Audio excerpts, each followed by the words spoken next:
Okay, cool.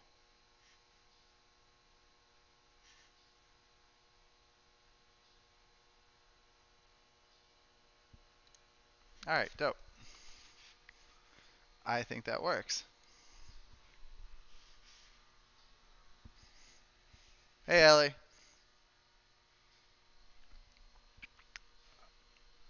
I can hear you guys. Um, I I am live on YouTube, which is cool. I have no idea if it's working or not.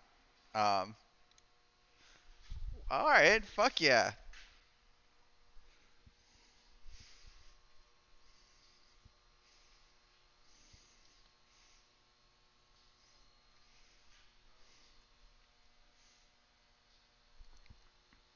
Oh yeah, that's important.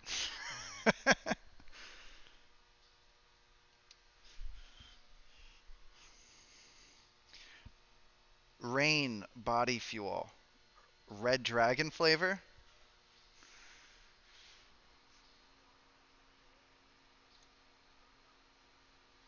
Fuck yeah. You're right. I mean, exactly.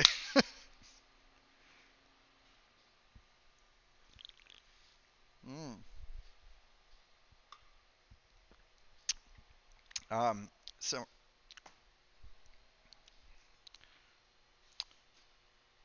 we're gonna have some product placement.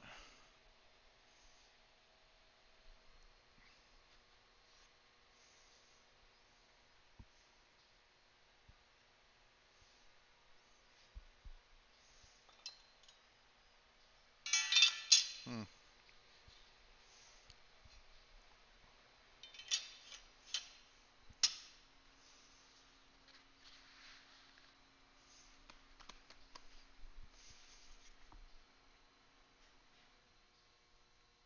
Rob, what's going on, dude? Can you hear everybody okay?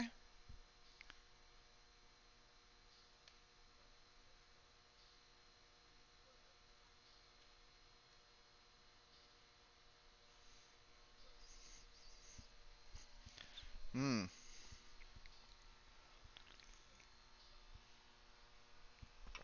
Oh, you can only hear me. Okay, cool.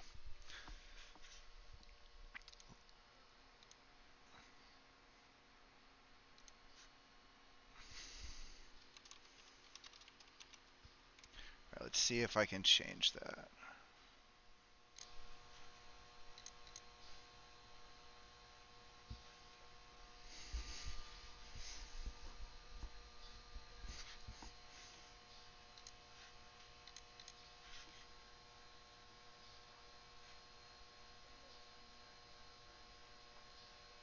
Yeah. Okay. The apparently on my side, they're not getting your guys' audio.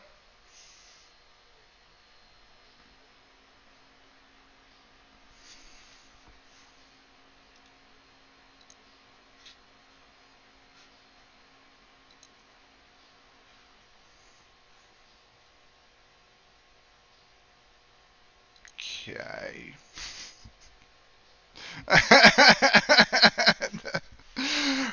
All right, we're gonna figure this out. I know.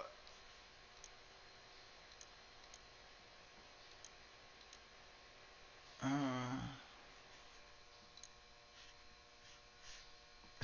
snafu. That's a good word.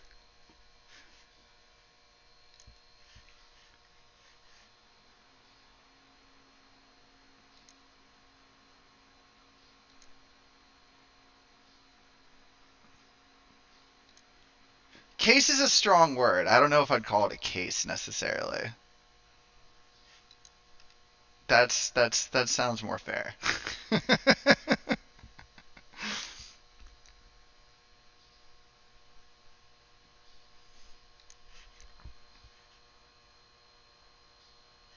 Yes.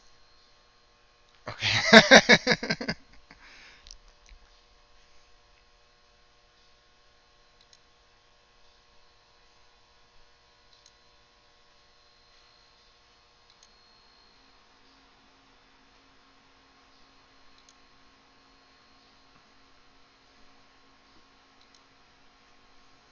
Okay, try that.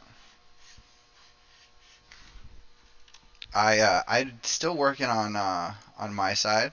Um, the Rob, can you hear? Is that any better? If you're still there.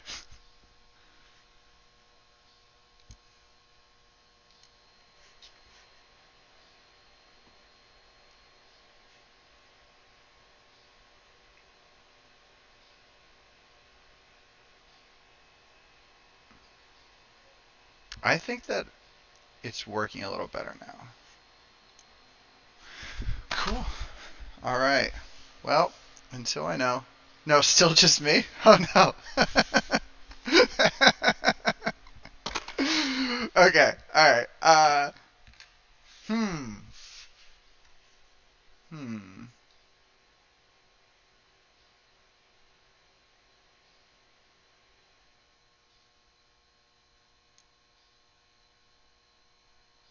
Hmm. John, are you still there? Oh no.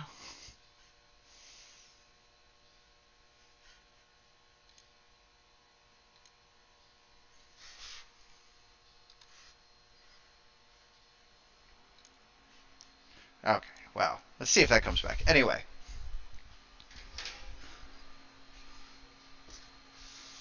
this this is what I'm super excited to build on. This is super cool. The This is like, I think I shared a picture of this in the Discord somewhere. Um, Maybe just a rendering, but I'm like really happy with how this turned out for the amount of work that I put into it.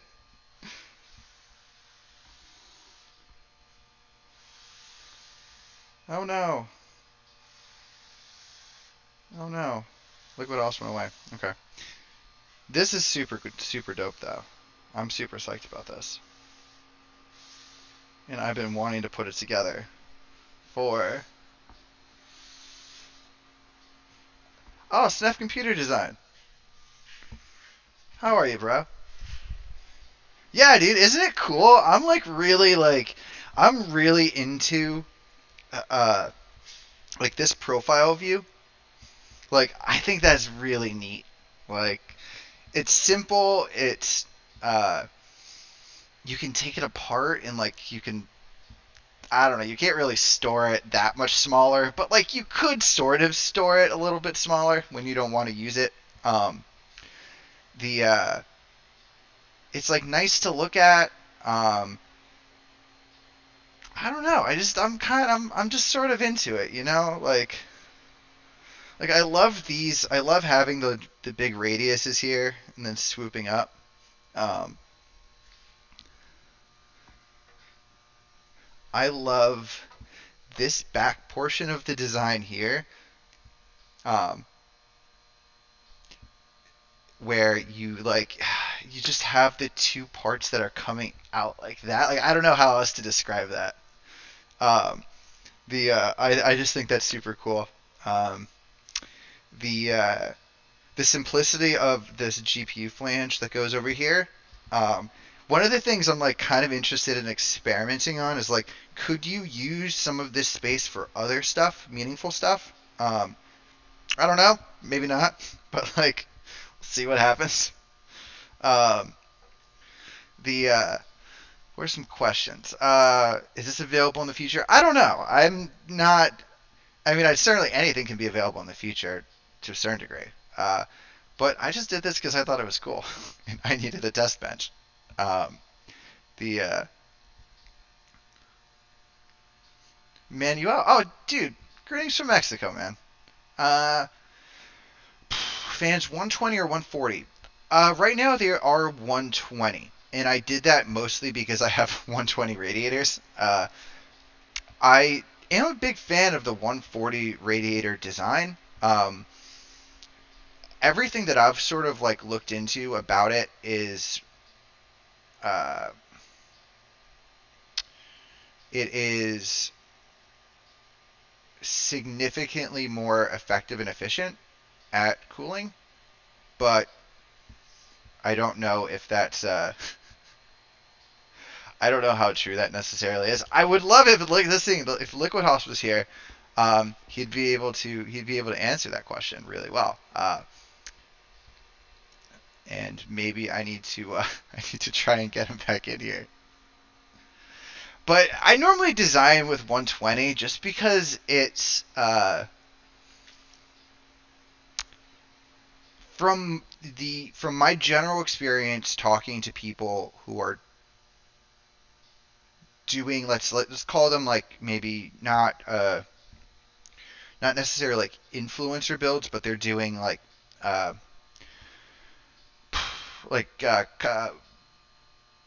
custom builds for people, maybe like higher end custom builds, like so they might be doing like a couple systems a week sort of thing. It's mostly 120. And I think that a lot of that has to do with just availability. There's much more availability of 120 stuff. So if that changes, I'm willing to sort of design more stuff with 140. Like I said, I like 140 a little bit better, but I mean, I don't know. At some point, I just have to sort of stick with what most people are using. All right, let me see if I can get Skype back up.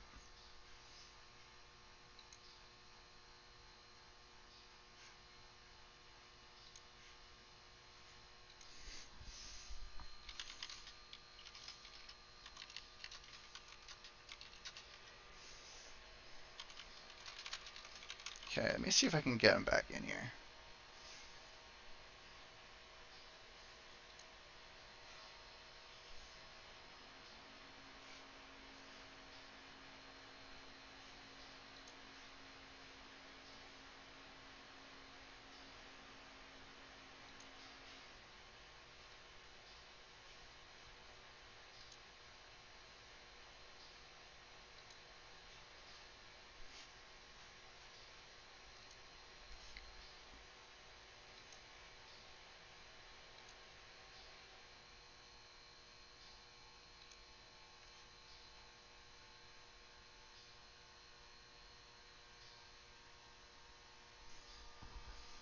No, not really.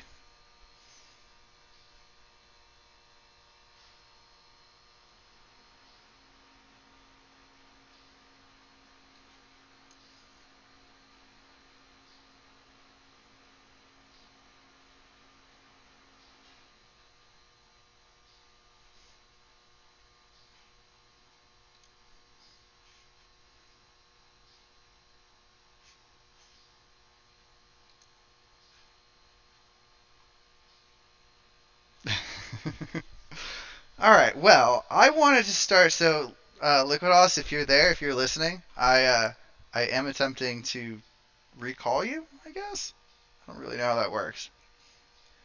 I'd like you to rejoin if possible.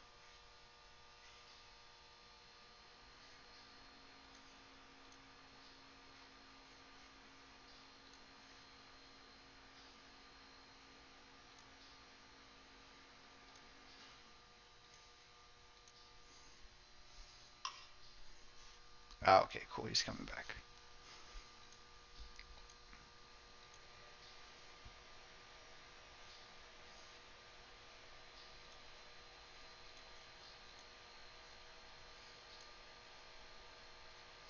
Cool. All right. So, hmm, what is the first thing that we should do? um, Probably put the PSU in.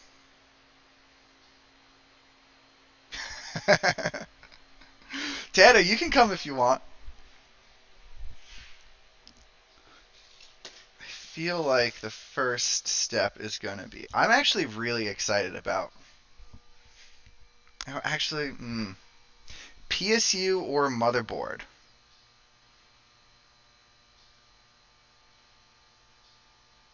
PSU or motherboard. My gut tells me PSU. Get it in there first. Out of all my experience, but I'm just excited to open up the motherboard. It's always, but you know what?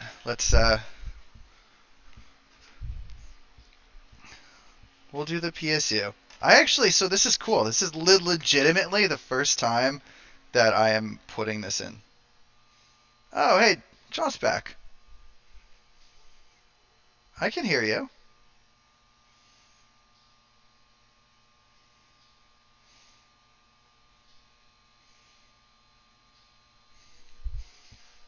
point. It's okay.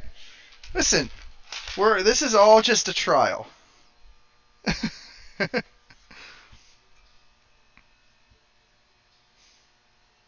I feel that.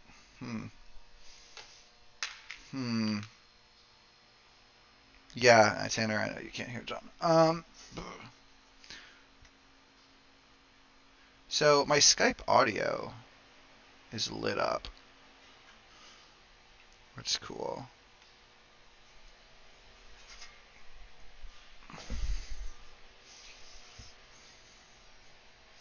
Let's do a little. Corsair was the first company to ever give me products, and I will always be grateful for that.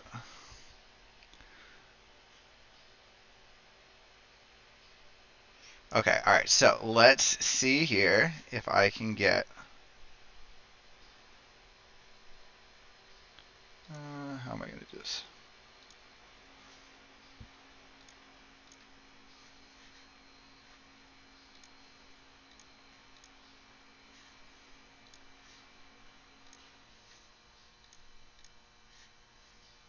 Okay, he's there.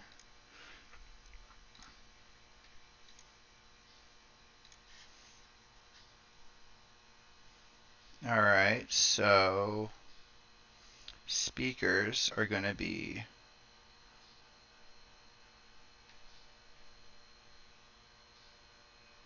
So my speakers on Skype have to be the same speakers that I'm using for OBS? Question? Well, that's okay. I mean, that should work, right?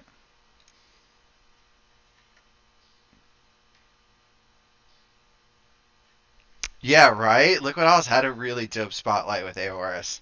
That was a really cool. I still actually have to watch the full video. I haven't gotten a chance to do that quite yet, but it was really, really cool.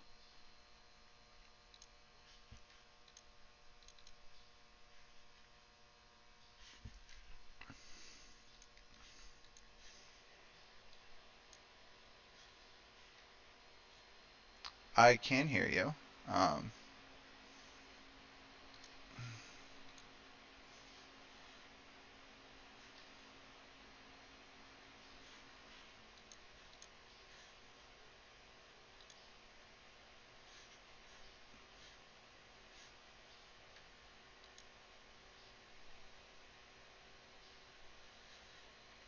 All right.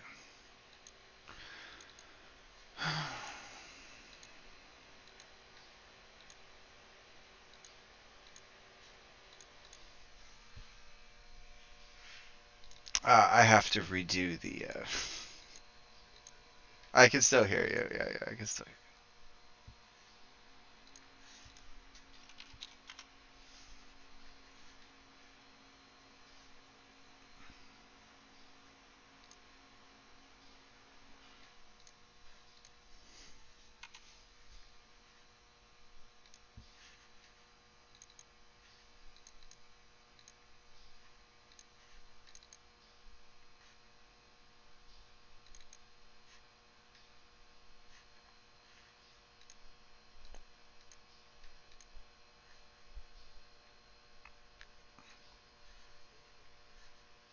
Okay. I have I have your video. I can hear you. I'm still just trying to get other people to hear you. Um,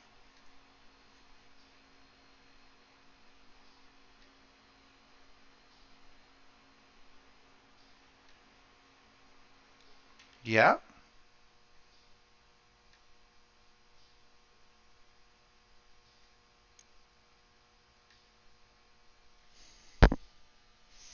Hmm.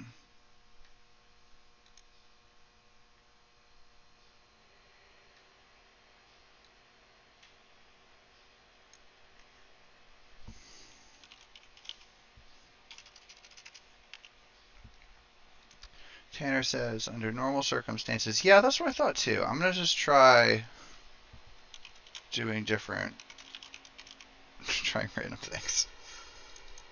Uh,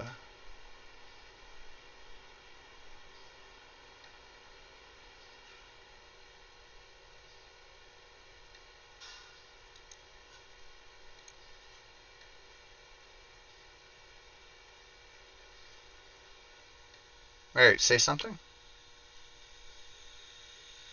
No, okay.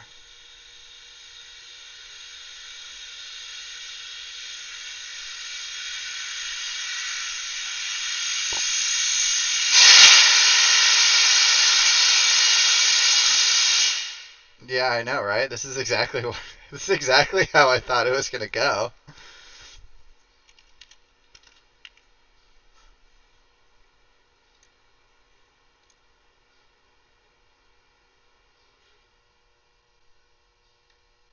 Say something, Eric. Yeah, Yeah. yeah. Okay. Let me know. This has been a nightmare. Yes, both. Okay. He can hear both. We're good.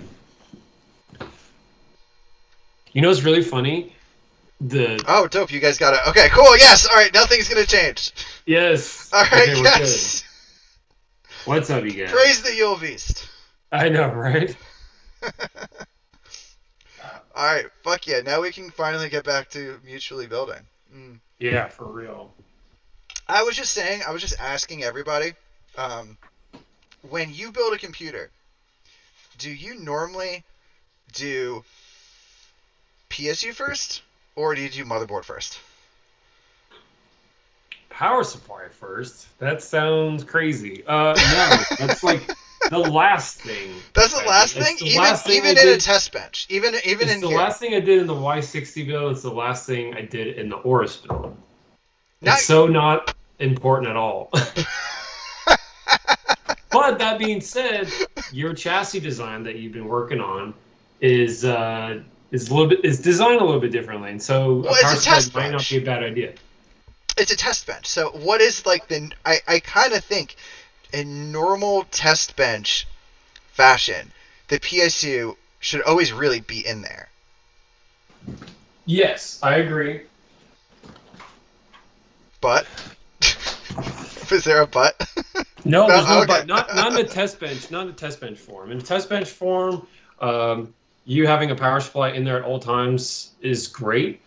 Um, you know how like we've been talking ideas and stuff, and like a test bench to me would be cool to have an an all-encompassing manifold. So like a manifold for tubing, a Yes. manifold for power supply cables, Mhm.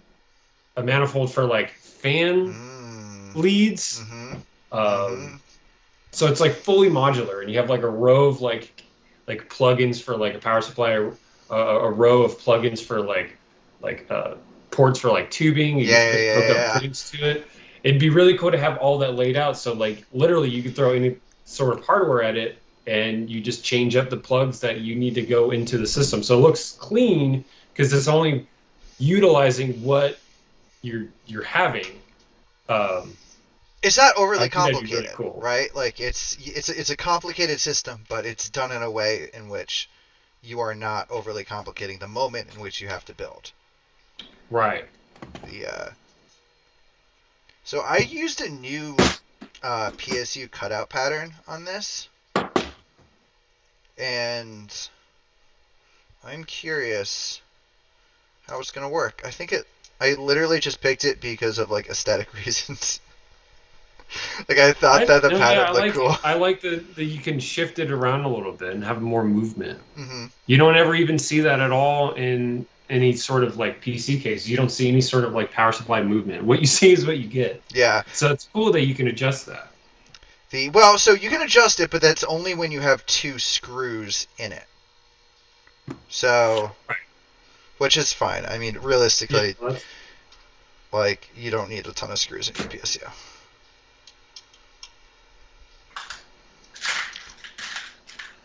you know what's really funny is the 10 by 32 Allen heads that I need to attach the wings You don't are have not them. even in here. And remember, I asked. I was like, "Do you need more?" It's like I have a whole bag of them. I know, Ooh. and I specifically said no. Ooh, guys, doesn't that look Like sexy? literally Look how that's everything that could floating. go wrong with today's stream is going wrong. No, there's no. These are all happy accidents, right? These all inform future decisions, future courses of action. Yeah. No, I it'll be nice at some point when we've got an actual office set up with like a streaming setup, I all good to know, go. yeah, having like that whole setup is like really really important to like doing this often. Oh yeah, doing this off, and that's something that I want to do because once you get going, like it's easy. Yes. Just do what we're wanting to do and have fun with it, you know. Mhm. So, Mhm. um, this is Okay. really funny, dude. I have no idea where the screws are to get this thing even started. The in the original package, I didn't know I did give you 1032 screws. No, yeah, you did, but like the ones that I had even saved are not even in here. Hold on. Okay. Okay. All right. So PSU on, and I suppose I should do the fun part. The fun part and open up the motherboard. So let's turn that like that for now.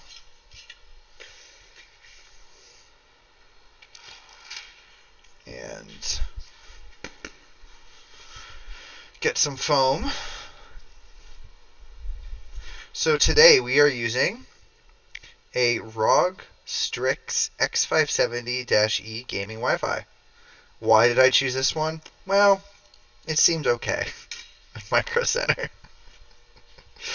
It seemed popular. It seemed like the kids liked it, so I said, we'll give it a shot.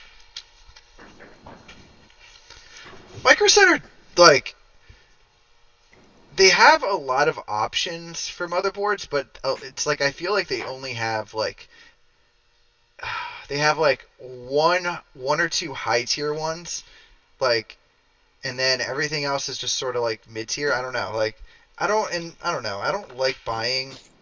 I really don't like buying like low tier motherboards. I've had too many problems with motherboards. I found them. Oh, you did? Awesome. John, how do you feel about motherboards? I just said that You mean? I generally like to buy. I don't like to buy like super high end motherboards. Like I've never owned a motherboard that's like over $700. I know you have, but um, Got quite a few. the I don't like buying low tier motherboards just because it's so frustrating when it doesn't work.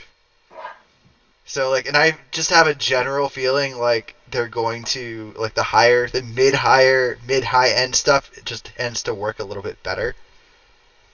Um, so I've experienced both. I've experienced uh, expensive motherboards doing exactly what they should be doing, and then I've experienced expensive motherboards doing nothing at all for the money that you paid.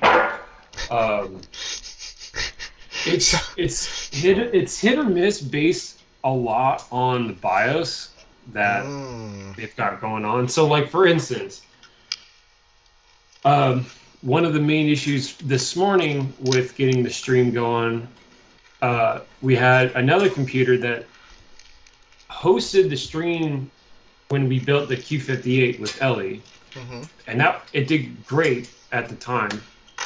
But it's a B550 ASRock ITX Phantom Gaming motherboard. Um, the the last few versions of the BIOS for that board have been super hit or miss. And by hit or miss, I mean uh, USB, the USB controllers and all the ports, they either work or they don't.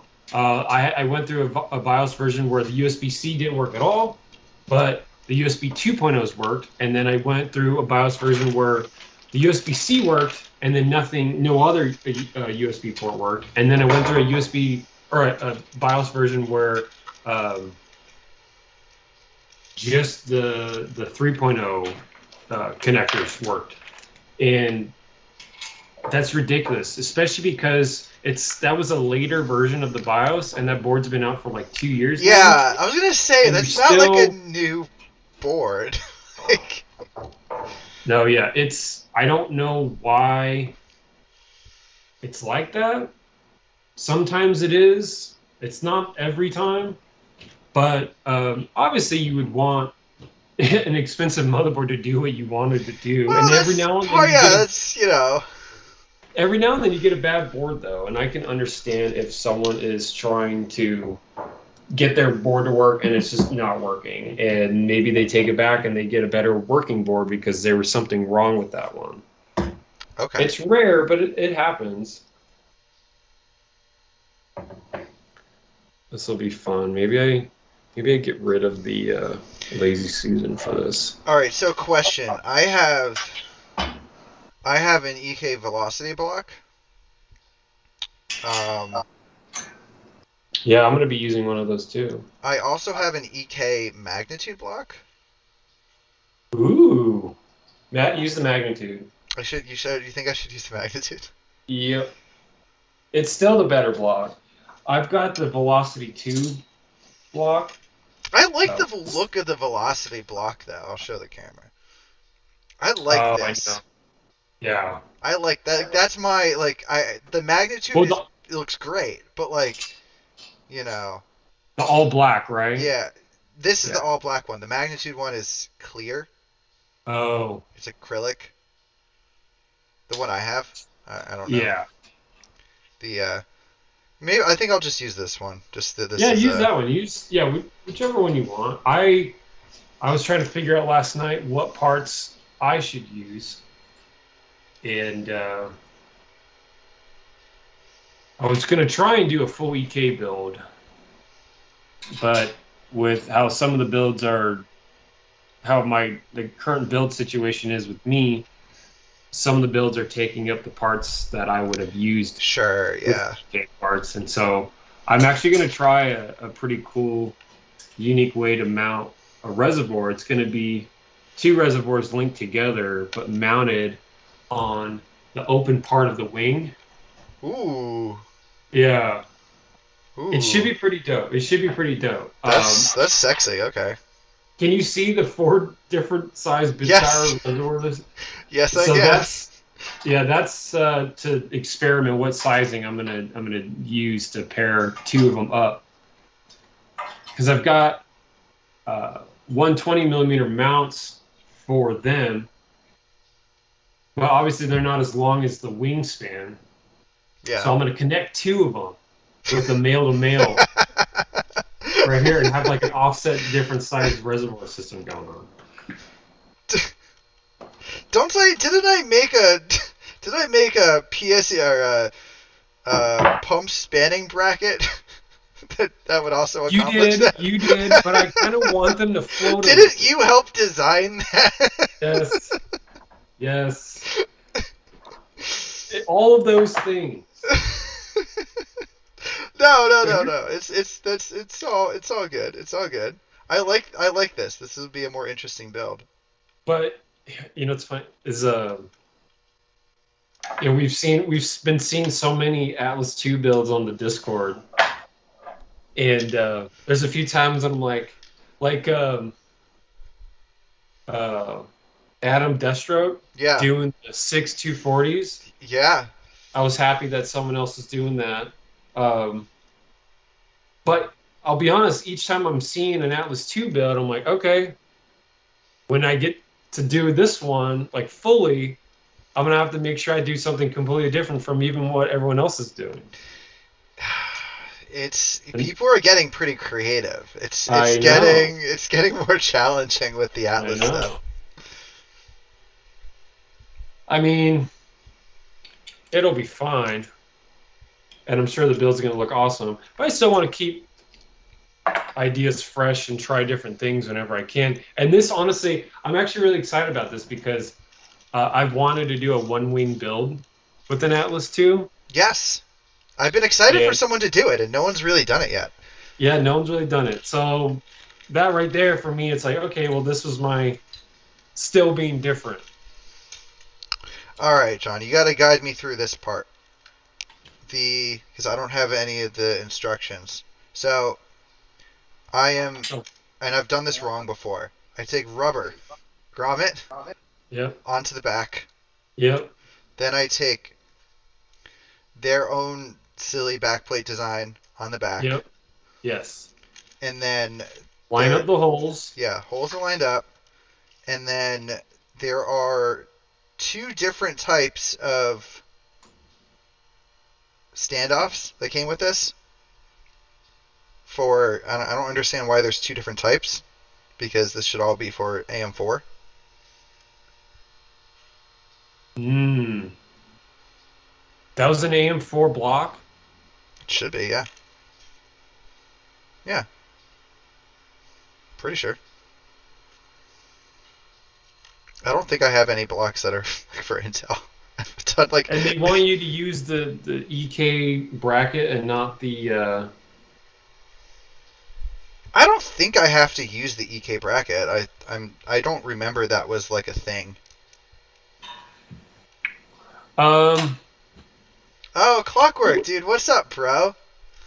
pull up on their site. I don't remember two studs being on that thing, especially with the velocity block. It's been a while since I used a velocity block. Okay. We need, you know what? We need someone from chat to come and help me. Build a build me a PC. Yeah, there we go. I've only got two viewers right now, so it's gonna have to be on you, bro. I don't actually know how many viewers I have. It doesn't matter though. Check this out. Let's see if I can switch scenes real quick, and I can Oh shit! show. Wow, that's sexy. This is that satin titanium one. This thing is nuts. It's so heavy. I think it's probably like a pound.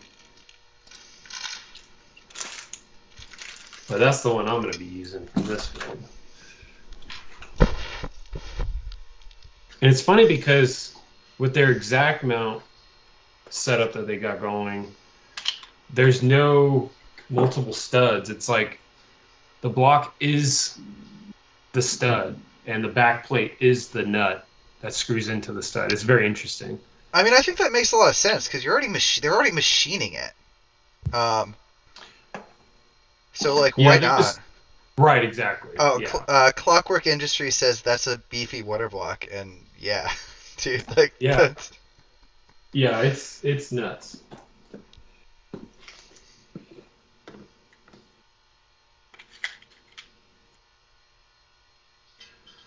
So I'm gonna have to find a way to mount these things. I'm gonna have to use like some nuts and bolts to mount the bracket, the bits power pump bracket on here. So this is a two-piece. I'm gonna swap scenes here so I can. All right, yeah. So let's see here. I've got these, and I'm gonna be mounting them right here. And so I'm gonna need a nut and bolt solution to bolt those up. So that's what I'm going to be working on right now. Okay, that's cool. I'm hoping I have enough matching nuts and bolts.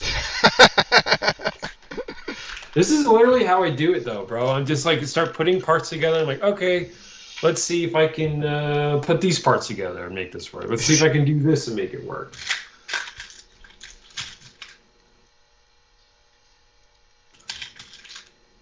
Okay, we're on to a promising start here.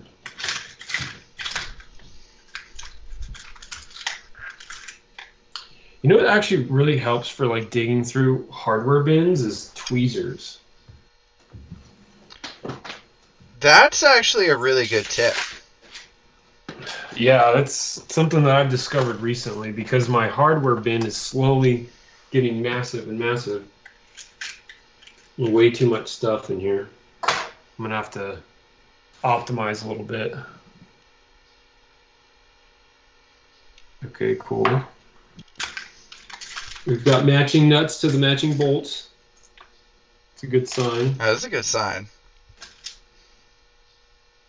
It's like, wow, something's actually going my way today. Oh yeah, okay, so let's see here. See if I can do this on cam. Ooh, I don't know if I want to do it like that. So essentially, these reservoirs are going to be sitting like this. I think it would be cool to have them like this. I was gonna have them out here. No, but yeah, I'll have one inside. Hmm. If that's the case, then this needs to go like this. Okay, yeah. Oh, yeah, dude, you're gonna like this. You're gonna get a kick out of it. Yeah. Yeah. I'm actually really excited to do this because I will say that these bits power reservoirs are a lot of fun to mess with because they're so modular. Like you can buy this one. This one's like $40, and that's why I've got so many That's a different great sizes. deal. 'Cause yeah, that's why I've got so many different sizes because they're really affordable, and I like having them on hand. So any size I need, I've got one because they were cheap to get. But also, I think they're 60 millimeter OD, which is like the most commonly used OD. Like EK uses 60 in their tube reservoirs. Hmm. Um, like the only offset size that I've seen, AlphaCo used to make a 50 millimeter OD reservoir, so it's like really skinny. Oh no. Ah, darn. Okay, I'll have to add audio over on that other scene. Thank you, Mike. Thanks, guys. That was my bad. Okay, so let's see here. I think I can just copy.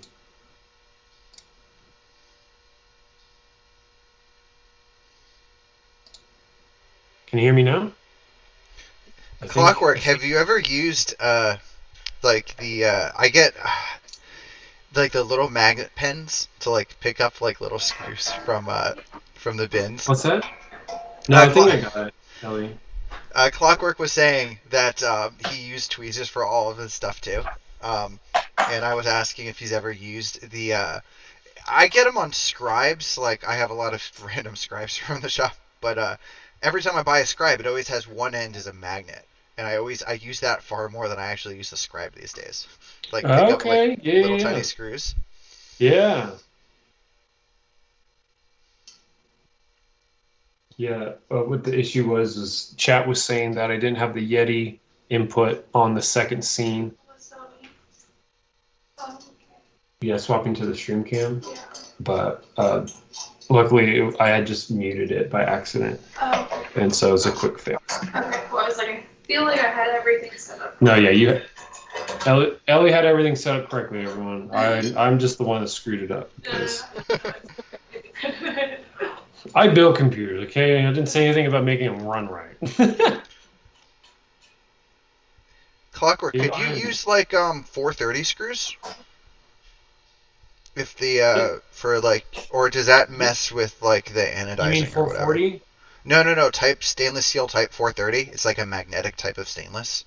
Ooh, Yeah. that's cool. The it's cheaper too. I have Which not used that actually, but that sounds awesome.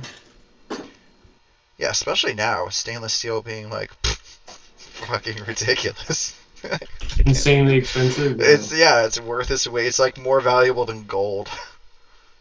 You know, I've been seeing lately, and I'm wondering if Clockwork will attest to this. A lot of companies lately have been talking about upping their shipping rates on stuff. Yeah. Well, UPS has raised their rates like twice in the past Yeah. like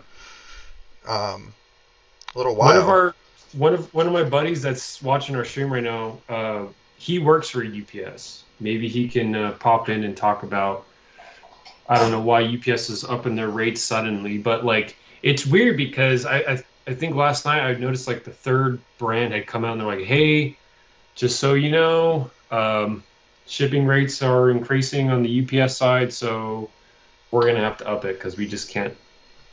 Like Geek Case actually had to figure out a way to flat pack theirs because their old shipping solution just cost too much money for them after I the believe it. rate increase. So I believe it. It's yeah. it's really um it's pretty disruptive, and that's why UPS doesn't do it all that often. Um Yeah. um It's cheap as stainless steel. Yeah, the McMaster, yeah, 18.8. Yeah, whenever I buy stainless steel screws, they're always 18.8 stainless steel. Um, I'm gonna have to open up your stream so I can see your chat.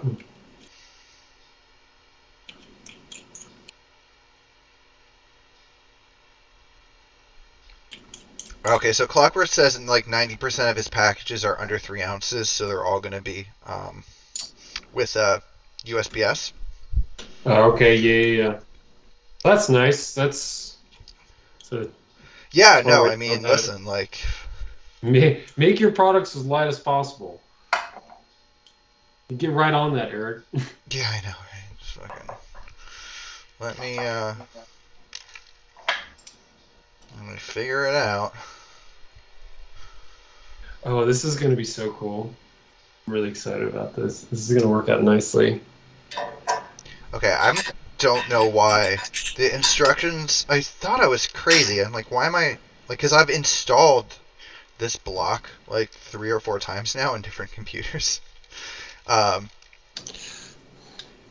and I didn't remember. I'm pretty sure that the second set of standoffs is for something that's like totally unrelated to this product. Oh, really? Yeah, I think so. I've had similar situations like that as well.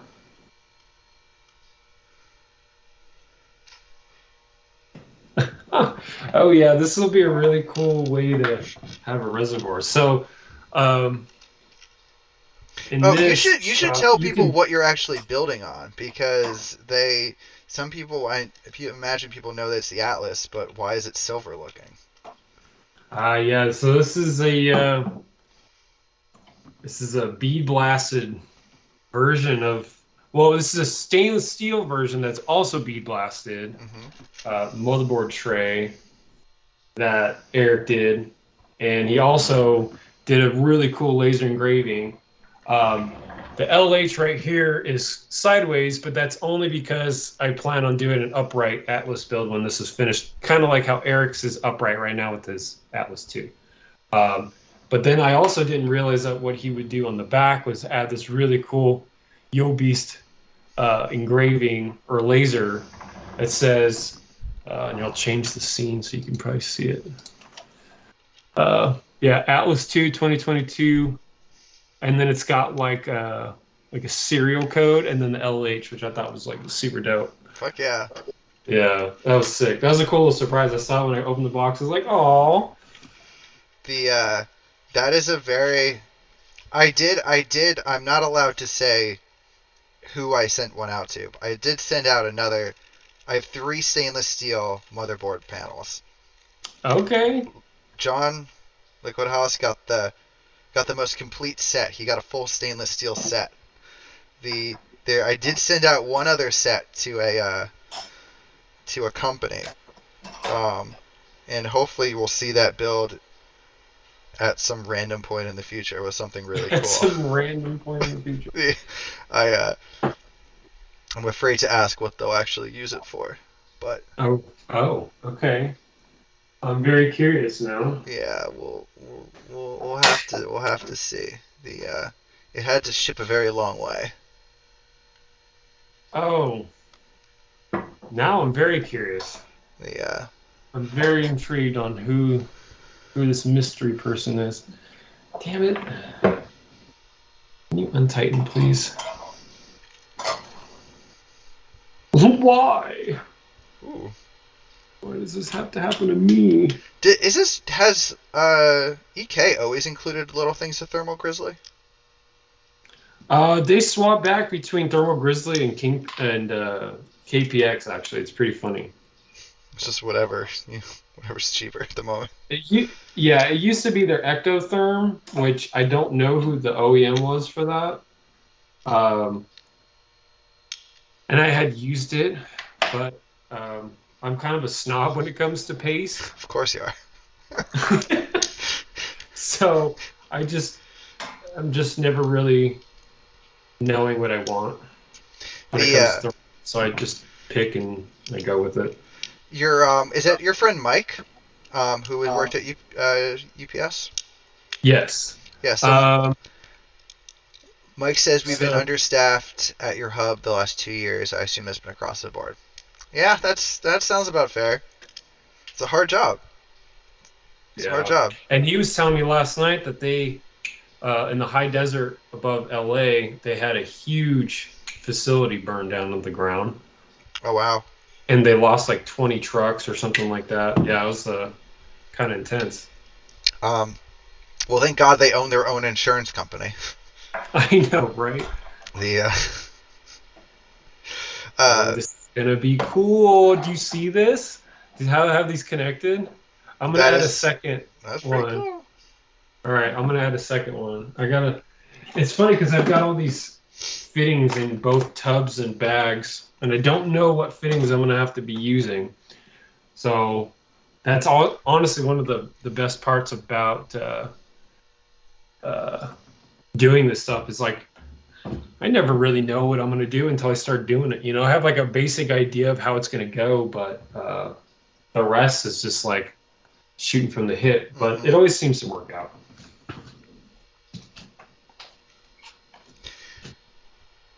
I feel that. I feel that.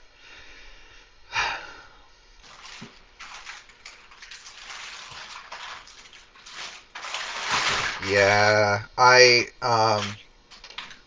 that's clockwork. So like I had to someone ordered an Atlas and had UPS come and pick up like I don't know, they picked up like 12 packages. And uh like 3 or 4 days later, one of the things that was supposed to package that was supposed to be shipped out, that was part of that batch, the person emailed me and they said I never got my there's no the tracking label hasn't updated in like 4 days. I'm like, really? Like, are you sure? Like, let's wait a couple days. Wait a couple days. It still doesn't. It still doesn't update. I'm like, all right. Well, listen. I thought I shipped it out. Like, I kind of remember packing it, but I don't know. Everyone makes mistakes. So I reprinted the label, slapped it on a new box, shipped it out. Uh, like 7 days later, the guy messaged me back. He's like, so I got 2 packages. And I'm like, oh my god, fucking UPS? Are you serious? Like, you know, so like somehow like they didn't update, their system didn't update the uh both packages like somehow it shipped both packages like using the same label, which I wasn't even sure that it could do that. Um Oh, that's crazy. yeah, it's super super annoying. I Um don't know if I can pull this off actually. yep. Okay, so that's not going to work like that. Well, this is going to be really tricky, you guys. Maybe this is for like the larger one is for something else. I don't know.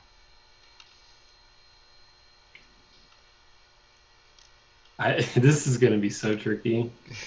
So look at this. I have to. These are male-to-male rotaries, and I have to connect these two like that. Well, I can't really see it that well in that view. Here, so I've got two male-to-male rotaries, and I have to Oh connect. wow. Oh yeah. You need this in plumbing we call this a union. Yeah, exactly. I'm gonna have to get my finger in there and rotate each one, but I can't rotate the bottom because I was gonna thread out. Oh God, it's gonna be tricky. And it'll also be really hard to undo later down the road. I don't know if I want to do this.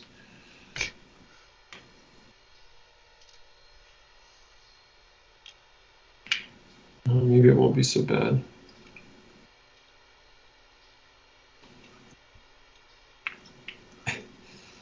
No, it's gonna be bad. Turns out it's gonna be really tough to do. this isn't going together correctly. What's up, Tech Life More? Yeah, we're doing a water cool build.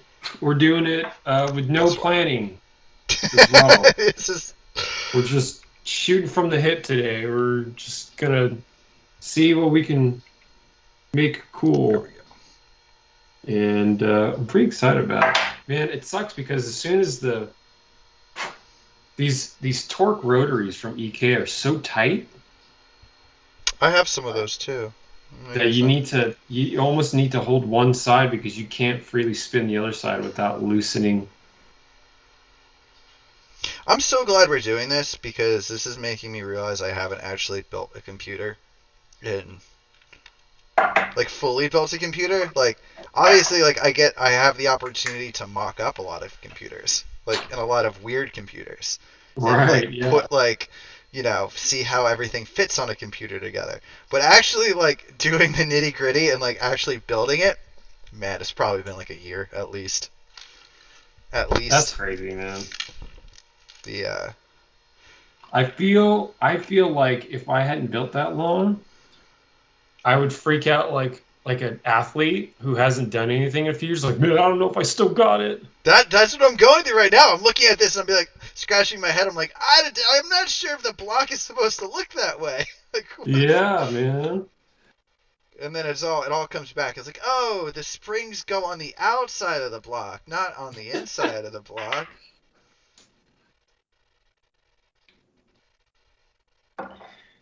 You could put the springs on the bottom side. I totally did try to put This them. the block needs a suspension Yes. system.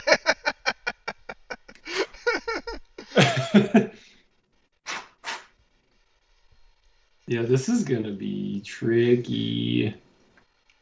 It's only because they're so short. If this was a taller male to male, um, I would have better grip on both sides of the rotary so that I can hold one while I'm spinning the other. Hmm. But being that these are so small, it's hard to grip one side and say, okay, start spinning.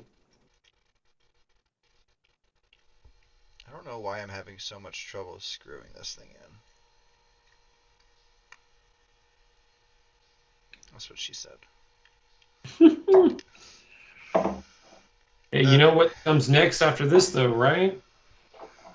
Ellie's gonna do a build, and your lady's gonna do a build. oh yeah, dude. I'm very very excited to see that. I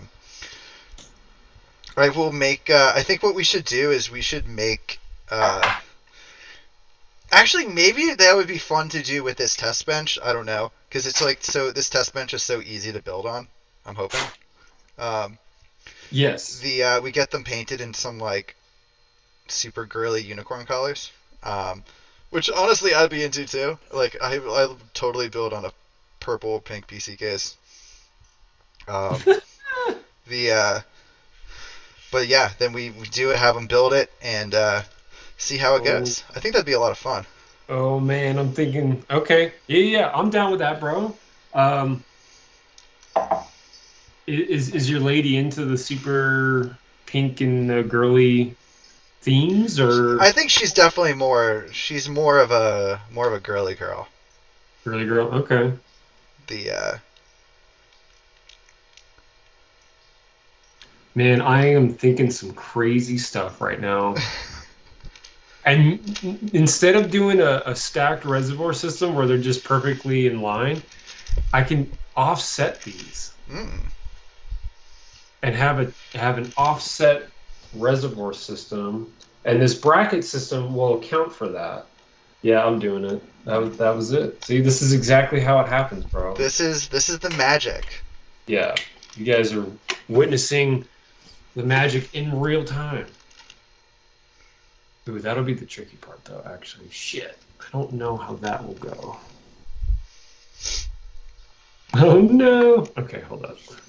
It's like you should just give up and just do an AOI loop. It's not worth the No, thank frustration. you.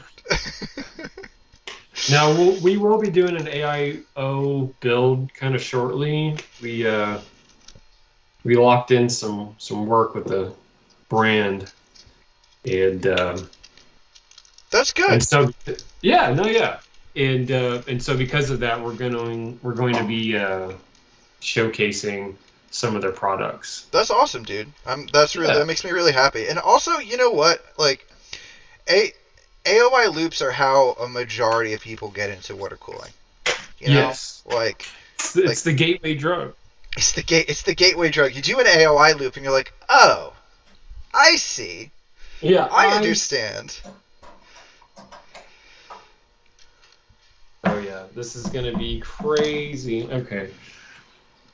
Or maybe, I don't know. Maybe I just do that.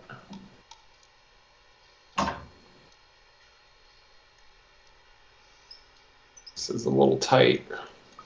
I gotta loosen that up.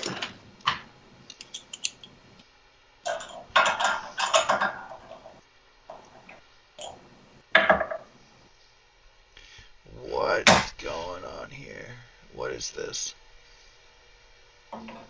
Oh, interesting. Okay.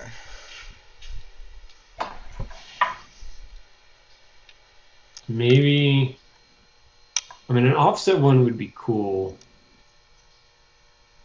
Oh my god, that's so fucking cool. So this is like this M.2, instead of having a screw, it has like a latch? Okay. What? What? Is this what I've been missing the past like year and a half I haven't built? Yeah, I have like a whole Yes, the drawer of answer is like yes on that, saved by the way. M.2 screws. Oh yeah, that's part of all the hardware stuff that I've got saved. Tech Life More says when I went to water cool my PC, I ordered a bunch of stuff for Hardlines, and then I realized I had no clue what the hell I was doing, so I just went through in Softlines until I'm more confident. Okay, yeah, no, I've done the same thing. I've done a build where um, I wanted to do Hardlines, and a little bit is with my main rig with the Atlas build right now is I've got some Softline and some Hardline, and the reason I didn't do full hardline is because it just takes more time, and that was time that I didn't have to get the system up and running. And so I just resorted to soft tube, and so that's why there's some soft tube and some hard tube. That's how it goes. Also, there is no benefit to using hard tubing. There's zero. Absolutely none. It's just aesthetic. It's just aesthetic. Yeah. It's cool, but listen, man, I've never done a hard tube build, and I will change that at some point. But actually, well, that's a lie, because I've done like a lot of traditional like plumbing with like hard tubing, like like airlines, and I did enough of that I said, you know what, if you can use soft tubing, just why not use soft tubing? Yeah, and I think EK kind of hit it out of the park with their ZMT, just having a matte black, clean, soft tube that also doesn't plasticize, which is a huge bonus. Um, that definitely started a lot of trends for how soft tube builds look. Every other tubing back in the day all plasticized. Yeah. They're all bleached plasticizer in the loop, and the tubes look terrible because it took no time at all.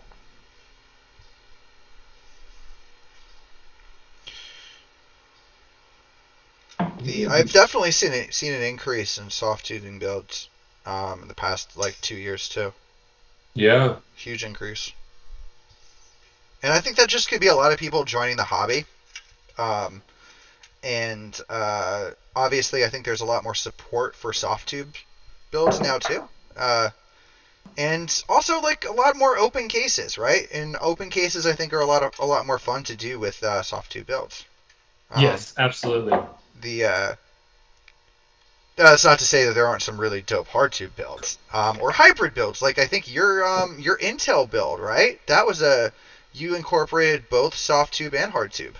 Yeah, that was crazy. I incorporated metal tubing and acrylic tubing and soft tubing in that one. It's a little bit of everything. Yeah, a little bit of everything. That was a fun build. But that was hectic. I had very little time to do all that stuff. What was the streamer that you did that again with? Lancelot. And what was his what's his stick? Him and his wife made a Roblox game. So they're like deep in the Roblox meta because of that. Oh. And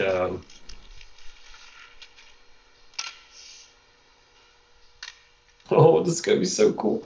Um, and it's really cool because they've got a huge community of people who play their game every day. And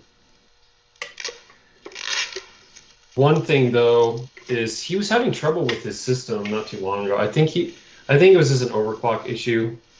But once he was able to tone down the overclocks, I think he was good because I didn't hear back from him Oh. after that.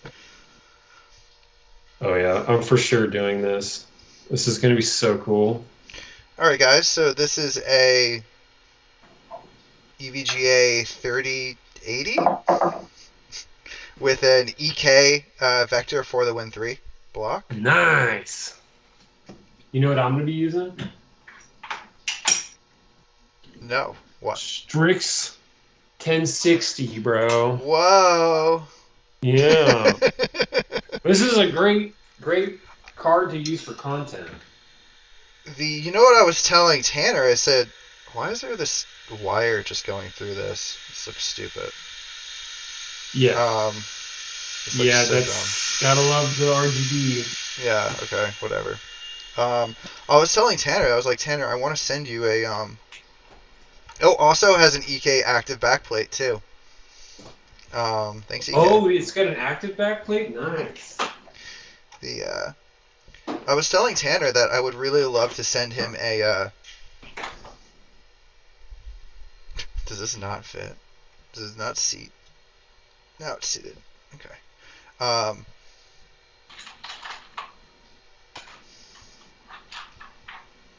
should I do an armature with this? Should you what? Should I do an armature? No, not yet. No. I don't know. Maybe. The problem is like it doesn't. It's gonna be so. The card is so heavy. Like, I know. like it just sort of like the armature only. I think the armature really works well in a couple of like variations. And lying kind of flat like that isn't necessarily one of them. You're getting a lot of progress done before I am, bro. That thing's like almost fully built, and I'm barely working on the reservoir system on this one. I mean, I'm identifying some interesting issues with it though. Oh yeah. Yeah. What up, Uniballer? What's up, Motouche? What's the problem? Well, no problem. This is just like it's just different. Like you're seeing, like I've never actually seen this like parts on this chassis before, so it's sort of interesting to look at it and be like, oh, okay, that's what it looks like when you do it like this. Yeah. Um, and I gotta say, it's honestly actually sexier now than than it was before. Like, Oh yeah, absolutely. Oh, that looks awesome, dude. I'm Yeah. I'm like kind of concerned that the GPU isn't seated correctly, or like all the way, but Is that because of what, the IO being too high? yeah, because I could have bent that too high. But let's see, let's measure it. 4.91, 4.912.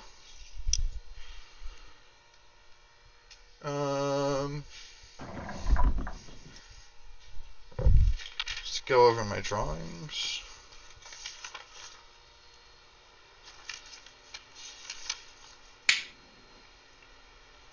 Yeah, so I have 4.9 as that critical dimension, and we're at 4.91.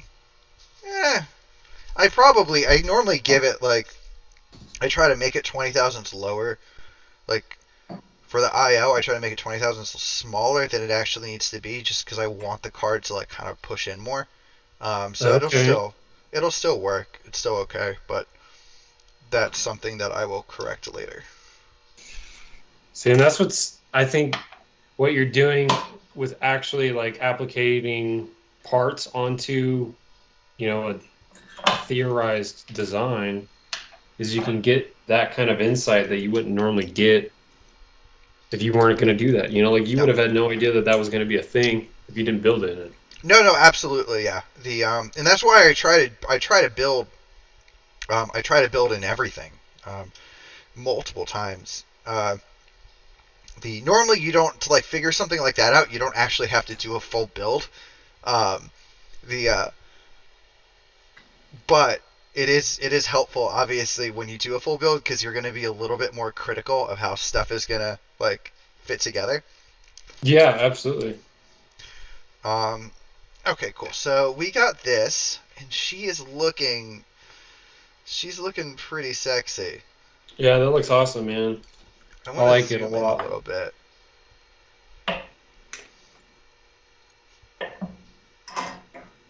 I'm hoping this is gonna work. First try. First try, Williams. So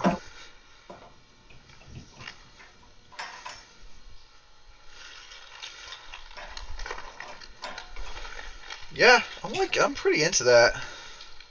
Nice, man. I'm pretty into that. Oh yeah, I like how you cropped in. That's nice. I mean, it's not perfect. It's not perfect, but I think it's worthy. It's worthy of more time. I think it would be fun too, having some really vibrant colors.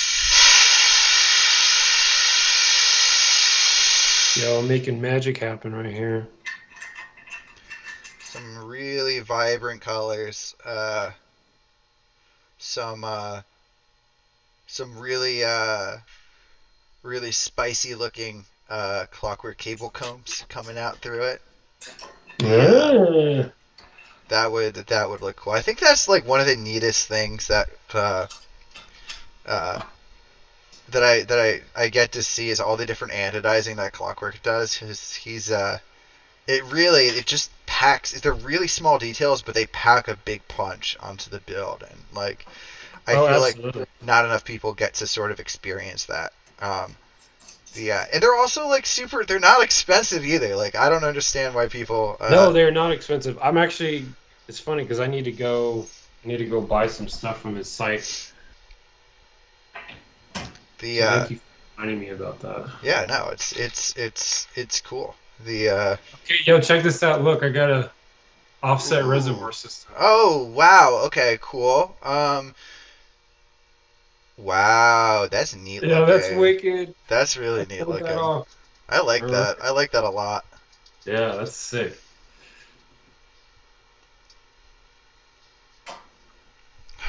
All right. So, what is next on what is next on this? Okay, so next is probably going to be I need to set up a pump. So, the only pump that I have is going to be this EK reservoir. This is the only thing that I have that Nice. has a Oh, D5 that'll pump on be it.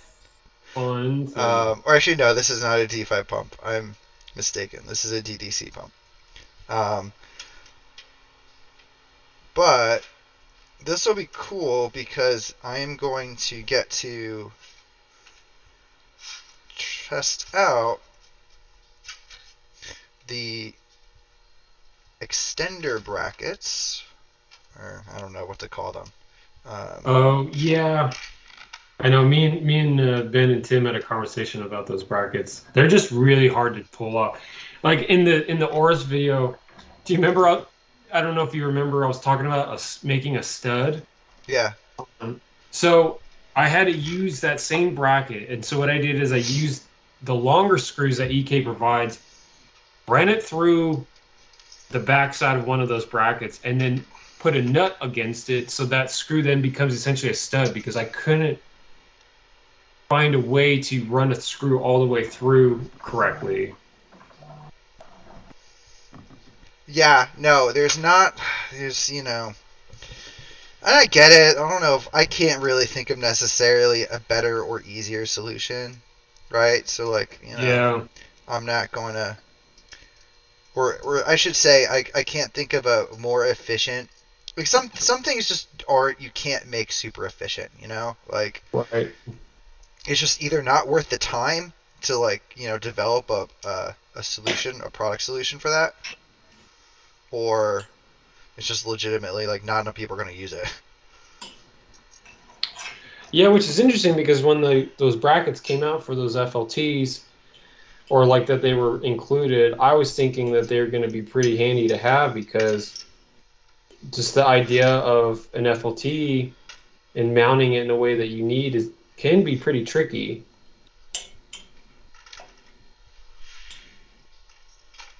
Okay. All right.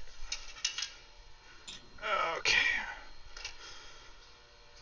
What do we think of that? I can dig it.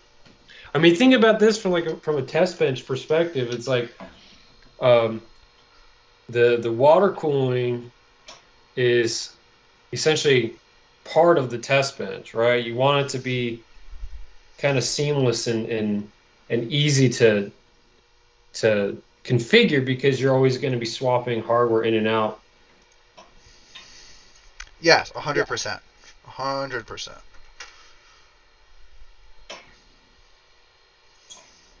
I don't know if I like it on that side or I like it on the other side. I kind of wish I didn't have to use that that bracket with it though.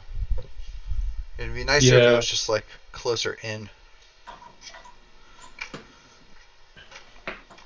Oh yeah, this is super cool, man. I'm pretty stoked about this. Oh, what is this being? This is getting stuck on something. So I'm gonna. Oh yeah, those screws. Okay. Yeah, so I got it's offset a little bit, Well, that's okay. but I wanted it to be offset, so I think it it's looks gonna be dope. pretty I sick, think it looks bro. sick. I think it's gonna look sick. All right, now I'm gonna put the hardware on there and make it actually look cool. Hmm. And Oh then, man, you know what would be cooler? Instead of I don't know. So I can have this vertical, like this FLT vertical, or I can turn the FLT on its side and have it go that way. So it's running this way instead of this way. that'd be dope. Yeah, yeah, yeah. But then the radiators that are gonna go here, I'm gonna Are you gonna do. stand up radiators? Yeah, because I designed this part here, so you could either. Hold on, I gotta have to rotate it. So I designed these here, so you could either stand them or have them go like this across, or you could have them go Oh, vertical. okay. Okay, yeah, yeah, yeah. I like that. I love that actually. What motherboard are you using? I don't know. Asus. It's an Asus Okay. ROG Strix I'm gonna use X570E. I'm gonna use this thing. Oh, well, that's a sexy board. Yeah. What is that? It is or the Aorus Z690 Elite Ooh. AX. You know what? And I I think Aorus makes the best looking motherboards. they make some really cool stuff, man. I mean, like they make the my X570 Aorus Extreme. That board was a $700 board. It was funny how you had dropped that specific price point because uh, that's exactly what that board cost when I got it. It was the only passively cooled X570 chipset board because they all came with fans. I don't know if you Hmm. remember that. Not really, but oh yeah, I do. Yeah, they all did come with Yeah. fans. So that was the X570 was a hot chipset, and so it needed to be cooled, and everyone slammed little mini MOSFET fans, like super thin, like 5 millimeter thin fans. but you can't move air with something that small. So knowing that because those blades are so small and you can't move air, they're going to make up for it by cranking it up to 2,000 RPM on this tiny little fan. Yeah. Well, that's just going to be so loud. There's just no way around it. You're not going to have a quiet chipset fan like that. Yeah. And so when I saw Oris made the X57 Oris Extreme, and it was a passively cooled board with like a huge backplate heatsink on it, I was like, oh yeah, that's going to be it. That's worth the price point because they're actually making that board differently than other brands. Okay. Mm-hmm. And so that's kind of what pushed me towards saying, okay, yeah, let's do that. I'm really into having these all vertical. I think that's kind of cool. Me too. It looks awesome. I didn't realize that that's what you were going to do, but now that like we're watching it slowly come to fruition, it looks really cool. It looks like the radiators are tall like skyscrapers. Yeah.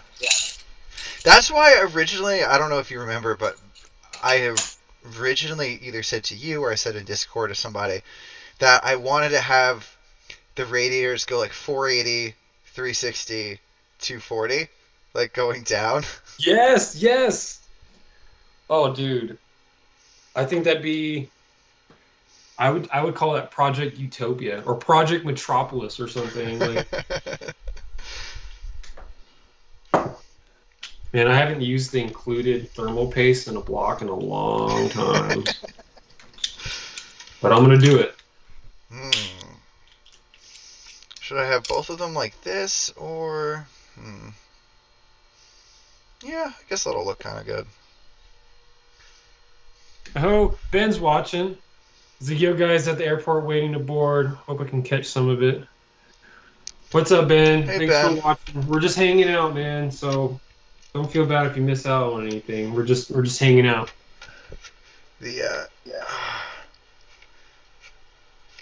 Oh man.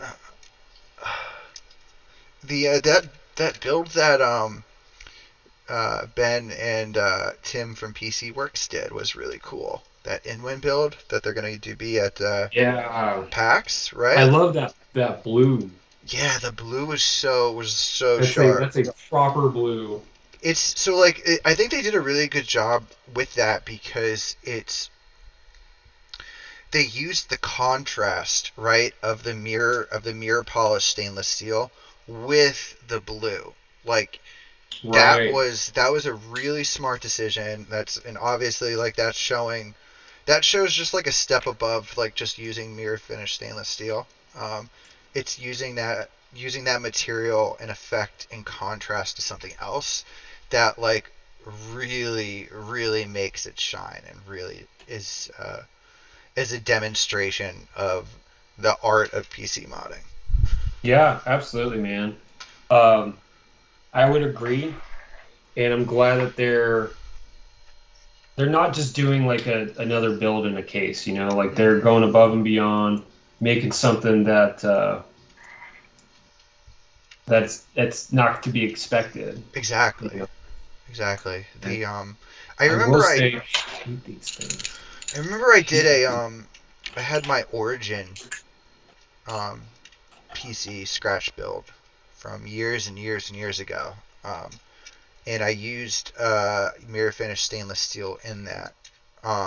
And it was cool, but after doing it, I said I never want to do mirror stainless steel finish again, because it's so hard. Like it's hard. Dude. And I didn't do what they did, which was actually utilize the contrast of the stainless steel with something else. I tried using the contrast of the stainless steel with like RGB lights and stuff, which just didn't really work. The effect was just, I think, kind of cheesy. Yeah, I mean, it's definitely about like mixing and matching like what can look good versus like what you think is going to look good, and you see it and you're like, oh fuck, and it didn't come out very well, you know, like. Yeah. And I'd be willing to bet you they probably experiment a little bit, because I know like, so like for instance the mirror polished stainless steel, he did that in the Oris build, Hmm. and I thought he chromed that bulkhead bracket that he had that had the 4 pass throughs, but he didn't chrome it. He just got it polished, and I'd be willing to bet you that was still cheaper to do than getting it chrome plated, because chrome plating is so much money. Yeah, and it's a huge pain. It never really works out that well. Yeah. I mean, like obviously, like for like, you can make it look good for like a build, um, but then I mean, again, it's the difference of doing something once and then doing it, 10 times. Right. The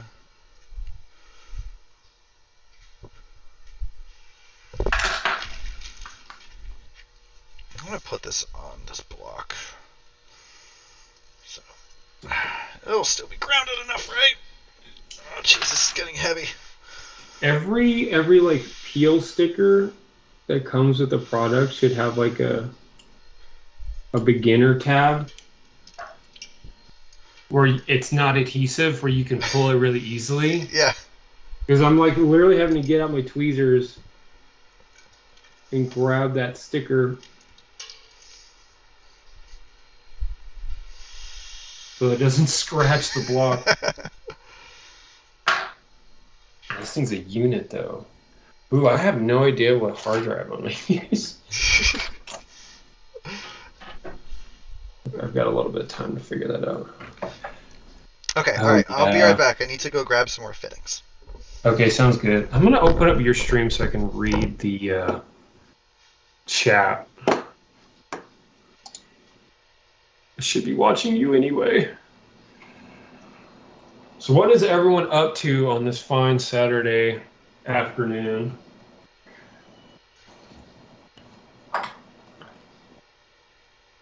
Got 9 people watching. Appreciate the love, you guys. Doing an impromptu, just out of the blue build, no planning. Just throwing random parts together, seeing what looks good, what gets assembled correctly together and kind of jives well. I was going to personally try and do a full EK build on this and see if I could have something really cool looking, but I don't have that many extra EK stuff, so I didn't have enough to like throw all this together as an EK build, but that's okay. I'm going to be using some parts from EK, Bits Power, and Water Cool, or Heat Killer. And yeah, it actually should be pretty cool. I'm doing an Atlas 2 build with one of the wings rather than 2 wings. I haven't done a 1-wing build yet. And when I had taken photos of this thing a couple weeks ago with the Z690 Aqua board, I only used 1 wing on that, and I stood it up upright. And I hadn't really realized how cool the 1 wing looks. And so I wanted to do a 1-wing build with this one for like a 1-day build. Obviously, I'm going to be standing it up. It's not going to be sitting flat, but it should be pretty cool once it's all done.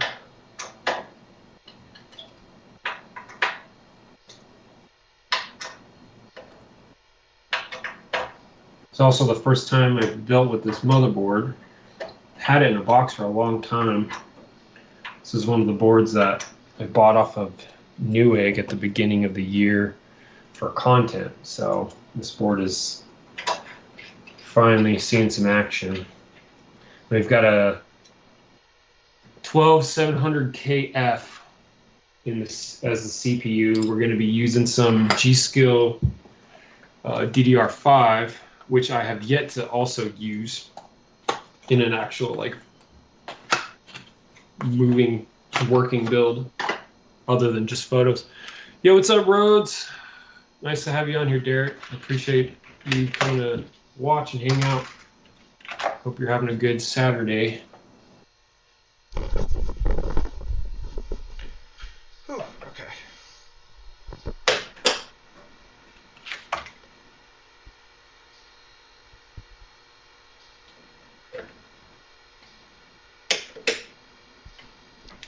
Ooh, Elden Ring.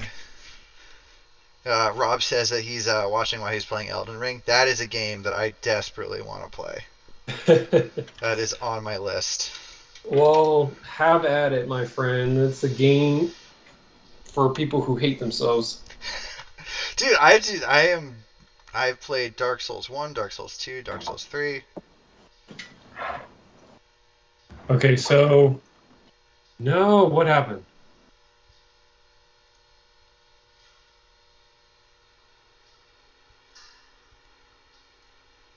What did happen?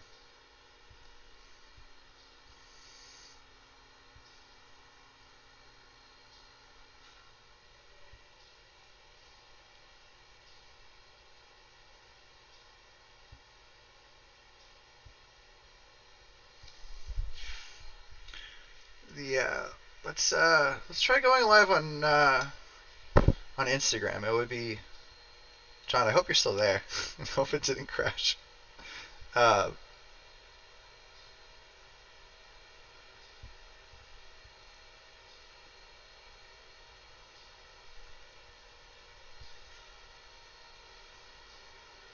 okay. So John may or may not have crashed. John's stream is down. Okay. Yeah, that's okay. It's okay. So I just went live on Instagram.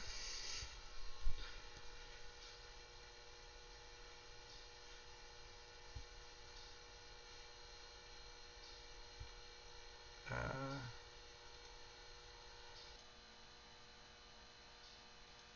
cool. Hey, what's up, guys? Ooh, check this out.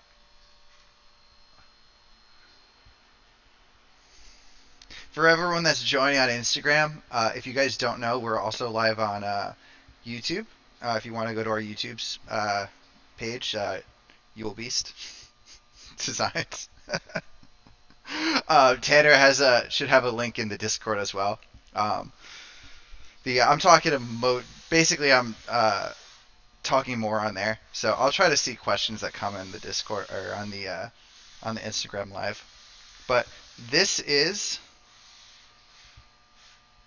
this is a test chassis design that I'm working on. I'll try to give you guys even more room.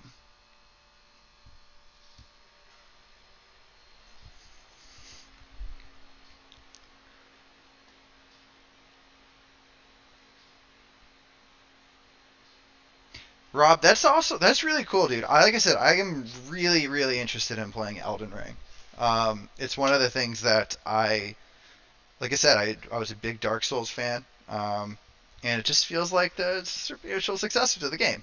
Um, the I am though a mouse and keyboard Dark Souls player, so I don't. I hope we can still be friends. I know that there's a lot of animosity for my kind in the Dark Souls universe.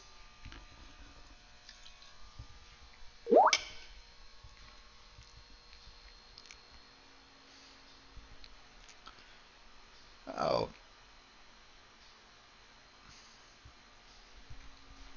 yeah. Oh, cool. John is back.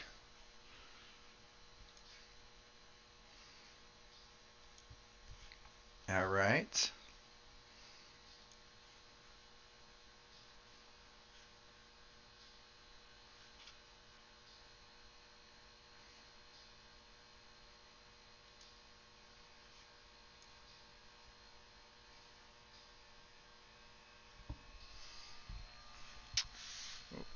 I am super psyched about this.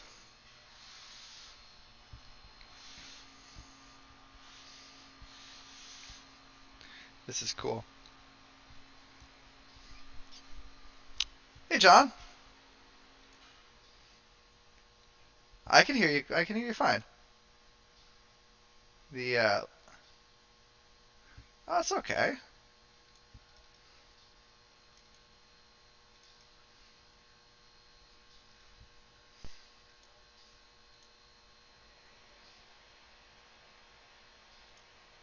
Well, that's okay. That's okay. The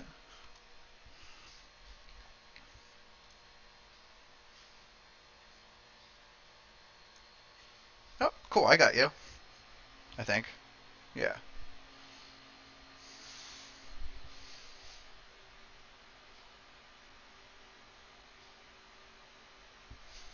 The I went live on Instagram too, just to show people what we're working on. The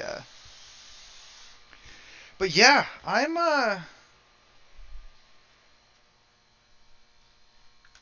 like pretty psyched about this. I'm pretty psyched about this. Oh, Tough Mods, what's up, bro? How you doing? The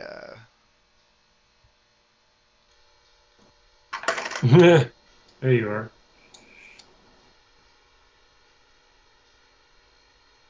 can you let me know if you can hear John again. Kind of want to raise the camera a little bit.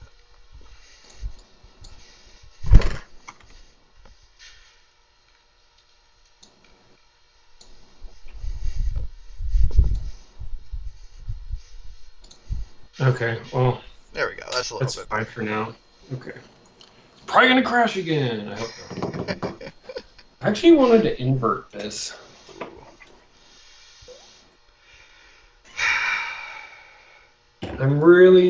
I just enjoy inverted layouts more, I think.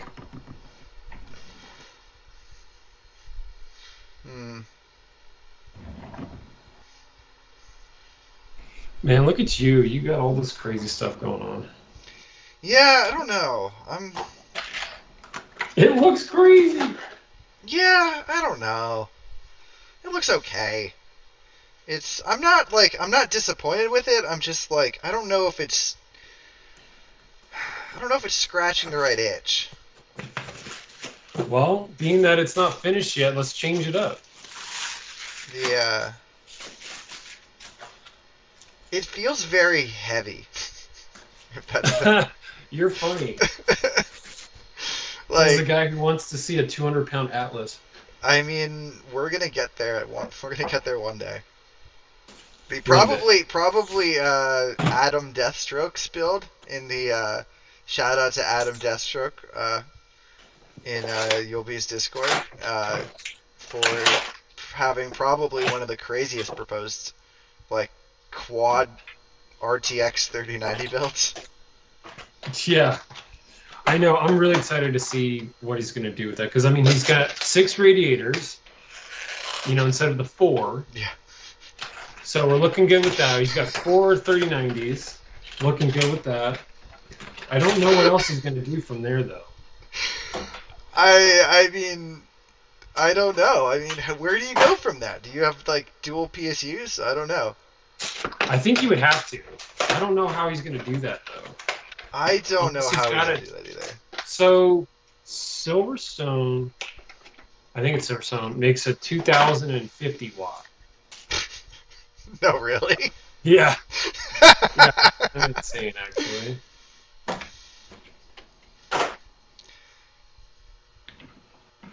Okay, so I'm gonna change scenes here, but I have to copy this over. Oh, Horji, what's up, bro? Okay, and you're right there. Okay. Hmm. Here, I'll actually. Oh no, that's not what I wanted. Yeah, I don't know. I mean, it's kind of cool that you have like these three here, but at the same time, it's making it feel very unbalanced. I don't know. It's So I what mean, my initial thought process was for you, was that you would run a single 360 on the bottom, going. No audio. Okay, hold on. There we go. Thank you, Mike. Okay, so I was thinking you were going to run the 360 sideways, just one of them, mhm. on the outside, And then with that FLT, you were going to run that on the inside, going along the same sideways path. Oh, so it's horizontal like this. This is one of these horizontal on the outside. This one horizontal on the inside. Yeah, Oh. yeah. Mm. You might need to split the bottom from the top to get that, or you might have to take the power supply out to get that FLT in there like that. But It would be really hard to screw that through. it, yeah. Well, But actually, no, yeah, it's you're possible. It's entirely it's right. it's You're totally entirely. possible. But like, it's just gonna be like, I don't. I mean, talk about Like, I don't challenge mode. All want right, it. fuck it, dude. We're here. What else am I doing? Um, Yeah, let's have fun with it. the And even if you don't pull it off, then it's still part of the fun. still I part of mean, the like I'm fun. literally just winging this whole thing right now. I have no idea what I'm doing. I like though that you can have the three. You could have three 360 radiators there. Radiator there. Uh, Yes. I Yeah, like that absolutely. functionality. Like, The not that only thing it's that's the most screwing you useful, up, but yeah, the only thing that's screwing you up is the fact that you've only got that huge FLT as the reservoir. yes. Like if you Well, had I one of the, actually do have another reservoir. I have a couple other reservoirs. I could make this entire thing FLTs. it'd be amazing. It, I say you do it. just for shits and giggles. Yeah, for schnitz and giggles. Yeah. The I could. I could. Man, I forgot these freaking T killer radiators use M3 screws. Why?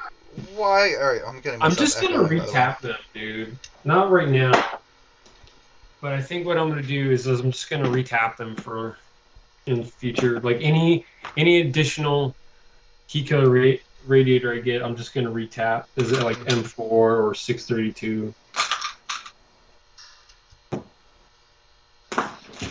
Because it's kind of ridiculous. The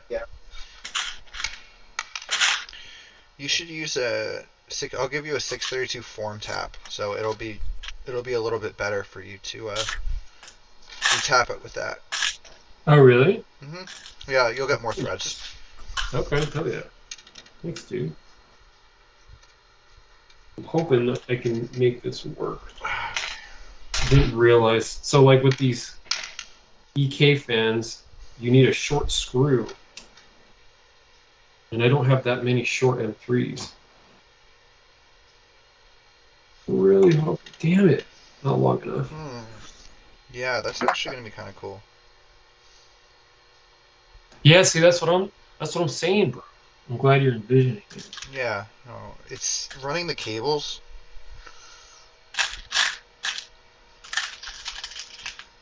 Would be a pain, but Yeah, I running cables is going to be a pain for me too because they're just so visible. I think running cables is always going to be a pain. So like, Yeah. so it's like don't. It's better just not to make decisions based on that. When Okay. when they start doing like wireless power Yeah. delivery, whoo! Yeah. The I Whenever they that. I don't think that'll ever be a thing. Hey man, don't kill my hopes and dreams, The okay? because the power has to be so clean. You know, like it can't be like there's so much attention You is are paid right. in power supplies for it to be like very consistent. No, yeah, you were absolutely right. Uh, what is that? That's you got radiation, and then with that you've got noise, and that's a thing. It's like impossible to run away from. I mean, that being said, Yeah, there's a there's a lot of way. stuff nowadays that Yeah, there's a that way. 10 years ago we're like, yeah, no way we're gonna make that, and then it's made. Oh, chat. What's chat saying? So LiquidHaus is building an Atlas. Eric is building on a prototype case. Yes, exactly. So this is a prototype test bench that I'm just developing internally because I need a test bench. Uh, and LiquidHaus is building a super custom atlas, a stainless steel atlas. It's very special. Um, Toff, Eric, I have a 240 FLT if you want it. Toff, you're too kind. I'm okay. I do have a lot of FLTs. I need to use all the existing FLTs I have first. But do you have just nothing but 360 FLTs? Uh, Because if you've got a different size, like they could still work, right? So like if you wanted to mount the radiator on the inside of that panel and then use the fans on the outside, you can mount the FLT on the outside to that. Like if you've got different sizes, like, and that's the cool thing about some of the stuff is like you could go so many different ways. I thought it would be cool to have the FLT kind of hidden, well, but it's it. Well, also the other thing to consider too is the FLT is the pump. right, I know. Um, so that's a minor So complication I didn't consider before. Uh, huh. you really don't have a standalone pump? No, I mean I could take off. I have the DDC pump from this. I could take that off, and then I'm sure uh, I have an acrylic front. Um, the Oh, yo, the J. What's up, bro? Uh, the J is from our Discord. He built a super dope atlas. Nice. Yeah, he has one of our radiator stands too. Oh, really? Oh, fuck Yeah. yeah. Oh, Yeah. speaking of LiquidHaus radiator stands, um, the let's do some product placement. No, Hey, product nice. placement. Just they stand. Put it in front of your Atlas, like in between the Oh keyboard and the shit. Atlas. Okay. Ooh, show off your keyboard by placing it, like resting it on the EXT. This sounds. It's We're a getting this. universal keyboard stand. So much practicality with one of those stands. Orgy's gonna see that and be like, "Oh man, okay, now I gotta showcase one of those in a video." Australian Custom BC says, I was just about to ask, are your stands coming back into stock soon? Yeah, hopefully sooner than later. It's really just been a manufacturing issue. The steel is insanely expensive. It's the same stuff that Eric's going through right now with all of his products. We have a very similar design language, and so we're essentially utilizing kind of the same materials. And the stands are very similar situation. Eric's on the East Coast in Jersey, where they've got a little bit more industry there than Salt Lake City, which is where we're based out of. And so because of that, there are quite a few variances with trying to get certain manufacturing things finished to move forward to get actual EXTs out the door into new customers' hands. And so it's basically just been trying to figure out a new manufacturer who can do it affordably without having to up the rates on the stands already, because they're already at a price point that is harder for some people, and I obviously would rather not, but everything is being done out of house, or none of it's done in-house. Uh,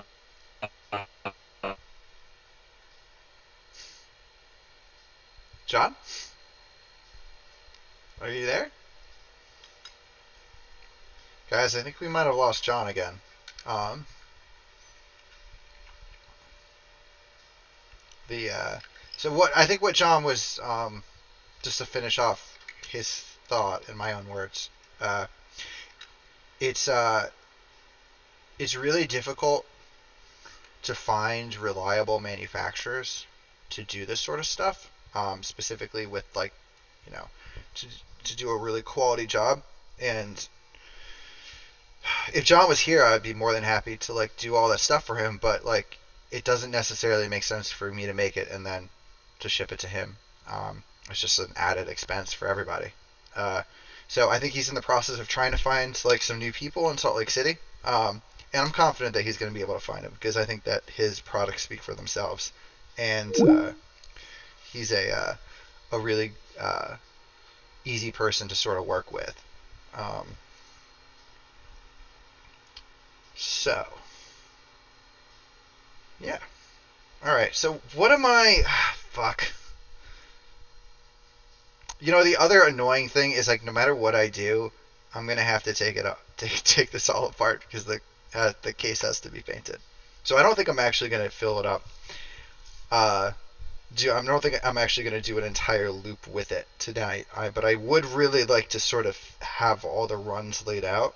And it's soft tubing, so I could just, you know, um, I could undo it whenever I want.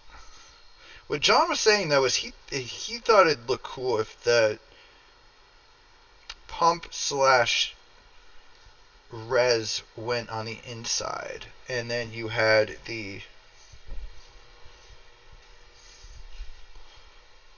we went like this, which would actually look pretty freaking cool. Um, my only kind of annoying concern with that is that I don't normally like it, like having my pump and res like uh, in a really inconvenient place. But you know what? We're gonna see what it looks like.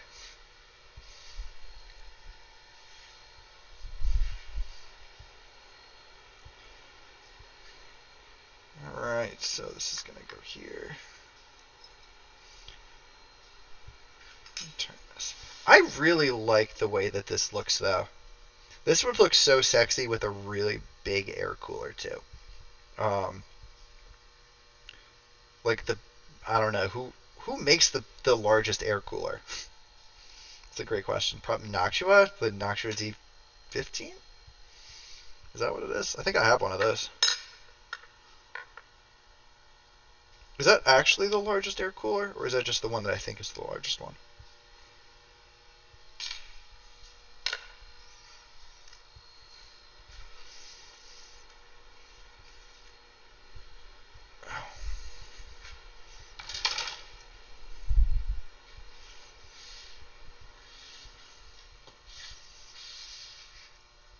The Cooler Master one? Is that the real blocky looking one? I always I always thought Cooler Master, um, the Cooler Master air coolers look kind of bad, to be totally honest. Because they always looked really like gamery. Um, Toph Mod, gotta have dinner with my girlfriend and his family. Catch you guys. Oh, peace out, Toph. Cooler Master one looks like a cylinder head. Yeah. Mm-hmm.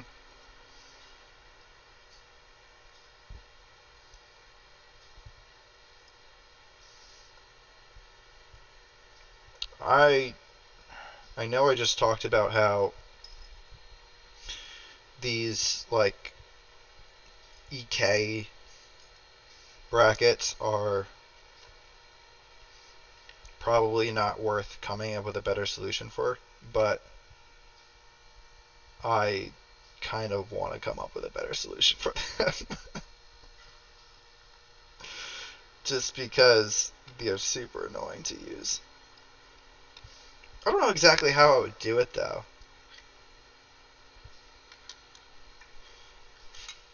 I don't know. Maybe some sort of.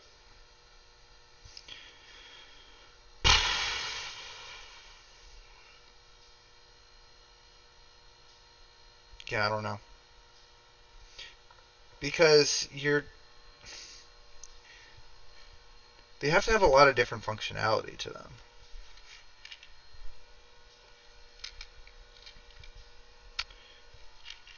Like if I just put taps on one side, well, like what like I feel like that would limit its usefulness quite a bit in like a lot of different situations. Maybe those hmm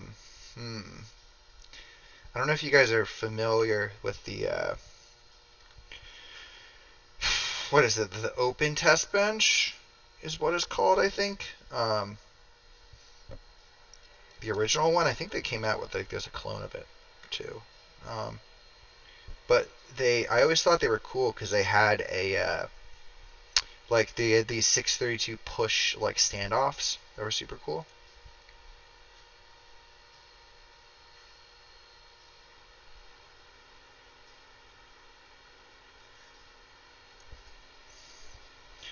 And maybe I could implement something like that. I remember I tried to buy those. Like I tried to find like a source to buy them, and I couldn't find anywhere to buy it.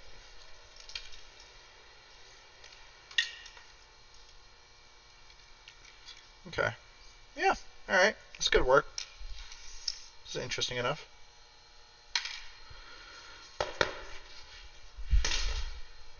Ooh, what's going on? What's up, bro? How you doing?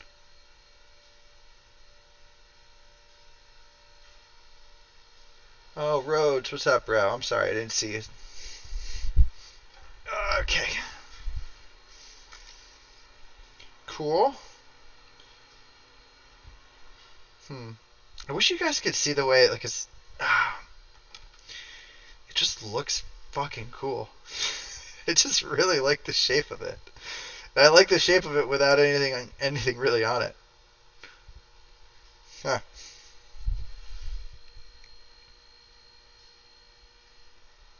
Okay, so I think I have to put this on. We're gonna use the one with the.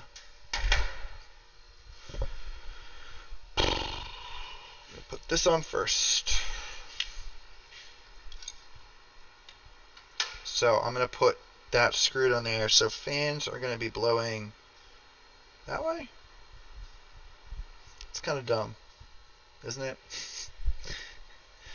Isn't that kind of silly? Yeah. All right, that's fine. That's fine. We'll let when John comes back, he'll yell at me for doing this.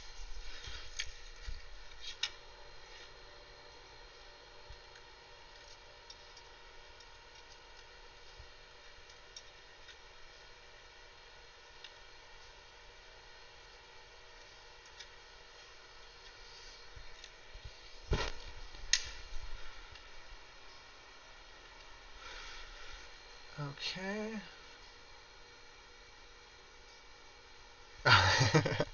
John is as he said, straight up updating the BIOS because his rig keeps crashing.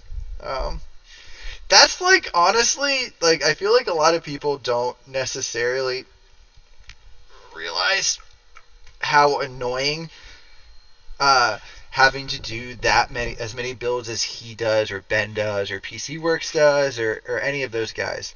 Um, the amount of builds that they're kind of required to do uh, is insane, and because of that, they never get to have the same rig like set up for long because they're cannibalizing parts for everything. It's companies are they're sending them stuff, but like they uh, a lot of the times the companies might require like multiple different builds being done, and like so like you can't like when you're not able to have like a set computer set up, it's super annoying, and you end up having a bunch of stability issues because you're throwing machines together. Um, all right, cool. All right, so this is in there now. Yeah. All right, cool. I'm into that. I'm into that. Okay. Yeah, exactly. As Clockwork said, yeah, and they don't send you everything for the build. 100% they don't. 100% they don't. Um, they send you the parts that they want you to show. Um, and a lot of the times they want them back.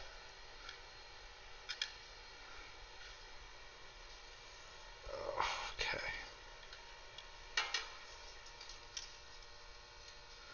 I think LTT talks about that, like in a video from a while ago, how like people thought they got to keep everything, and it's like no, a lot of the times like you have to send stuff back.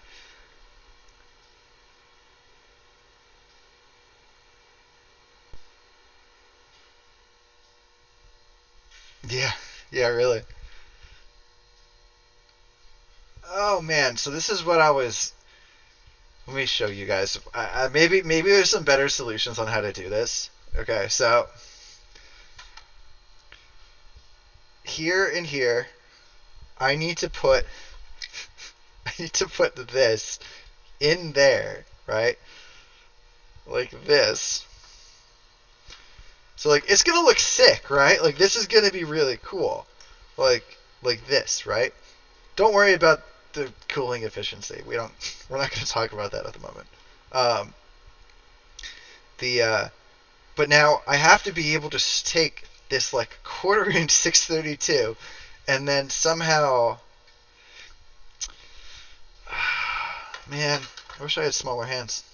This would be a lot easier. Be a lot easier.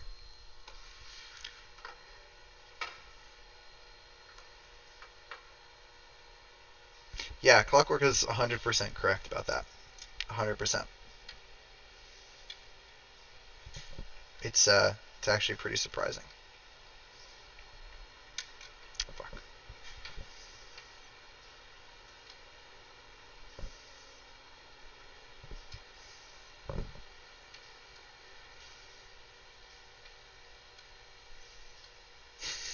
Fuck.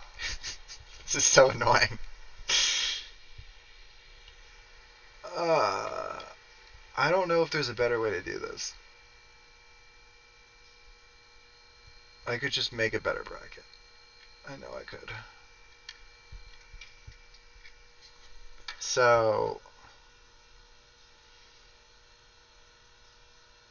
man, even if I do this, getting it out is going to be such a pain.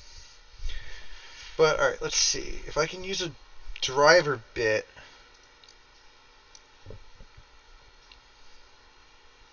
You can find the right size driver bit.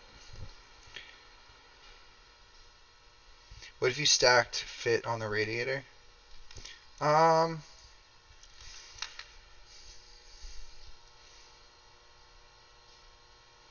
you mean on this side? I guess I could. I guess I could. I want to see. I want to see how this turns out, though. I don't know. Some things are just pain, right? It's not like a Buddhist saying.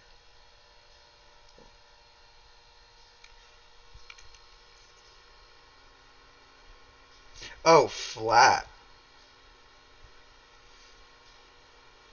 Stacked it flat on the FLT. I could do that too. Man, I'm gonna be really sad if I can't find the right driver bit for this.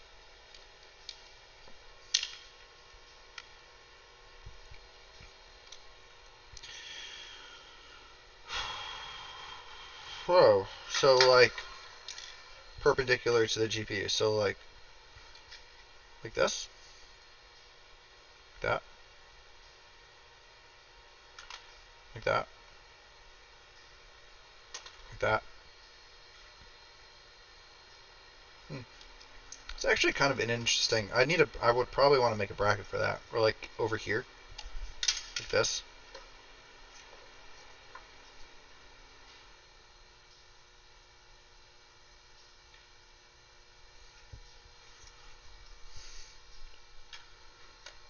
Like that.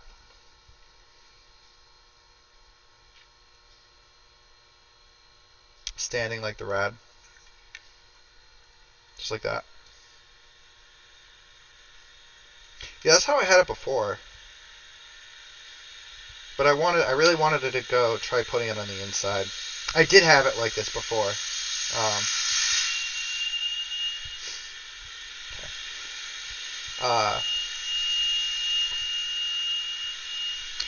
let's see, is LiquidHaus coming back?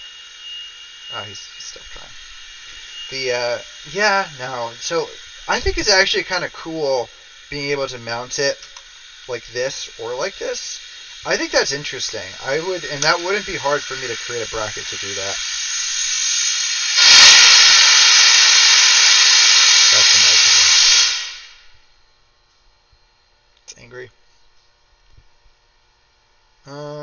So I could do it like that. That's kind of cool.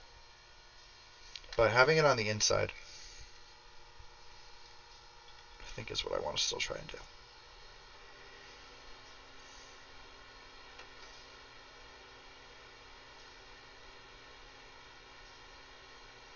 Big ass air compressor. No, that was that's the um we use 50-gallon liquid nitrogen um containers for the laser. I have like 7 of them over there. Uh so they're high pressure, they're GP49 tanks, so they're 500 psi liquid nitrogen.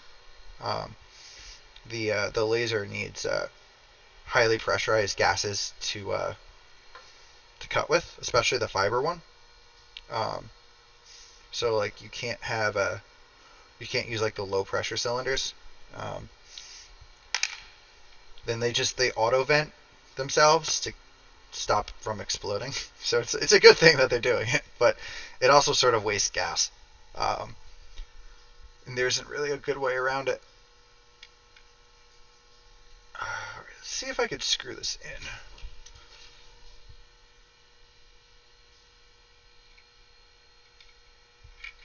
No, no, that's not gonna work. Okay.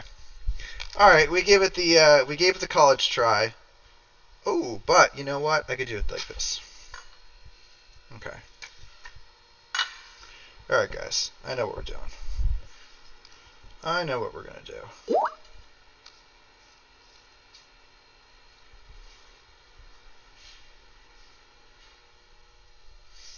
The dude, I hate compressors. Are this? You know what?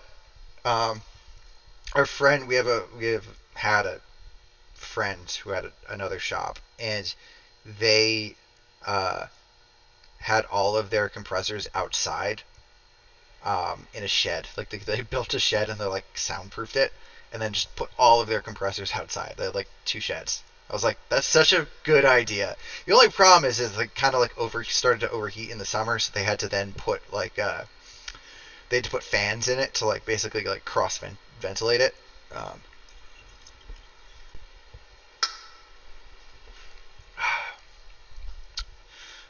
all right, John is ready to try again. Give it a shot.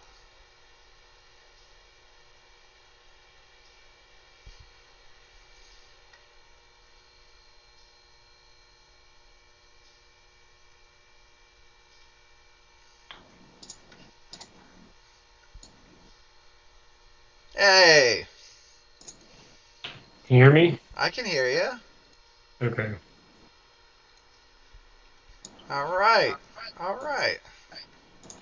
I updated the BIOS on this board because something's going on. It's exhibiting very strange behavior. Very strange behavior. Well, that makes sense. It keeps keeps fucking up. Yeah. Okay, so let's do this again with putting you in here again.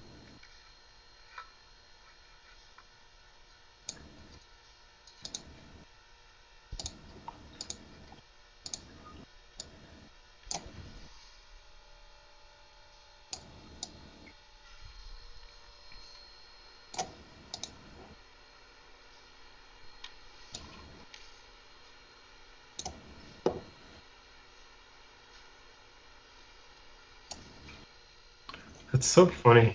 It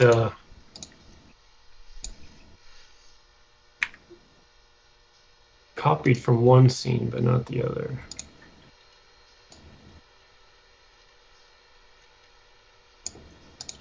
Okay, there we go. Okay. Ooh, yeah. Okay. Okay. I like this. So, John, putting it on the inside isn't gonna work. Uh, No. not super easily. I'm going to. I don't want to say I'm going to give up, but You're gonna give up. I'm going to. I'm going to attempt a different solution. Okay. Okay. I'm excited to see your other solution. Yeah. This is when the magic really starts happening. This is necessity. Yeah. Necessity is the mother of Yep. creation. Out of necessity, man. Best mods come from that. I'm also using your offset location for the power supply mount. Oh, thank God, someone uses it. Yeah, it should be pretty good. The only thing I need to do is I also need to add the GPU bracket, which is I don't even remember how it goes.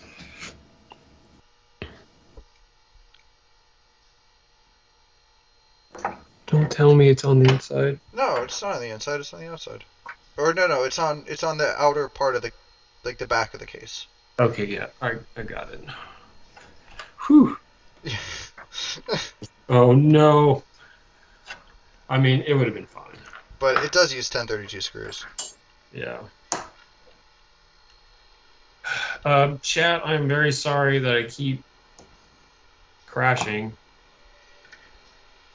It's not your fault, bro. Hopefully that doesn't happen again.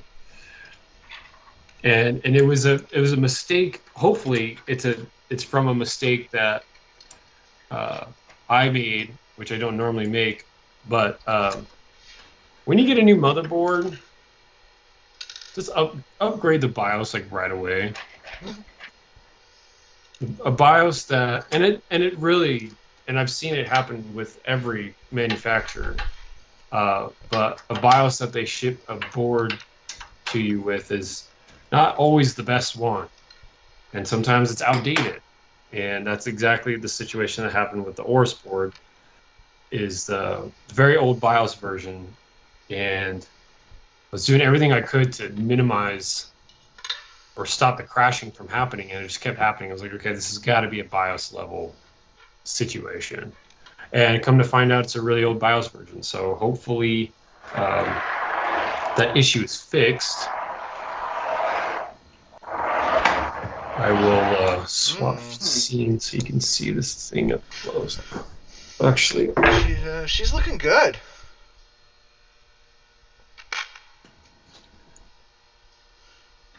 no. John, where would you say in terms of like troubleshooting a build, and I guess maybe this is for somebody. I don't think anyone in the chat right now is an inexperienced builder, but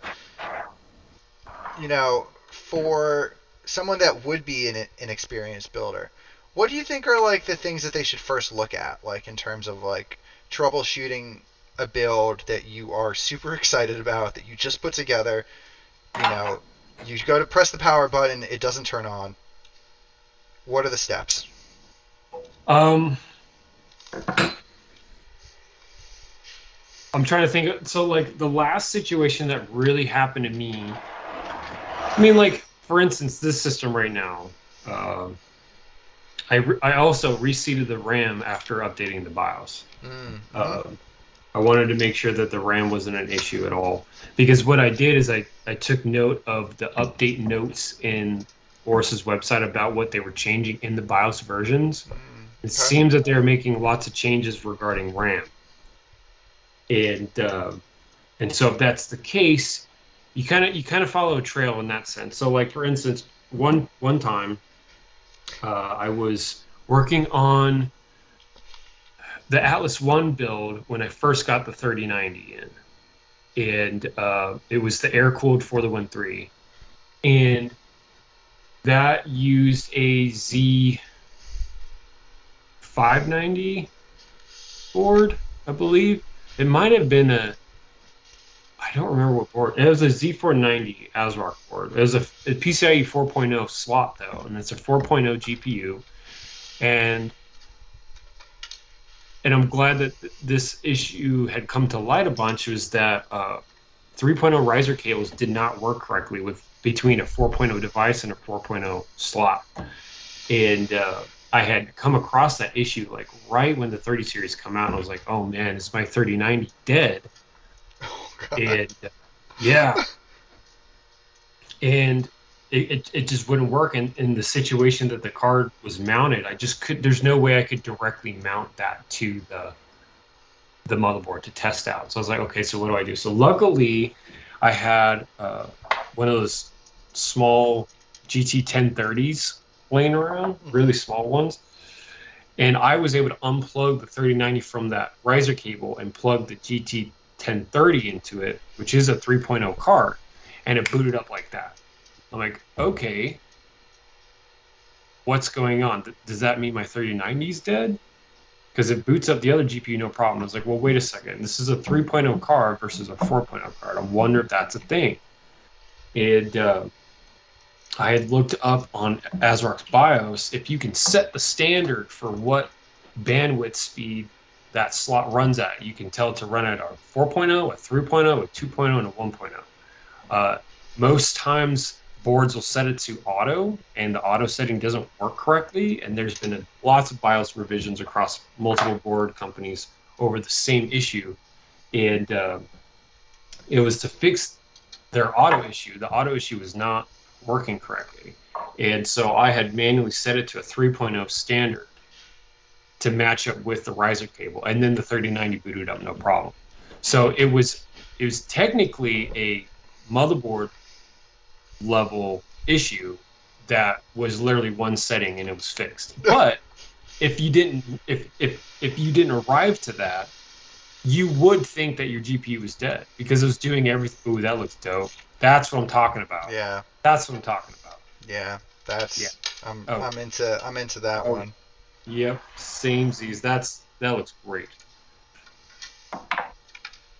But it's little stuff like that. So like if you're having an issue trying to troubleshoot, you know, like one of the classics is start with one stick in your motherboard. Like take out all the RAM and install one stick of RAM, see if it'll boot up, and try one stick at a time. See if you can get in the BIOS. The BIOS is going to tell you a lot nowadays. I've never had to reseat a CPU. I hate that that's like a tech support answer. Like, oh yeah, we'll just reseat the CPU. It's never actually worked for me. I've done it. No. Reseating a CPU is, in my opinion, it's bullshit. There's just no way that reseating a CPU is going to change anything, especially when you're using like legit products, right? A legit product. So like one thing that like, oh, the CPU is not seated correctly. And like, no, it's seated correctly. It only goes in one way. Mm-hmm. That being said, mounting pressure is definitely a thing, and there was a thing with Threadripper for sure, which is why they had you with specially torqued driver set so that it would torque down the Threadripper CPU in the exact amount of mounting pressure that it needed for the board to like recognize the chip. In my opinion, that's a flaw. That should not be a thing. It should not be based upon mounting pressure.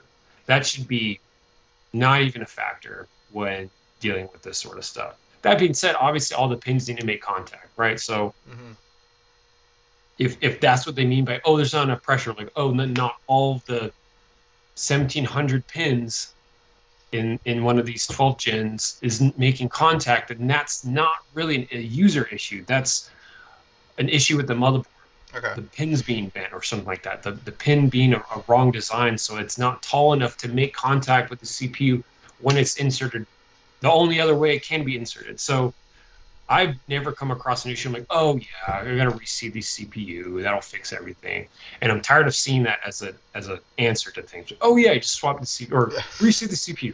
No, that's not a thing. I've never come across an issue where that has been the fix. It does nothing. So I wouldn't worry about that. But RAM is always finicky. It's always going to be finicky. I will be very excited to see how AMD deals with DDR5 with their new AM5 motherboards in the future, because RAM with Ryzen has always been finicky, especially with speeds It up, you was, up the yeah. speeds, you start losing a lot of stability. Um, I'm not sure if Toph Mods is still watching, but he's been pushing a lot of RAM overclocks, and but then he was having issues with stability, programs running and stuff, and then it can lead to corruption. So like uh, overclocking RAM is very tricky, and I would say it's still one of the most finicky aspects about hardware these days is RAM. So if you're having an issue, I would start with RAM before anything else, and just work your way up from there. But the main goal is to get into the BIOS, because the BIOS is going to tell you a lot about what's going on. Fair, yeah. Okay, mystery fittings. Time chills. Thanks, Derek. I appreciate you showing up and hanging out. We're just building computers, you know. Mystery fittings. This one, your building's for me, right? Yeah, you wish. You wish. But I mean, let's get going on a build soon, bro. Lord Stompy, aren't the pads on the CPU now anyway? Pins are on the bubble, or is that just Intel? Actually, when AM5 comes out, both AMD and Intel will be doing the same grid array, which is the pins are on the motherboard and not on the CPU. Really? Yeah, Really? so AMD's going the Intel route with how they're setting up their boards and CPUs. So Wow. yeah, no more PGA AMD CPUs, which I'm okay with. They're making strides towards improvements on why they're going that route, and a lot of it, from what I've done some reading, is the memory issues. The LGA interface allows for a lot different stuff to happen when it comes down to how the RAM communicates with the CPU. So that'll be very interesting to see, and how AMD, like I'll be very curious about like what their DDR5 standards are for motherboards. It'd be really cool if a DDR5 standard for like just going forward is like 4800 megahertz. Like if that's a DDR5 standard for all AM5 motherboards going forward, that's pretty fast. And yeah, so that's good enough. Yeah, so it's only going to go up from there. All right, how do FLT reservoirs? Okay, so this is the pumps. And does anyone in chat who has recently done an FLT EK build come answer my noob questions about where the ports go? Okay, so I mean, you look into the acrylic, bro. You'll be able to see it. All right. Well, I know this is the. I know this. I can figure out the inlet one, but then I'm looking at it now, and it's just like, what am I doing? You know what? Okay, so this one, I'll make this one the. All right. You know what? If it doesn't work, then fuck it. Then it doesn't work. Then I redo it. He's quiet. Okay, I will do that. Derek, thank you for letting me know. I'm upping the audio on your end, so you should come in a little bit louder now. Okay, cool. Sounds good. I'm excited with how this is shaping up. Do you like it so far? I think this is pretty wicked looking. Oh, I see myself in the screen. Could you move me off to the right again? Do you like being in the right? Okay. Yeah. I'm hidden on the right. Okay. Hold on. Let me make it bigger for my chat. Yeah, that's Ooh. Got an offset cylindrical. Oh man. And then I've actually got the pump on the back. Ooh. I was going to try and figure out some sort of way to put the pump in the front, but that's just too tricky. But that's okay. Ooh. On the back it is. And then I'm just gonna do soft tube with this one because there's just no way it can do. Tube. So now you're gonna lay it down though, right? Or you're gonna leave it like that? No, I'm gonna stand it up. Okay. Can I see what it looks like stand up, or is it it's too? Yeah, no, yeah. Yet? Well, I actually can't stand it up because the pump would be on the bottom. Okay.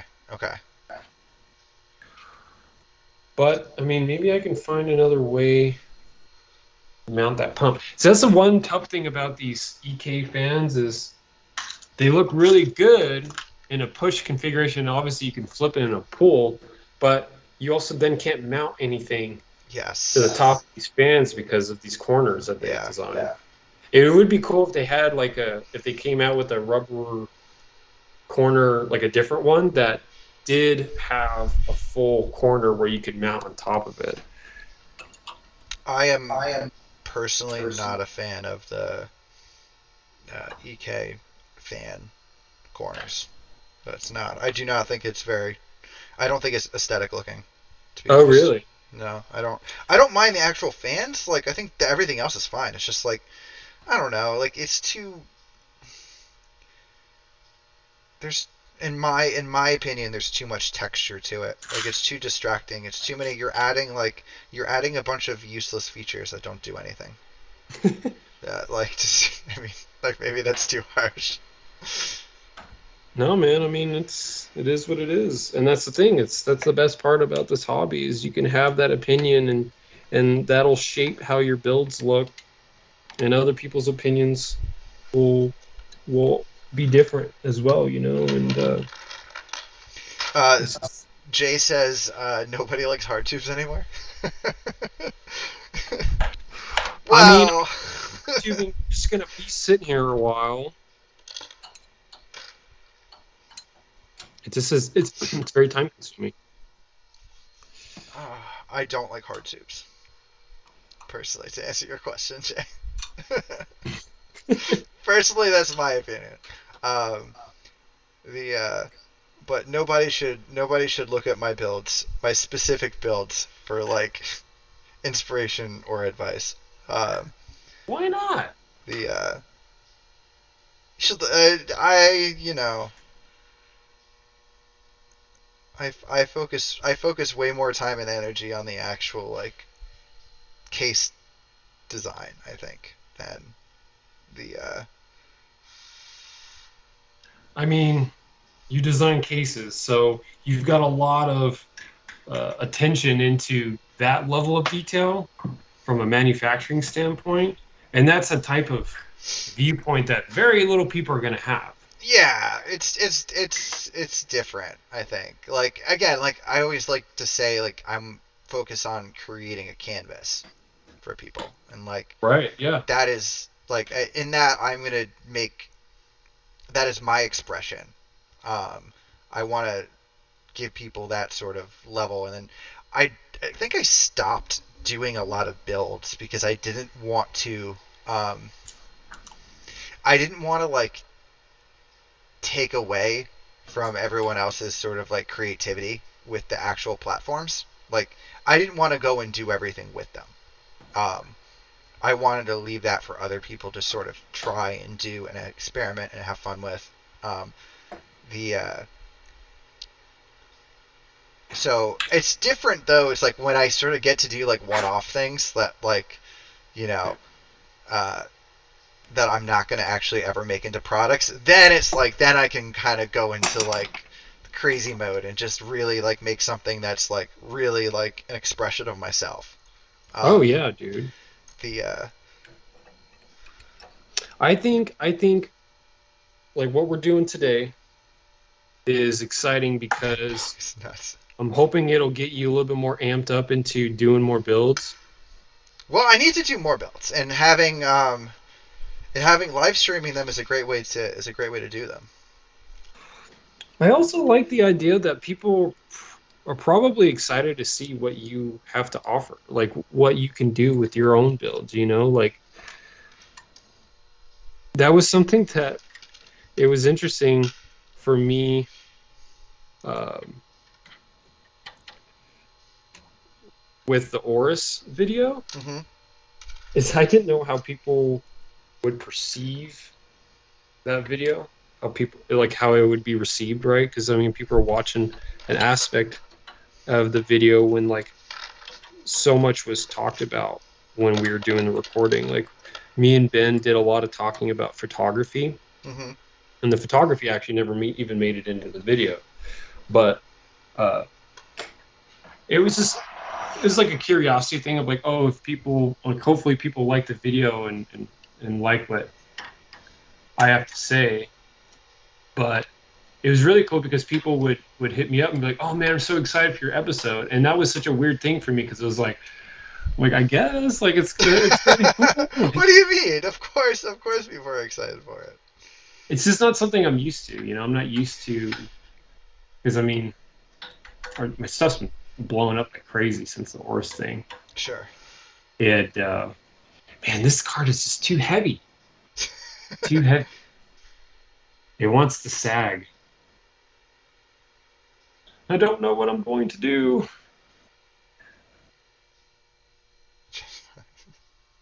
Clockwork, thanks so much for stopping by, bro. You have a good dinner, all right?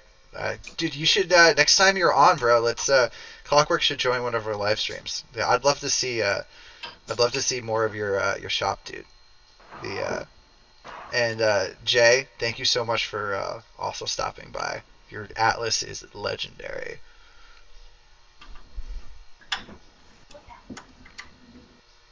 Oh, fuck. Okay, so what am I doing with this?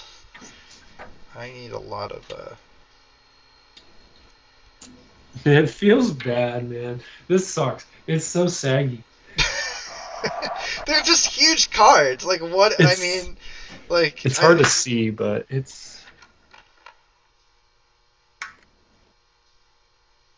maybe I just do a 90 here. No, man, I don't know. 45. It doesn't look too saggy on the camera, but it's pretty saggy. It's really funny because this is a 1080 Ti water block that I put on a 1060, and it works great. But okay, I'm gonna move this thing a little bit so I got some more room, and so you guys can probably see a little bit better.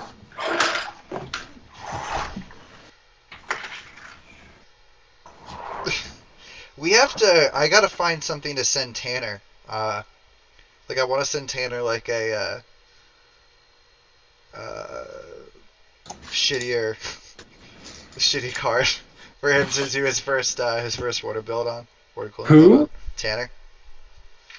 Oh, that would be great. Yes, I would love to see him do a water cool build. I have I have like a 980 Ti. Right I have a 1070, but none of them have water blocks on them.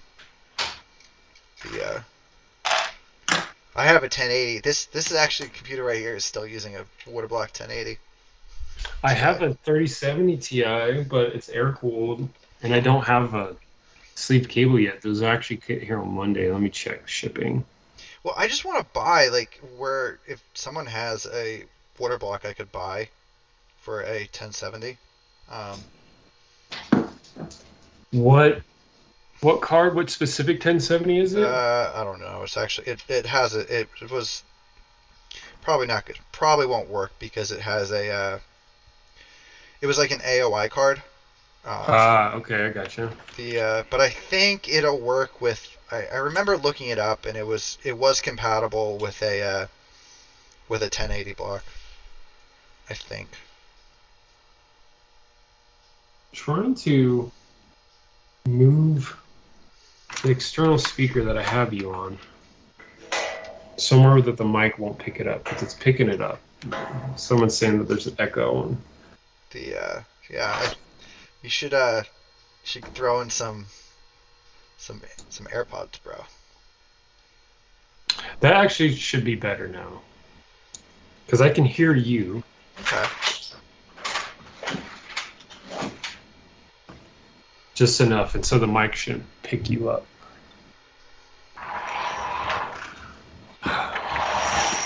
Yeah, it's I'm wondering.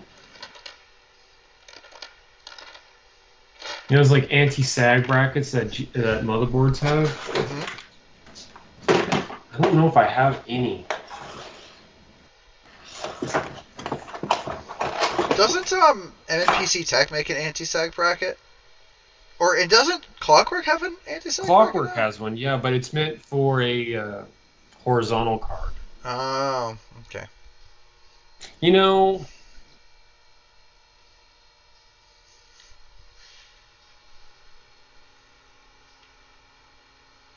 Okay, I'll just do horizontal on this one, I think,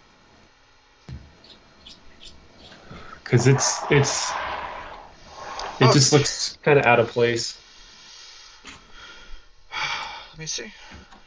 Tanner says he could get a water block for his old R9 290X. Yeah, right, dude. If you could find one. The hard thing is finding the. Oh, bro, that looks so dope with the stainless steel. Um, I know, right? Tanner, the hard part's just always finding the.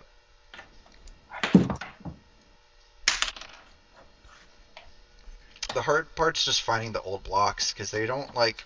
I don't know. People don't like keep them around for some reason. I don't know I what happens to know. them. It's weird. Well, I think when you get into like the old legacy stuff, I think you get a little bit into the hoarding. Mm-hmm. Uh, like for instance, I've got a brand new Heat Killer 2080 Ti block that's for like a reference 2080 Ti, and I had got it because I was gonna find a cheap 2080 Ti back. Remember when people were selling it for like $500? Yeah, those were the Oh, I had that. days. Go. Why do I have that go? Wait, my voice is picking up as desktop audio. Doesn't make any sense. Um, is that better? Let me know, you guys. I don't know why it would be picking up as desktop audio though.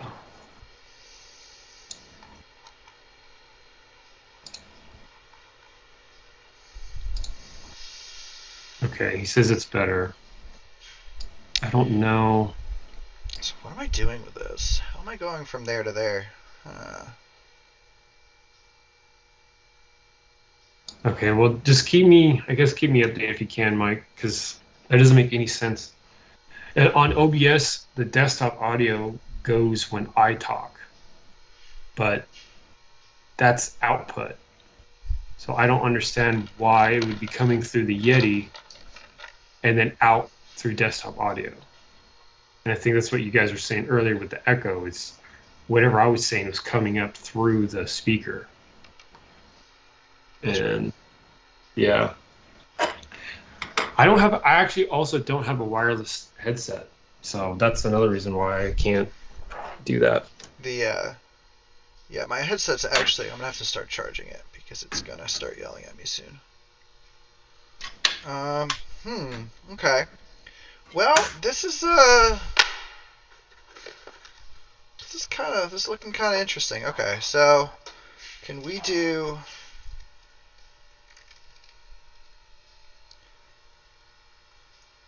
You do this. That is a weird, huge, long run. Ah, yes, tubing. My fave. Make it bulbous, man. That's what I'm gonna try and do. I'm gonna try and make Maybe mine just, look all just, like just alien. I need a. Okay, all right. Well, first, first, we're gonna put a goddamn drain valve somewhere because I always Yes, forget this. yes. What? Oh no, OBS, what are you doing? Stop it, bud. Um, Derek, that hurts my heart. Mike, yeah, I don't understand it either. I mean, earlier when I was talking about the EXT stands, I'm sitting here talking about it, just kind of more focused on the computer and not anything else. And I realized that I've been talking to a frozen screen for like who knows how long. I had no idea the computer froze. It just straight up froze. No, it made no noise. It did blue screen, nothing. It just locked up.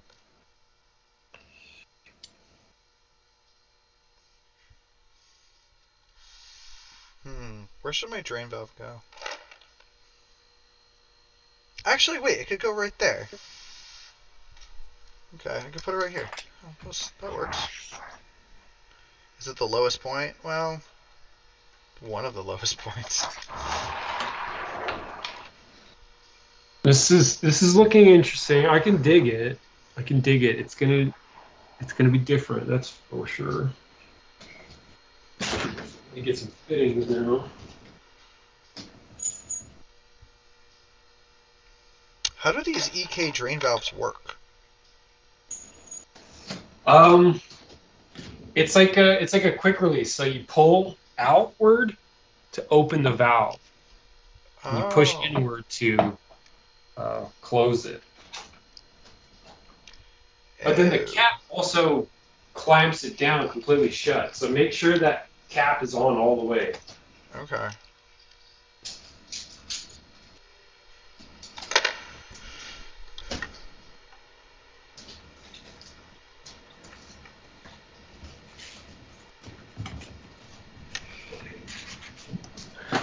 Okay, I'm cool. I also love that you're building in the kitchen serving tray. It's not a kitchen serving tray. It's a Lazy Susan that I got at the Intel event. Okay, it's not meant for cooking. It's meant only for computer building. But you're kind of right.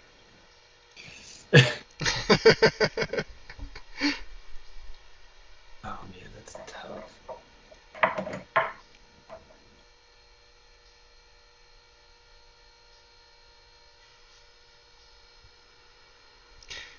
uh, Ghostbusters says, "What was your most successful product?" Probably the Monument. I think. Oh yeah. Yeah, I think that probably we sold the most Monuments, hands down, actually. Yeah, without question, it's probably the Monument. Now, that's not the product that I like the most at this point, but like that's definitely what we sold the most of. Interesting. Okay. Yeah, 100%. I'm like really into this. This is looking cool.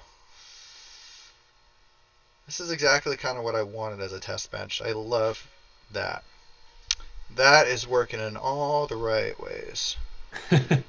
The only thing I don't necessarily like is I don't know if I love this. I think I'm gonna add one more. I'm gonna pull a Ben. Ben, if you're here, if you're Oh here yeah. and you're I think he's listening, on his flight, but the what are you gonna do? it's not really a Ben. Everybody does this. I'm gonna do two 45s together. Oh, okay, okay. The I think that's not really a Ben thing. I think that's just like a thing that everyone does. Well, it was funny because this morning before the stream started, I had to take apart that as a Opus build, Mm-hmm. and I had used 245 rotaries stacked on top of each other to make 90s because I was out of 90s. But it actually looks really cool with the stacked 45s. I think 45 stacked look really neat. Yeah, Um, agreed. I might do a 90 and a 45 together. What does that look like?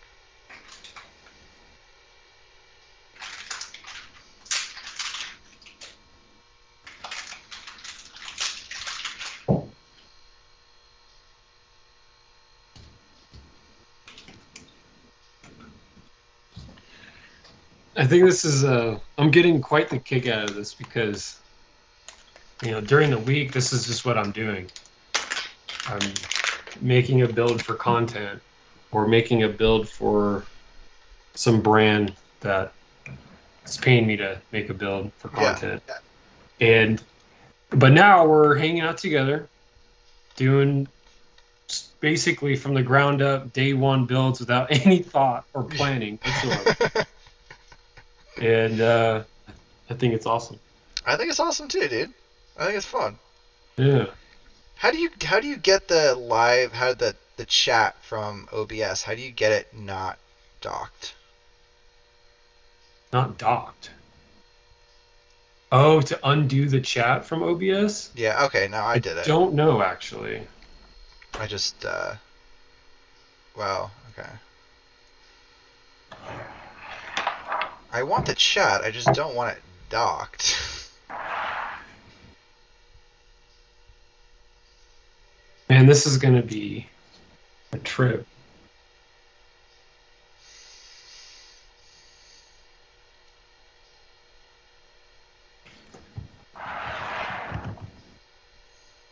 Darn. The fitting is the tallest thing. Yeah, this whole build. Sometimes these EK fittings are too bulky. They are big. They're definitely big fittings. Yeah. They look so good though. They're definitely my favorite in terms of like just aesthetic. Mm-hmm. And it was funny because when I was doing the Oris build, we were hanging out with Ben and Tim. I had a lot of EK fittings just stacked on top of each other, and then I did an inline tube reservoir, and that was tricky because it's holding a lot of weight, and like, you can kind of see right here, but the fittings are solid brass, and then they're plated, so they're insanely heavy. Like brass is super heavy, Yeah. and when you're throwing them all together and then you're extending it outwards, those fittings are going to start sagging. And I actually found a little trick. Uh, Also, Hobby, yes, he's trying to pop out chat. Please give me the rundown on how you can do that. Oh, I figured it out. Oh, you got to figure it out? Yeah, Okay, it was cool. All right, we good. it was Um, stupidly easy.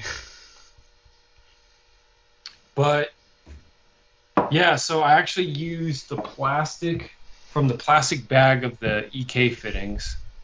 And obviously, when you're machining something, you got to worry about tolerance. And with a rotary, you've got like a what I would say maybe a half mil. You would think of tolerance between the rotary and the fitting, the rest of the fitting. Uh, Like right here, the tolerance between these two, so it can spin. sure. Okay. Right. Yeah, So it's it's got to be probably half. it's a tight tolerance. Yeah, for sure. Yeah, a half mil. Super high tolerance, but that tolerance becomes more present when you're putting weight out on it. It's hard to see with the lighting, but if I try really hard, I can open up that gap between these two textures because Yeah. it's meant to spin. And I cut little slivers of the plastic bag that the EK fittings come in, and I was able to stuff them in there into that tolerance gap. And that plastic, just the super thin plastic, was actually able to hold up the weight better so that the fittings wouldn't sag as much. Huh. Yeah, pretty crazy. Yeah, that's pretty crazy.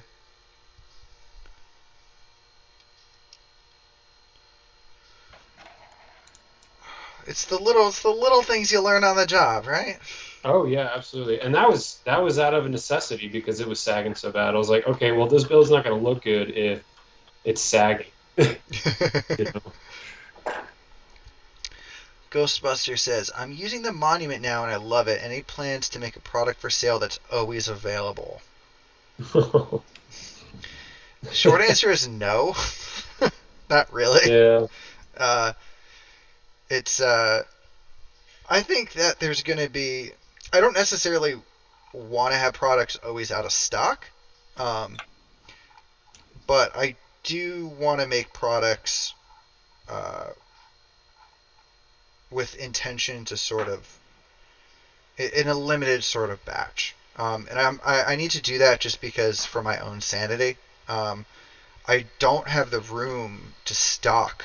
Like, imagine if I made 200 atlases. Like, where the fuck would I put them? Like, like there's nowhere. I'd have to rent a cargo container outside. Oh yeah. Oh yeah. To They're just big. store I mean, them. like this thing is big and it's only half of it. Yeah, yeah. You know, like it's 100%. bigger than the 011 Evo, and it's literally just half of it. Yeah, yeah. Yeah, these things are big, man. So yeah, that's the answer to that question. It's not. I don't like having products like run out of stock. Like I don't like the idea of not being able to sell something. Like if someone wants to buy it and they have money they want to give me, and I can't accept that money, like that's obviously not like a great business decision. Yeah. But like at the same time, like it's also like you have to be aware of like your own your own ability and your own limits. Like, and one of those limits is just like you can't like. I would kill myself if I tried to have all the products in stock all the time. Yeah. Oh, absolutely. The, I mean, I was losing my mind a little bit just trying to make sure that we always had the 120 EXTs in stock, and slowly but surely, I was realizing more and more how hard that was going to be. And, we ran out a few times, and sometimes we were able to stock up, but it's a constant struggle trying to figure out what product to stock more than others, um, where you're going to keep this stock, how long you want to keep it before you start realizing, okay, I'm sitting on a lot of unpaid for material. Mm-hmm. And it just adds up like that. And it's not really fun to deal with. And being that it's just you doing this stuff, it's a huge weight of responsibility to do this from day in and day out. And so that's unfortunately something that is, I think, it's not lost on people, but it's a perspective that you can't just instantly think of right away. I'm like, oh yeah, I understand, I get that. I'm like, well, there's a lot to it, Yeah. Yeah, no, there's definitely, and it's no one's real fault. It's just that I think a lot of people are used to thinking of, the businesses that they're used to purchasing things from as like these sort of like really huge soulless sort of companies. Um, um, and that is not really what I am. Um, or a lot of companies are, right? It's being a boutique sort of business is difficult, and you have your own challenges for it, and you can't always just be able to sell something. It's just not practical. Yeah, it's tough, man. Where did? And that doesn't mean it's not worth doing, right? It's certainly worth doing. It's just that there's just there's complications to it, And one of those complications is that not everything can be in stock all the time.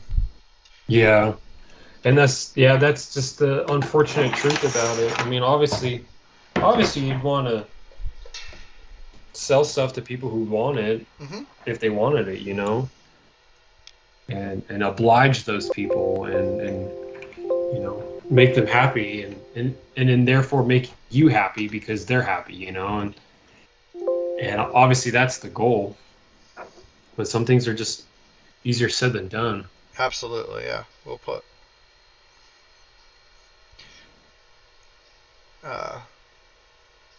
Horji, if I'm sorry, Horji, if I am not pronouncing your name correctly. I do want to pronounce that correctly. I'm sure he'll let you know. But lithium's coming back. What? He asks, are the lithiums coming back? Oh. And that's sexy. I kind of like that.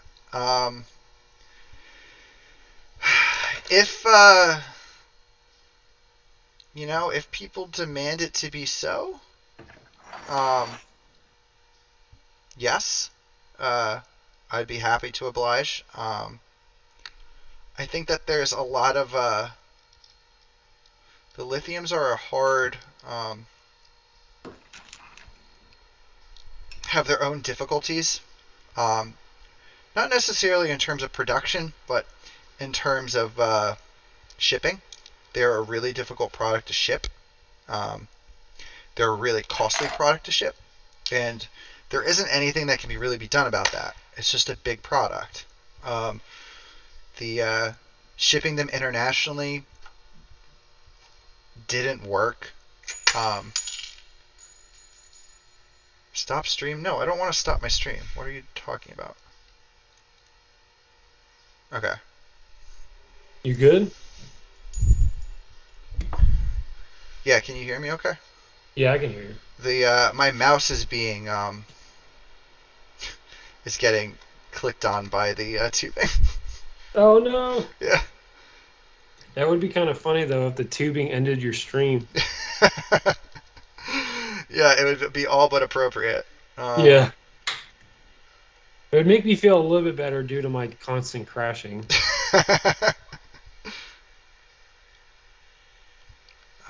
know if I like the way that this feels. This feels too loose, but okay.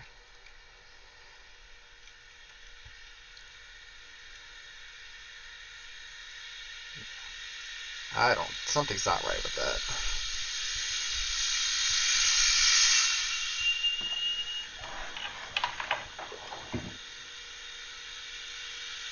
This is quite the build.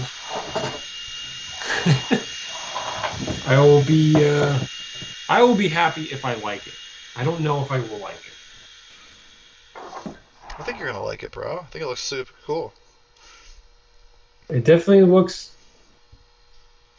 cool. Would you say that with like air If quotes? if you want to call it that, cool. Maybe Cool, different. cool whip. I like this. I like this run right here. I'm really digging that. Ooh, yeah. Yeah, I'm liking that run. But anyway, Horsey, to answer I hope that answered your question. It's a little bit of a complicated answer. It's if people are interested in it, I'm more than willing to sort of like look at it again. That's why we created the voting system that Tanner worked so hard on, which I need to do a much better job of plugging because he put in a tremendous amount of work into that, and Yes, he did. it's really cool. And that is uh, the point of that system is to sort of give everybody a voice. Um, and to really communicate and let me know what people are interested in. What products do you want to see? Um, whether it's old products or new products. And again, the beauty of doing small batches and stuff like that is that I could do it once. Like if enough people are really interested in a product, like I can do that product once and then I never have to do it again. If it's there's we kind of were able to open up a lot of different possibilities for stuff, but the biggest problem with the lithium was the international shipping, or was the shipping in general, because it's a very big case.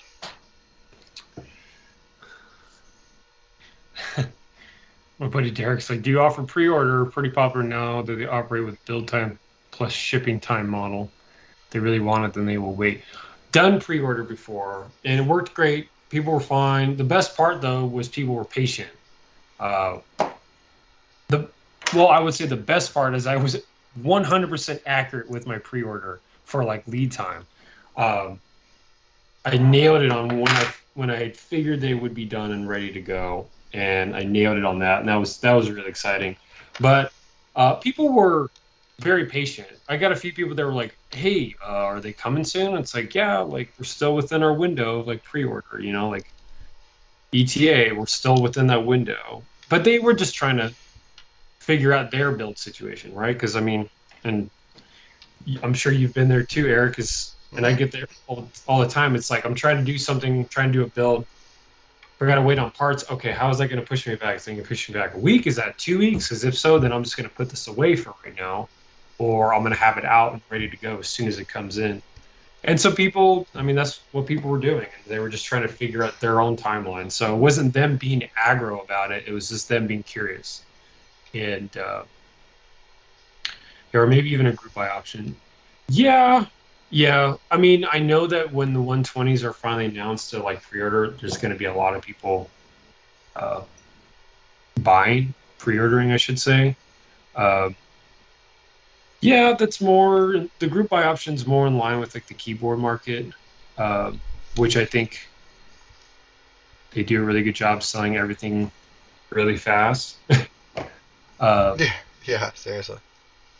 But I do like the value that the stand brings if it's always available, rather than oh, we're doing 2,000 of these and then that's it. Get in on the group buy within this window and then it's going to ship in this window. I don't want the stress of making sure, especially at this exact moment in time, I don't want the stress of making sure that ETA is accurate, because currently ETA is very cloudy on when exactly they would be finished and ready to go. And and it's really difficult to verbalize this situation to people who are just asking, and I literally get asked it every day now, when the 120s are going to be back in stock. Obviously, I try to convince them to go 140 because, in my opinion, if you're going to do an external radiator stand, it's the best opportunity to go as big as you can. Mm-hmm. And the 140 platform's just the bigger, better option. That being said, I also do realize that there are plenty of people out there who have 120 millimeter base radiators sitting around from maybe like an old build or something. They're a lot more commonplace, and so the possibilities or the likelihood of someone having an extra one laying around is much greater than a 140. So I fully understand that. I get it. But, you know, when I made the stands, I started with the 120 because I thought people would want them. But then I was more excited about the 140 because that was the size that I had envisioned for an external radiator to be. I mean, you think about like the Mora radiators, it's 9 140s. Like it's a massive, massive radiator. It's literally the same size, not depth-wise, but same height and width as an 011. I actually think it's the same length as an 011 XL. So, or at least the 420 Pros are. They're massive. So, like, obviously a 560 is not going to be that big. It's actually going to be easier to deal with because you're going up rather than out. But in my opinion, the 140s were the better way to go. Gatorplay said, what 8-pin GB is that? It's actually a 1060 Strix with a 1080 Ti water block on it. So yeah, that's why it's a single 8-pin. I have this card. Ellie got this card years ago for her build at the time, back when the 1060, when the 10 series was new. And we held on to it because it's a great content card to have. You know, like if we just got rid of it, I wouldn't have a card right now to be building with. So it's one of the reasons why I hold on to like older hardware. Is it still looks good, still applicable. Obviously, it's not going to be playing a 4K game, but most of the builds I do for content don't ever really see any real action, which is kind of sad because it is. Well, but that's the reality of it. Yeah, that's just how it goes. Like, I'm a little afraid on how little action this Oris build's going to get. So I'm glad that we're streaming on it right now. It's actually for some of this stuff. Alright, so can we do this? Figured I could show you guys this ridiculous bin of tubing I've got. Like literally so many different pieces, so many different lengths, so many different types of tubing. Scraps. It's really nice to have and hold on to so that if I need a short little tube, it doesn't take much work to go and snag one. But real quick, because I know there were some people, and I'm not sure if some of the people who are watching were interested in the tube sleeving, but these two tubes are different. You've got the McMaster EPDM right here, and then you've got the EKZMT, which is also EPDM. Same, basically the same thing. Yeah, but the ZMT is a little bit fatter. It's the same size. It's a 3/8 by 5/8, which is my favorite tubing size to use. But the ZMT is a little bit fatter, and that is the issue that everyone is running into with the tube sleeving. It's kind of cool. I mean, obviously, I wouldn't call myself a trendsetter, but I have seen lots of people do stuff that I have, right? You can call yourself a trendsetter. I think it's okay. No, there were other people that did tube sleeving before me, but they were long in the past, and I don't know if they're even still in the hobby anymore. You know, it was just a guy who had got some paracord. I think his name was Low Fat. He went by the name Low Fat on Overclock.net, and he had sleeved this really cool like royal blue paracord over hard tubing, and it looked dope. It looked super cool. And I think it made sense to do the paracord because the paracord's a little bit thinner because it's actual thread rather than the plastic mesh that's used in all the like the nicer sleeving now. And so it's got a thinner overall outside diameter when it's on the tube, so it's easier for the compression to go over that and still thread on. And that's essentially the same situation that people are running into with sleeving their soft tubing is I was like, oh, how do you do it? It doesn't seem to work. And it's like, well, the trick is really in the tubing. With this McMaster EPTM tubing, it's a lot easier to pull off the sleeving with the compression ring than if you were to use ZMT. And that being said, ZMT is a lot easier to find than the McMaster EPDM because McMaster, I believe, only sells in the US. I thought they were international. I'm not sure, but some people have told me that they have issues ordering from them. So I'm not 100% sure what that issue is about. But that's when it comes down to I'm not sure what to say because obviously there's a lot of suppliers that make this style of tubing, and it's going to be really hard to for sure find out if the outside diameter is thinner than the ZMT. So you're going to have to experiment with that. But that was something that I was trying out because MD PCX makes the tubing, or the sleeving, I should say, the sleeving. And I ordered some sleeving, and I tried it with the ZMT at first, and I was like, man, there's just no way, there's no way this is going to work. And it's interesting seeing how people have thought about, like, oh, do you put heat shrink on the ends? Do you use a hot knife to melt plastic? And all those things sound great, except you're adding to the outside diameter, and that's the biggest issue. That's the real issue. So the trick then is to how do you make that tubing thinner? And honestly, I mean, you can get a little barbaric with it and get a really nice like X-Acto blade and shave down the ends of the outside wall of the ZMT to make it more narrow. Now that being said, if you go any more, you don't want to lose the application of the compression ring from the fitting actually doing its job to compress the tubing. So there's a fine line between cutting or shaving down too much and too little. Mm-hmm.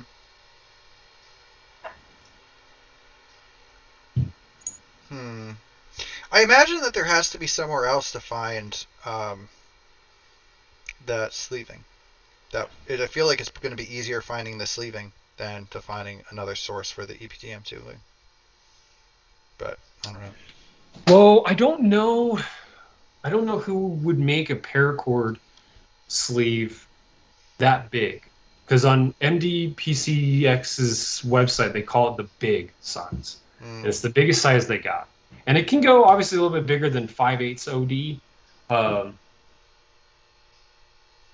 And theoretically, the bigger you go would stretch it out a little bit thinner. So that might be a trick to do, is maybe go with a little bit bigger tube with that same style sleeving.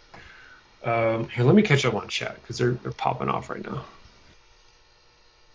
I finally got my 30 Ti, so it's 3070 went my spare PC build for build time backup. Yeah, that's good, man.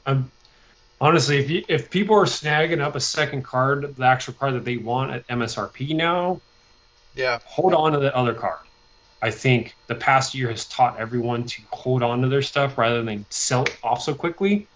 I feel really bad for the huge wave of 2080 Ti owners that sold all their cards thinking that the 30 series was going to be like super cheap or something. Like, I don't really remember the reasoning why all those owners went crazy with selling their cards, but they sold them for pennies on the dollar. Like, they were selling their cards for like $400, $500 for like a 2080 Ti. Mm-hmm. So I think this past year hopefully it's taught people to hold on to their hardware, at least for a little bit, until a new situation presents itself, and then you know, okay, yeah, now's a good time to get rid of a card. Sure, you may lose a little bit in terms of like initial investment, but that's going to happen, especially now because all the prices were inflated for such a long time, and now they're back to normal, and no one seems to be batting an eye about that, which is crazy to me because everyone just got bait switched on that. I can only imagine how much money all these companies made by blowing up that MSRPs. Oh my God. People actually doing it. And then them going back to like, oh yeah, we're back to normal. It's like, okay, well, how about all that extra money you made from those cards from the past year? Like, I hope that doesn't become just a precedent moving forward. Okay. Honestly, just yeah, Derek. Let's get you a new GPU, man. They're becoming pretty regularly available. Like I saw the Best Buy downtown uh, had like a bunch of them actually. The downtown Best Buy is the only one that they'll stock cards in because it's their flagship store. Uh, Their John, my flagship brother. stores in uh, Salt Lake City. Yeah, well, no, I'm sorry. The flagship store for this area, for this Oh, region. okay. I was like, really? That's where they. No, That's no, where no. Best Buy censors No, their. I would say honestly, Best Buy has kind of like left Salt Lake on the curb a little bit because their store inventories are terrible. And you walk into their downtown store and it's clear that they spent all their budget on like product placement and setup and all that because the store looks gorgeous on the inside. But then if you were to go 10 miles or 10 minutes south and go to a different store, it's like a barren wasteland. Yeah. And they all seem to be like that. Uh, and so when you're online shopping at Best Buy, and like, okay, what's in store? Nothing good's ever in store unless you go to the downtown location. Uh, Derek, I would check right now. Honestly, just go on the Best Buy app and look and see what cards they've got at the downtown location. Because I checked like 3 days ago and they had like 4 or 5 different cards. Oh man, Best Buy closed in my town a week before 30 series launch. That sucks. Right now, the hours for Best Buy are terrible. So in this area, in this region, they open up at 10 a.m. Some stores open up at 11 a.m. and then they close at 7 p.m., which is wild to me. That's like a normal 8 hour shift and like some cleanup, or like an 8 hour shift and lunch, and then that is it. Like, and it's crazy because then you've got like Walmart next to it who stays open till like 2 o'clock in the morning. So I don't know what Best Buy is doing. I don't know if they're just deciding that they don't want to pay a workforce for those hours, but it's definitely possible to have a store open because I think people will work. I think people still want some money.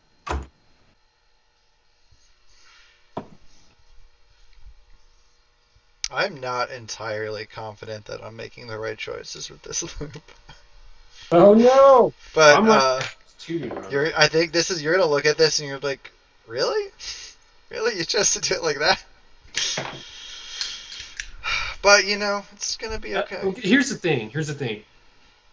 If you're starting to see a pattern with the tubing, you have to run with it. You have to go with it because you can't then fight that pattern that you're starting to see. And that's kind of what I mean by like an organic necessity when you're building something is if you start to see something come to fruition out of necessity, would it be better to just keep going with it because that seems to be the easy route, or would it be more difficult for you to like try and force the tubing to do something that it really doesn't want to do?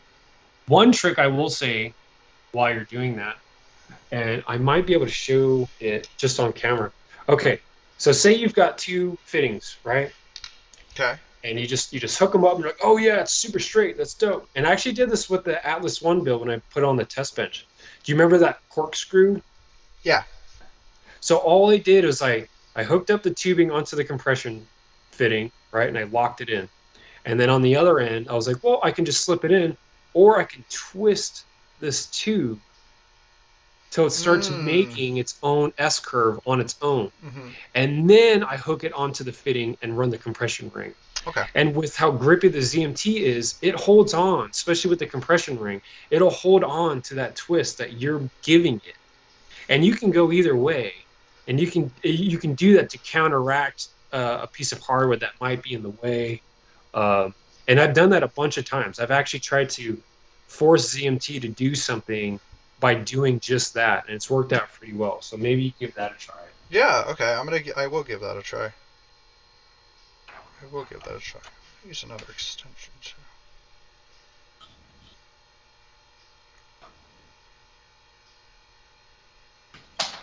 Okay, so let's see here. Okay, sorry, Gator. I'm trying to catch up on chat. Right, let's see. Carbart's kind of that same stuff. See. Snake skin. Okay, interesting. Slimmer sizing too. Interesting. Okay. I wanted to do an all AN fitting and tubing build. There was a guy who did an AN build years ago, but he did stainless steel mesh wrap on the AN lines. Uh, and they were like straight up, like out of the automotive industry, probably some Mishimoto, like aftermarket coolant lines that you can run with AN fittings. But it looked awesome. It looked awesome. And he actually used stainless steel mesh sleeve for the tubing. Mm. But the thing that he had going for him that was able to make that happen is that he had like an AN fitting that had an adapter for a G1 quarter, which I thought was very interesting.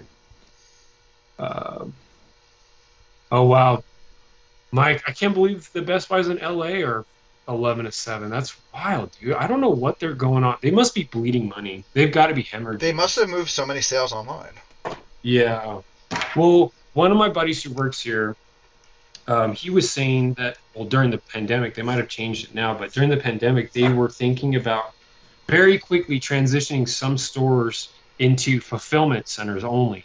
Mm. And no longer a walk-in like brick and mortar store, but like just a straight up fulfillment, like Amazon style. Interesting. Yeah. I mean, I don't know how their model works if they own the property or not.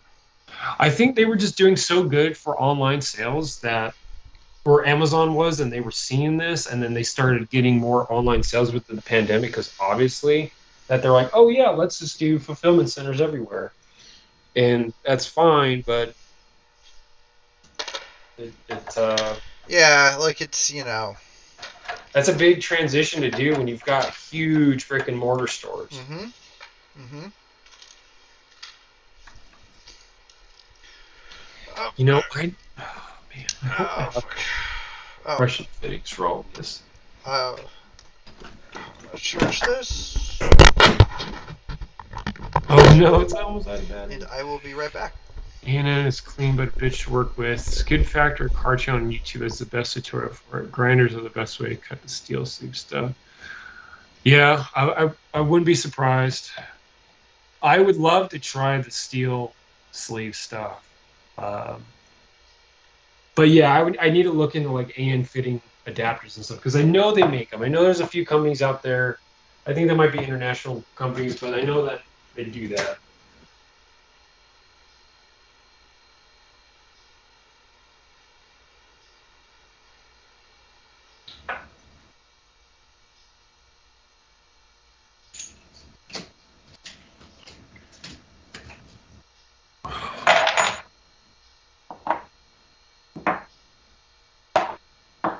Need more silver fittings.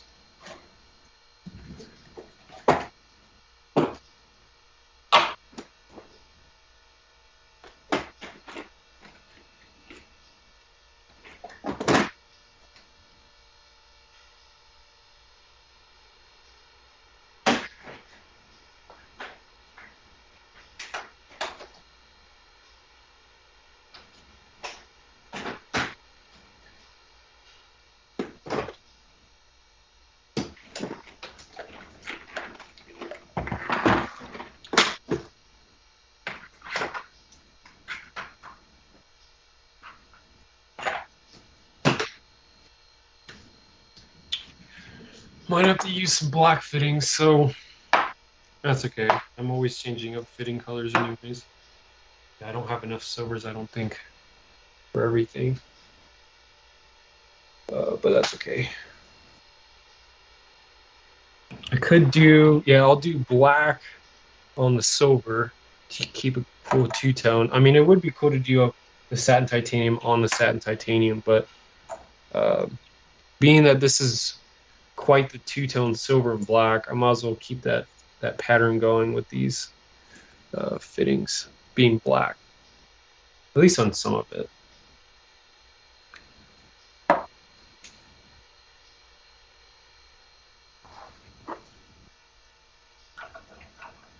Well, you know what? That's the case. I'm changing this out.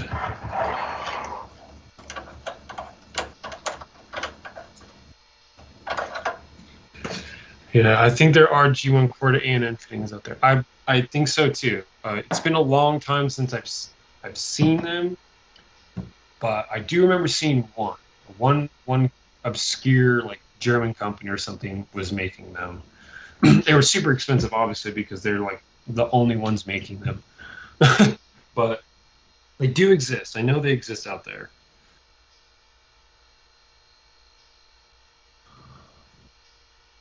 Okay, so let's get some more things.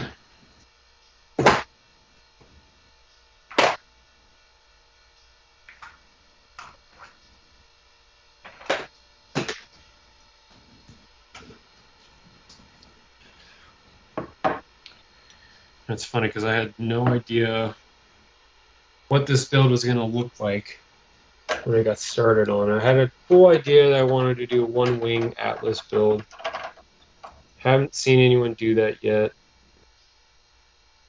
And got the inspiration to do it when I was taking photos. And I think it'll be pretty cool when it's done. It's definitely going to be asymmetrical, which is something that I'm getting a kick out of lately. I'm really digging asymmetrical stuff. And so this would be a cool way to do an asymmetrical build.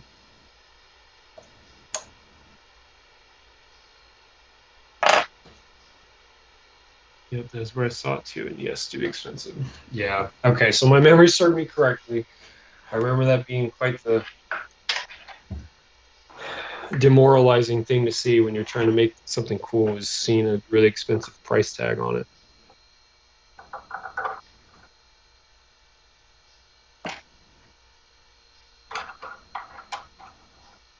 Ooh, maybe do a two-tone. No. Okay. Well, yeah, let's do that.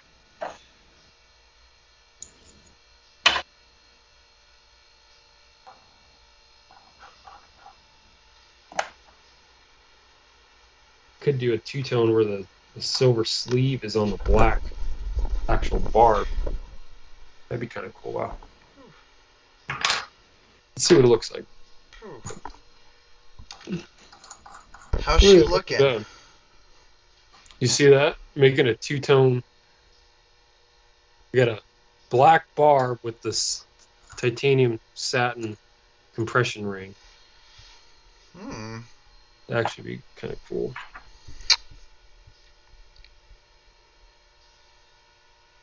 Hmm. Okay, more tubing. That's definitely not going to reach. Maybe it is. Nope, it's not.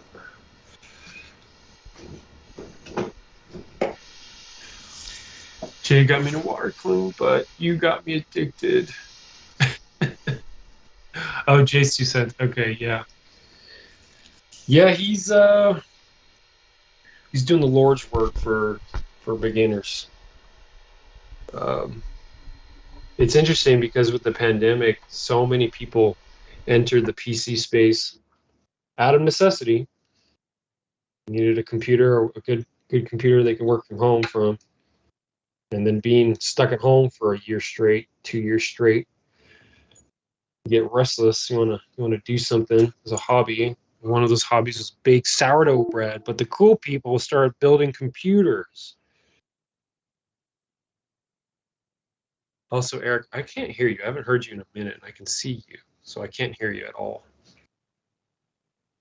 Are you muted? Is that mic red? Is it lit up red? Can you hear me now? Ah, it was muted. Okay, it was only muted for like Yeah. a Okay. couple seconds. Okay, so bad news bears. I don't know where my PSU tester is. Oh no. So I am just going to assume that the cables in this Corsair RM750X box are the correct cables. Do you want to bridge them real quick? You can do it with a paperclip. I It's like actually I it's have like a no yeah I have a PSU. I have a yeah I could bridge. I have a connector for it to okay, bridge, but cool. would that answer like I don't know if that would necessarily answer my question Because like You're the wanting to prime the pump, yeah? no. I don't remember if these cables are for this PSU or for an EVGA PSU. Um, I think they're for this PSU. shit, bro. Pretty sure. I I'm pretty mean, they're in sure. the Corsair box. Yeah, I mean, that's not always the case, but I think it's right. The Corsair power supplies, do they have Type 4 written on the ends of them? Yes. Okay, that's Corsair. Okay. Yeah. That makes sense. EVGA is not going to have that. Um, it's funny because I'm going to use an EVGA power supply, but these are all fully sleeved cables from Cable Mod, so I have no way to tell. Sorry, bro. But I do know that the Type 4 marking is for Corsair power supplies. Okay, that's good enough for me. Oh my gosh, Gator, he did the starter kit with sourdough and he made it for his girlfriend for Christmas. She loved it. That's awesome. I love that she loved it. I'm glad you pulled that off, my friend. I need to get some distilled water. Ooh. I actually first need to make sure that this lube makes sense. Were you having a distilled water shortage where you were at? No, I don't think so. Man, people were losing it over here.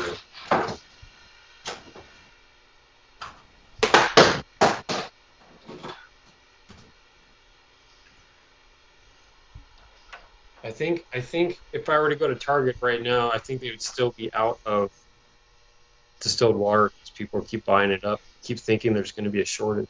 Of I mean, distilled it's water. probably going to be a drinking water shortage, but I don't know about distilled water. I don't. Yeah, I'm not sure. I haven't heard. I haven't heard that about distilled water. So. Okay, I think this looks pretty good. Nice, bro. This looks pretty good. That's what I'm talking about. You beat me. Well, I had different standards. different, very different standards. I also didn't plug in my fans, so You didn't what? I didn't plug in my fans yet. Oh, yeah, cable management, man. Yeah, I know. Also, I feel like one 360 radiator. It's not, it's a little light. I mean, that's what I'm using right now. Yeah, but this is a 3080 and a 5800X. Okay. So I'd be want to bet you that you said 3080. Yeah. Is it the 8 or is it the 12 gig 3080? Yes, I think so. Okay, so you actually have memory on the back. That's why it's active backplate. So you have memory on the back, or is it just on the front now, even with 12 gig? I don't remember. This is one of the first 3080s. Okay, so then I think it's a 10 gig. Um, it'll make some heat, but the 5800X won't make that much heat. Um, I'd be willing to bet you that 360 is going to be fine, especially with it getting fresh air. Yeah. Like all the time, and none of it is recycled heat-soaked air. Um, yeah, man, I'd be willing to bet you that you'll be just fine for temps. Hmm. Yeah, I could put another one on, but like it's then I don't get that I don't have access to the cables, which may or may not be important. I think you'll be okay.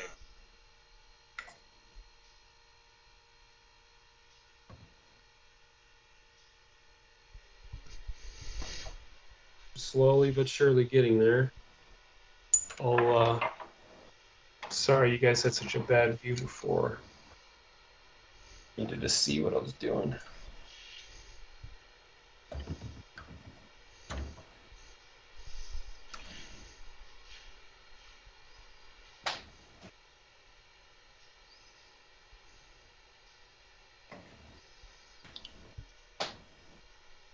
All right. Looking pretty good so far. Now it's going to come down to doing like the crazy tubing runs that you were just doing.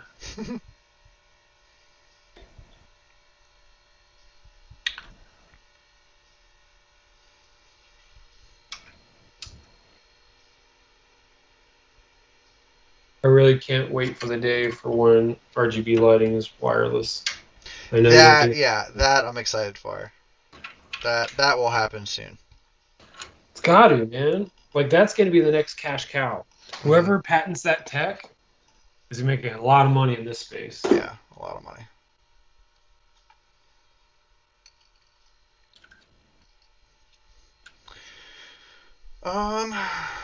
Okay.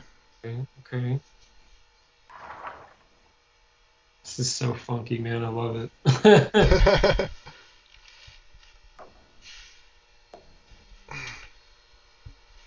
Dude, oh, man, I always forget which is the inlet outlet on these new blocks.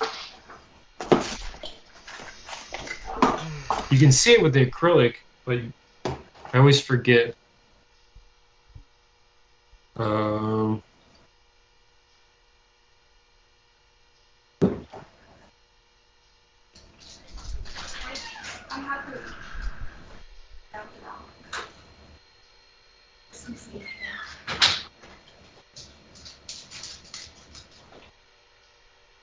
We're still going. Still going? Yeah. Nice. You can say hi to the camera if you want. I don't have to say hi to the camera. We're just hanging out. We're just. It was a bioset day, by the way. It's been fine now. Oh, that's wonderful. Yeah. Hi, Hi, Noe. Hello. You know what I didn't do is I didn't text Jeremy. What's he doing? You wanted to come over? He's just gaming it up. Oh, he's gaming it up. Just gaming. He's using a new I rig. was like, "Are you gonna see John?" And he was like, "Oh, I haven't heard from him." I was like, Yeah. He's chilling though. He was like chomping on candy and eating, playing his games. He's a happy guy. Nice. Okay. Yeah, you've been in tornado mode. Yes, I have. Well, we're gonna grab Becky and Okay. grab. You guys have your own Yep. LAN party of sorts. Of course. Okay, cool.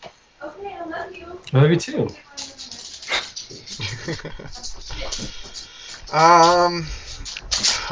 Okay. Tell me what you're thinking. Mike says hi. What's up, Mike? Fuck. So.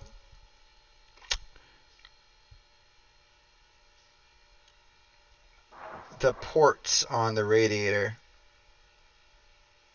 I wish I put them in. I wish I put the tubes in a different direction and like I reversed the ports. Okay, so let's swap them, bro. It's not filled yet. No, it's not filled yet. This is why I'm. This is why Normally, I now. think of this stuff after I fill it. So I'm glad that you're thinking of this before it's filled. The.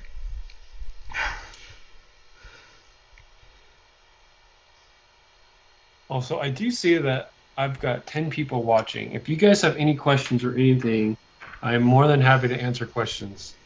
So fire away. What's up, Jenka? How you doing, bro? Yo, I'm really digging this two-tone. It looks really sick. Oh wait, I want to This zoom. two-tone is sick. I want to zoom yours up. With the black tubing, it'll look awesome. Wow, yeah, that's so dope. Yeah, that looks awesome. Okay. That's really cool. So now I have to figure out how the tubing is going to go. Just because I got from this radiator over. So let's see here. Got from this one, and I can like twist the tubing a bit, or I do some like funky thing. I don't know. Or maybe I start from up here. I don't know what I'm gonna do. I don't know. Jenka says I'm a little late to the party. Can you show you're off the new super late build? to the party, bro. Look at what we've been up to. Making really cool stuffs. Jenka's he's a busy boy. He's got a lot of stuff going on. Oh, I know. He's He's doing a lot of stuff. I think he's working at Disney right now, I believe. Or maybe I'm getting him and I'm 94 confused. I'm sorry, I get all you guys confused sometimes. Jenkins, so this is a test bench that I am almost finished tubing, making the runs. Making the runs. And I'm pretty happy in terms of like the total design, like of the bench. I'm actually pretty happy. This bench is accomplishing just about everything that I wanted it to accomplish, which is that it's a flexible platform, it's not super big, and it can accommodate a lot of different stuff. Yes, you did. You did see it in the design phase. So this is it has quickly transformed out of the design phase into the initial testing phase.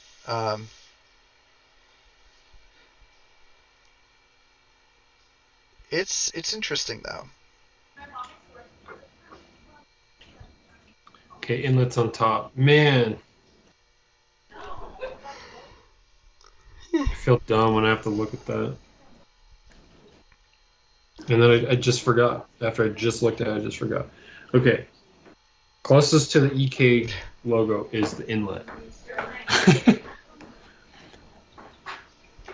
Yeah, my velocity block has arrows on it.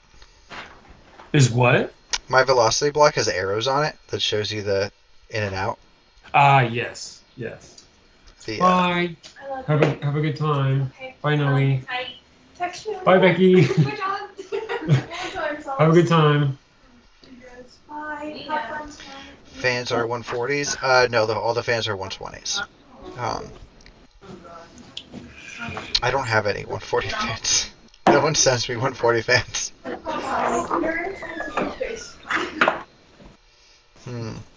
So, I don't think that I don't know if this makes sense. Bye, Becky. Do the video card blocks have actual inlets or outlets, or does it not matter?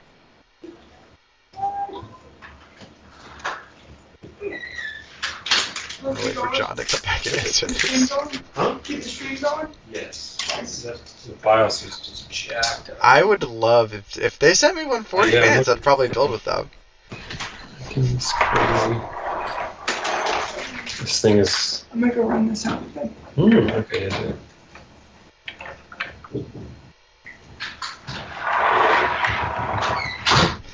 So, John, what's up? Okay, so apparently Jenkins says it doesn't. The video card, does it actually have an inlet or outlet, or does it not matter? No, it definitely has an inlet. It definitely has an inlet. Let definitely me does. show you. So I'm just gonna like pick up the webcam. Okay, so we're just looking at this, right? Yeah. The fin array is what's the most telling sign. You've got the jet plate, right? This jet plate's coming off from this channel. This jet plate is the thing that disperses the fluid correctly through the fin array, like EK design. So if you look at the fin array and you see the jet plate is connected to this channel right here, this is the inlet. It follows that channel into the jet plate. So that's what you have to look for when you're looking at a block. And most times you're going to see the inlet on the left terminal, but it's because of the flow path that they have designed, and almost always, it doesn't even matter with the brand of water block, but they almost always come from the left, and then the flow channel goes into the jet plate through the fin array. Okay. So yes, there's definitely an inlet and an outlet.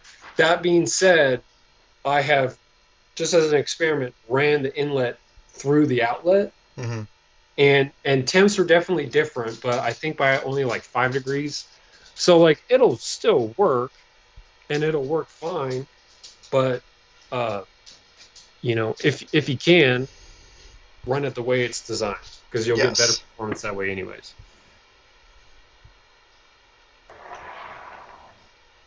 Okay, cool. So I'm just gonna, if I just switch those around, then that solves that problem. Okay.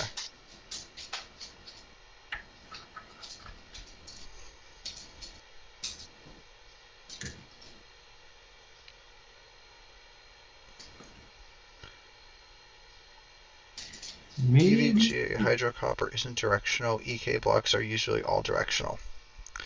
Yeah, well, that lines up exactly with what LiquidHaus John just said.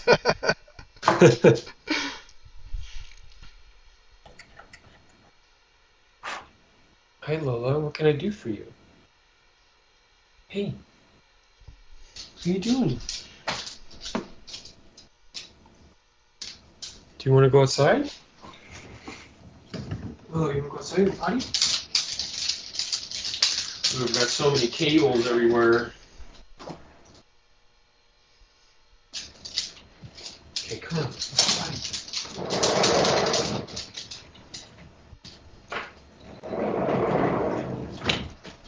Man, it looks like a tropical storm outside. Oh yeah, it's raining. Yeah, you got wind, rain, warm temperature, birds chirping, greenery starting to come back. It looks a little tropical. It's funny. It's weird. You never left. You never left California. I know, right? But California never left me. It was funny because we were in California last week for 2.5 days, and it was the exact time during the heat wave. So when we get there, it's 101 degrees versus our first day of spring 50-degree weather, and that was funny. Because as we were leaving, the day we were leaving, the temps had already dropped back down to the mid 60s. Oh boy. It's like, oh great, well thanks for making us deal with the 101-degree weather. And then when we were in Vegas, the sandstorm. I was like, man. You didn't have good luck with that vacation. No, it was kind of unfortunate because it was like our first real vacation in like 2 years. Mm-hmm. And it ends up being short, and also bad things kept happening. Are you gonna go to PAX?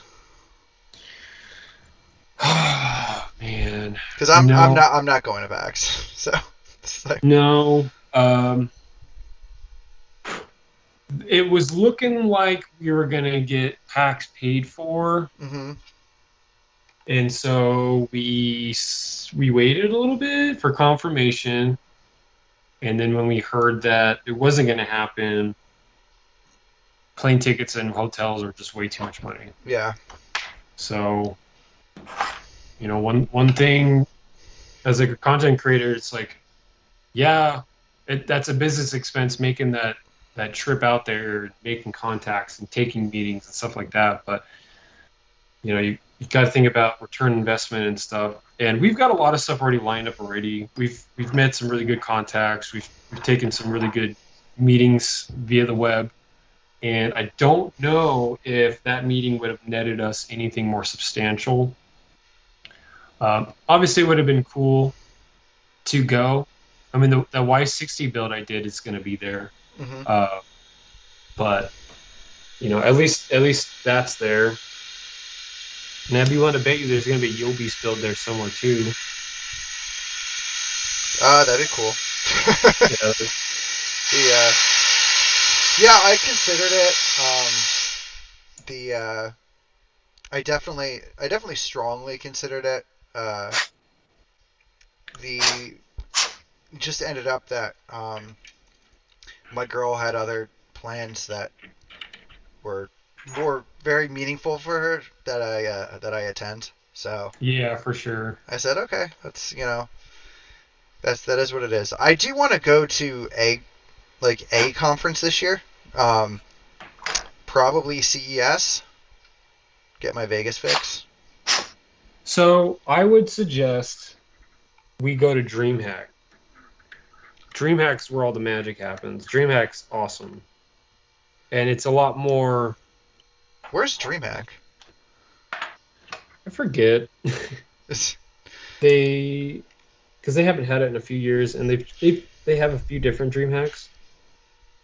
But it would be a really cool place to showcase some of the stuff that both of us are working on, because they're a lot more on the build side. Oh, okay, cool. Like PAX has all sorts of stuff. It's like a huge expo, but DreamHack is like gaming, esports, computers. Like it's just like more up our alley, I think. So I think DreamHack would be the better one to go to.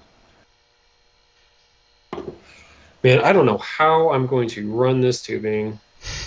Maybe just run it outward in like a super bulbous way.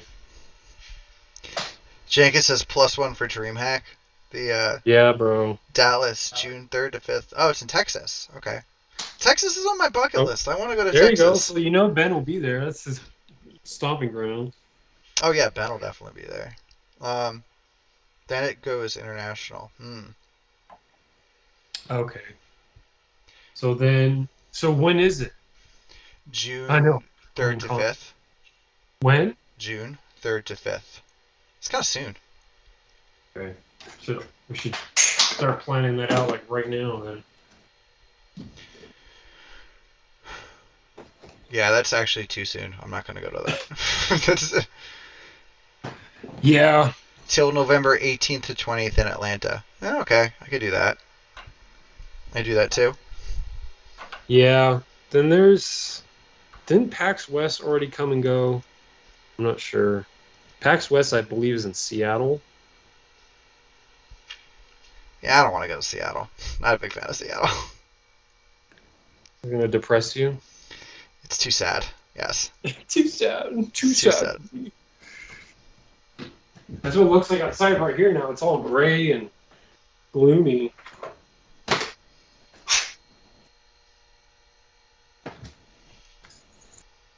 I'm really hoping this tubing's gonna look cool. I might have to sleeve it to make it look even better because I don't know, man.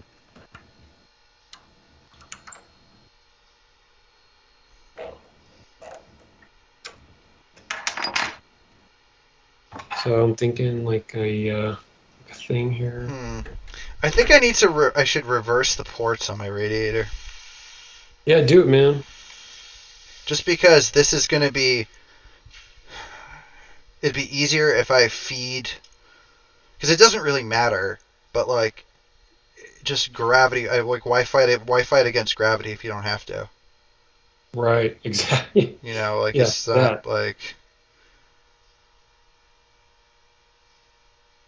Yeah, Wi-Fi against gravity.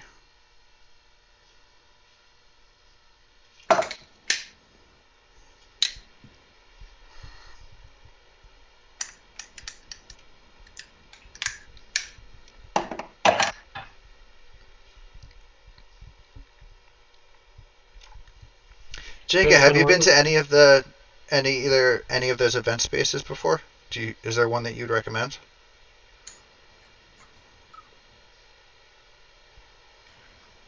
Oh, he thinks PAX West already happened already. Darn it.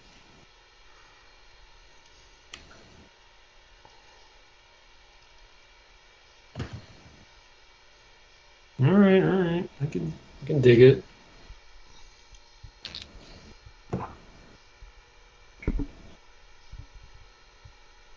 Oh, fuck. What happened? Yeah, no, I'm just trying to unscrew it. Oh, yeah. There we go. Okay, all right.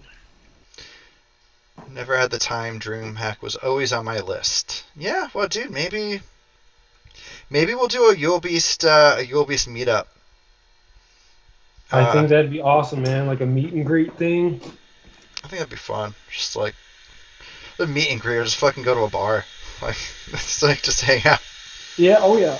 Our kind of meet and greet. An informal meet and greet. Doesn't need to be formal at all.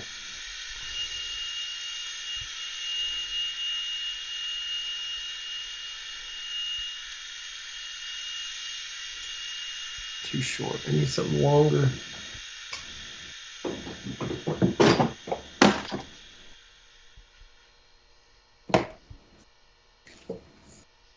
I'm getting close, bro.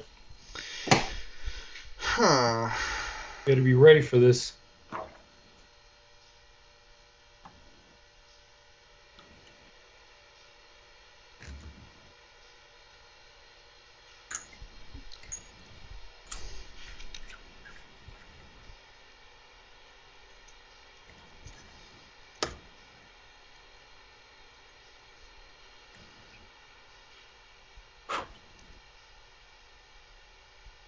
The trick is to make that work the way I want.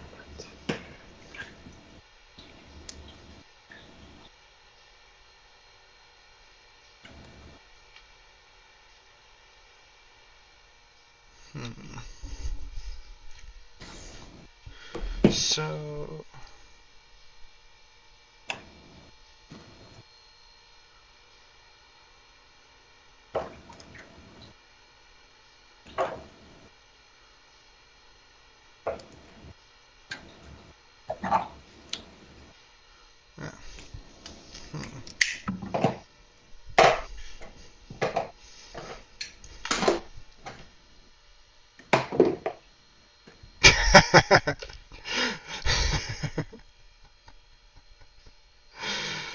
yeah, Jacob, we should have a local You'll Beast meetup.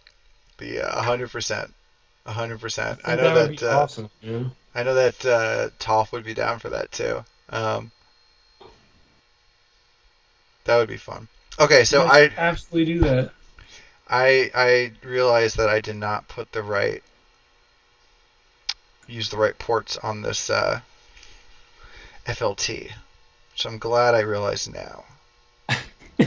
Before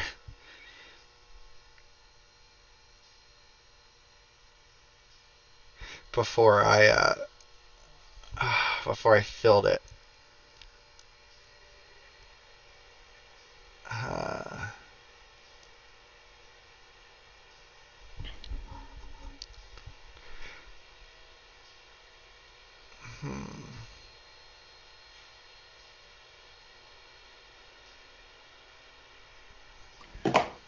This is looking funky fresh.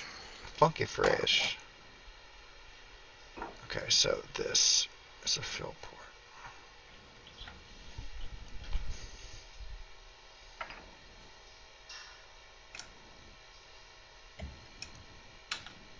If we had more time, we should have done some more prep for the stream last night because I wanted to.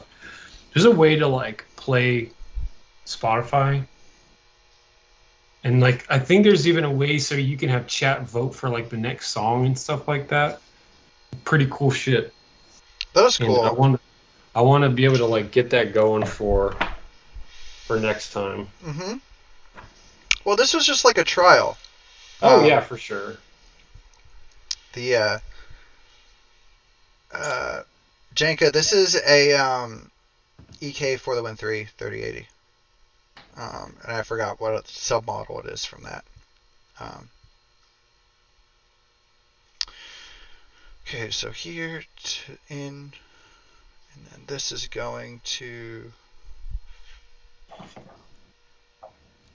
the inlet, which could just be that one.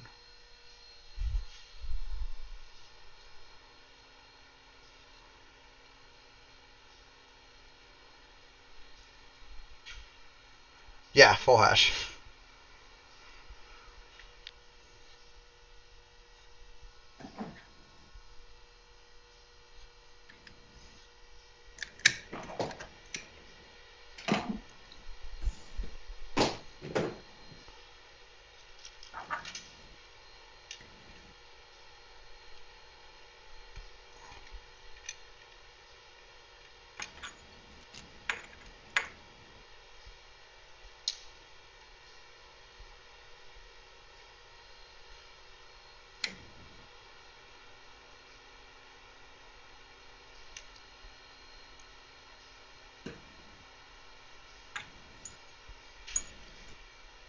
It should be mining. It actually should be, and hopefully I can. Once this is set up and running, we can just have this do a little bit of mining, and it can generate some revenue. You can put it to work. It'll fund the Yobi's website. Yeah, which I didn't get the chance to talk to Ellie about. That'll have to be next time because I guess she's gone. Yeah, we'll. No rush on that. I'm sure we'll talk this week about it because I want her to feel confident before launching it. Oh yeah, and I don't want to. Yeah, I did not mean to rush her to Oh to no, make a you're decision with good. it. No, that's not what I was getting at. Man, this okay. Need a different rotary. Hmm.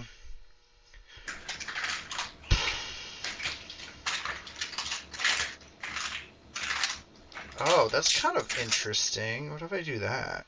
Outlet is which one? Yeah. Outlet is the far one here. I flipped so many cards. It's like 38 Ti votes ready for duplex. I need to I need to get better at utilizing the things, all the cards and stuff that I have, because I've had this card for like a year or like a long time, and Yeah. haven't really been running it. Um, the which sounds crazy, but it's just is what it is, I guess. I'm wondering if I should connect the two tubes with one of those post connectors here. Right here. I just don't know. It's me being picky.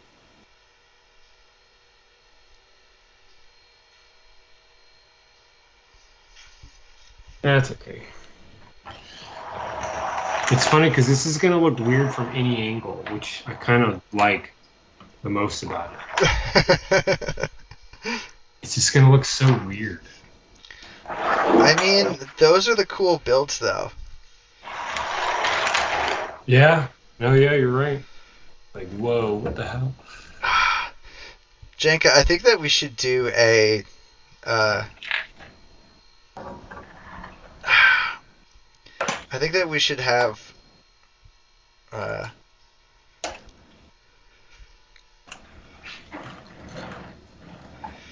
We should have Adam on and have him do a whole tutorial and a little explanation of mining. I think that'd be fun. Yeah, mining for beginners. Yeah, just like what he can yell at all of us for not mining. It's like, do you want to be hated by the entire PC community? Yeah. Start mining now. Start mining. You want to be vilified by your Peers. community for hogging all the GPUs. Yeah. Start mining today. You know what the dumbest shit is that I had? I remember people being angry at me for having like it's some, and I think it was in this build, in this Atlas build, all of the tubes were touching, and people were just like, "How could you?" It's like it's the heat. It's like totally ineffective. Like I'm like, shut the fuck up. Like it's fucking fine. Like it's gonna make like a 5-degree difference. Okay. Oh no. So it's a fucking open PC case. Like it doesn't even need this. It's like That's funny, bro. I mean, I know what they mean. You know, like of course he did. it's definitely a goal of mine. None of mine are touching. Well, this one is close to, but I need to swap that rotary out. But I know what you mean. It's, I mean,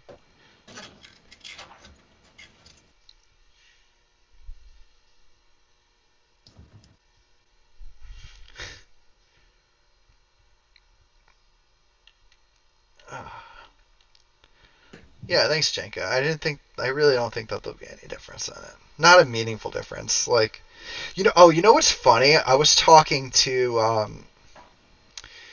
a work friend who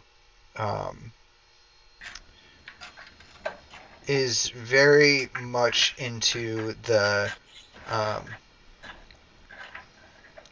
high-end electricity stuff. Like he's like an engineer basically, but he's also an electrician. And there's a lot of like opportunities, you could say, or need for people with like that sort of expertise, for dealing with like really high end like electrical problems, at like stuff like really high voltage, and then intermix that with like networking stuff. Um, the anyway, he was talking about the there's a supercomputer at I guess like the Museum of Natural History.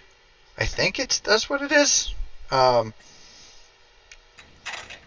in New York, and he was talking about how because like the way that you task a supercomputer like that, it's like a lot of people have access to it, and everything is sort of like split up in some different ways. So the easiest and quickest way to figure out if the machine is doing something meaningful is by looking at the output temperature from the air conditioners. What?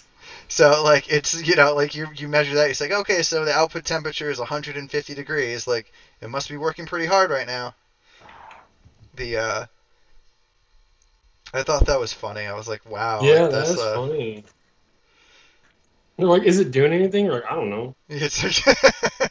it always looks like it's on. Yeah, like, I guess.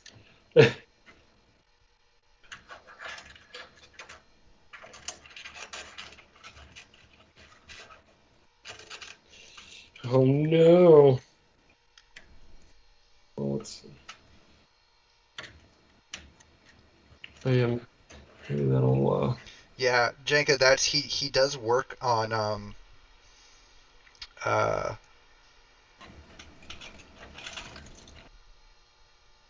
on top of World Trade Center 1. Um and it's cool to hear like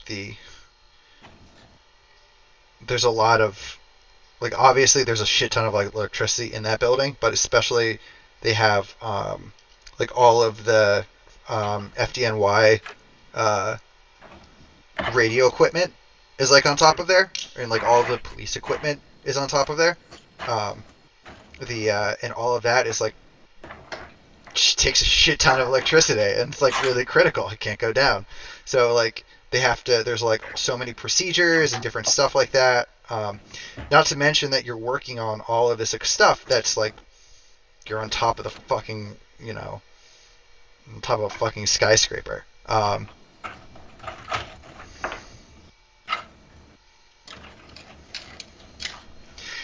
have no idea how that supercomputers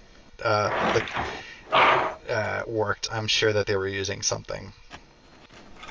They're using like a chiller, I'm sure. Oh, I'm sure they were. Yeah. I mean, both Microsoft and Facebook have done their submerged servers.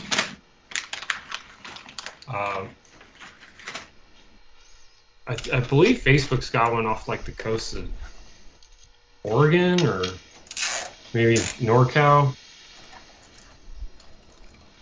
And its specific location is secret. Of course, yeah. It's only for the fishes to know. Yeah. Gotta power the metaverse. God forbid. Gotta get ready to buy all those Zip bucks. That's, yeah, Jesus Christ. Kill me. Alright, I'm happy with this. This looks like a bomb, and I've done my job. Yeah, I'm pretty happy too.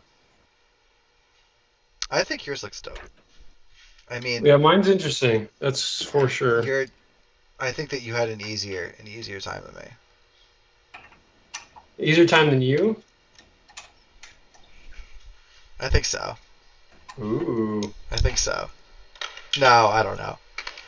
I'm chalking it up. Listen, it's like, this is, oh wait, no, fuck, I didn't finish. Damn it.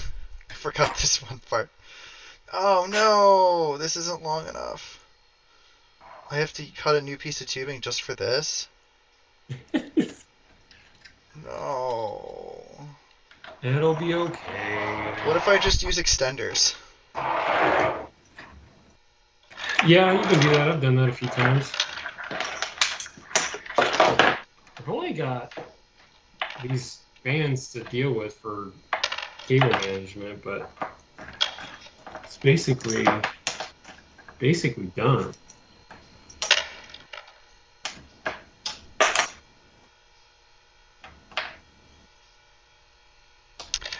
I'm just excited that you sort of damn it, I only have one. I'm gonna have to cut a new piece of tubing. I'm excited that you were able to do something new with the Atlas. Like, Oh, I know. Yeah, me too. I knew that it was possible. It's just a matter of like, okay, yeah, you can make something way different, but it's like, okay, well, how much effort is that going to take? And the only reason I was worried about effort was because of trying to do a full build on stream in one sitting, yeah, 100%. which I think we've literally accomplished, I think right? I'm not. I'm not counting filling it up or posting it as part of the. That's not. That's not part of it. That's not in my mind. It's just Not part about of doing. it. Yeah, no, it's too. Because then you have to throw in troubleshooting onto it. Like you open up a can of worms with that. Yeah, I hear you. I'm trying to do cable management right now. I hate fans that don't daisy chain. Yeah, yeah, We I can get behind that. we are in 2022 now, and all fans should be daisy chained. Yeah, I agree. I think that's a reasonable opinion. Yeah, because like, for instance, look at this. Look at this thing. Wait, I can't see. What do I do with this? Oh. What do I do with this? Ooh, you know what, Especially in John? an open setup like this, where it's all out in the open. Yeah. That was one thing that was tough for me when I was doing that Intel build. Is I had so much cable management. Yeah. I just didn't know how I was gonna to clean it all up because there's just so much of it. John, What we- I'm gonna take advantage of your tip and do a little tubing twist. There we go. Yeah, I'm gonna do a little. We're gonna twist it a little bit. Give a That's what little. I'm talking about. Give it a little English. Yeah. Jankin, man, hey, dude, it was so nice of you to stop by. You should join one of our live streams next time too. Come and talk about whatever you can talk about. I know you have some Yeah, interesting seriously, anything topics. you want. You have some interesting topics you can talk about if you just may or may not break NDAs. I don't know. It's, oh, I've been listening to the Workaholics podcast a lot, and every episode they have, I think they call it flowers or just a call out. So like you give flowers to something or someone going on that you like, and then you call out the shit that you don't like. I Okay. think that's what it's called, and I like that because each one of us can have something that we're like, oh yeah, I want to shout out this. This is what's going on right now. They're like, oh yeah, I heard about that. I'm like, yeah, it's really cool. I'm like, cool. Thanks for talking about that. Mm-hmm. Something that's going on in your life that people may not know you got going on. It's kind of like at the end of Hot Ones where they do this camera, this camera, this camera. Tell the world what you got going on, and then they shoot out whatever they got going on. Okay.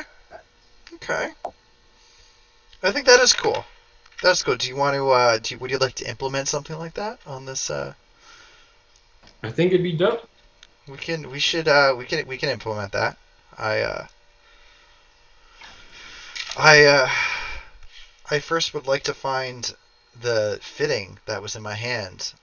That is now no longer in my hand. Sounds about right. The oh. Oh man, I'm so close to like being fully done with this thing.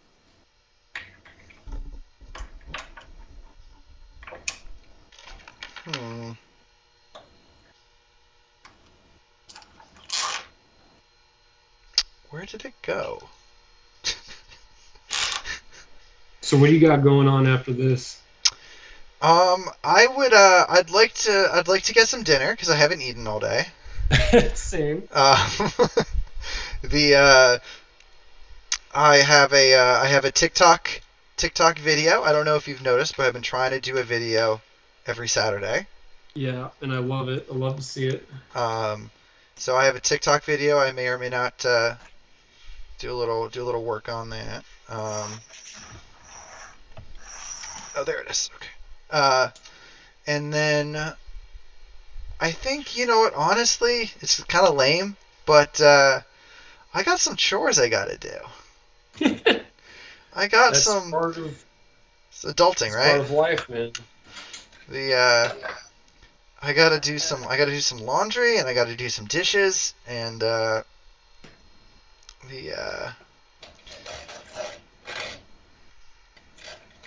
I'm sure there's some other stuff I'm forgetting too. Yeah, I mean, it's funny because with each stream that we set up, it takes up like all of the kitchen. So I will be cleaning up the kitchen after this. That's right. But I'm very excited to play some Rocket League tonight, though. So I might push off my plans on cleaning for another time. Yeah, this is funky,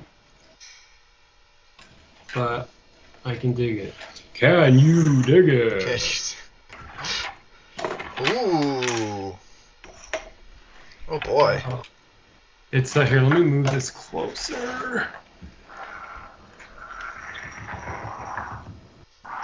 It's wacky, but I'm really enjoying it.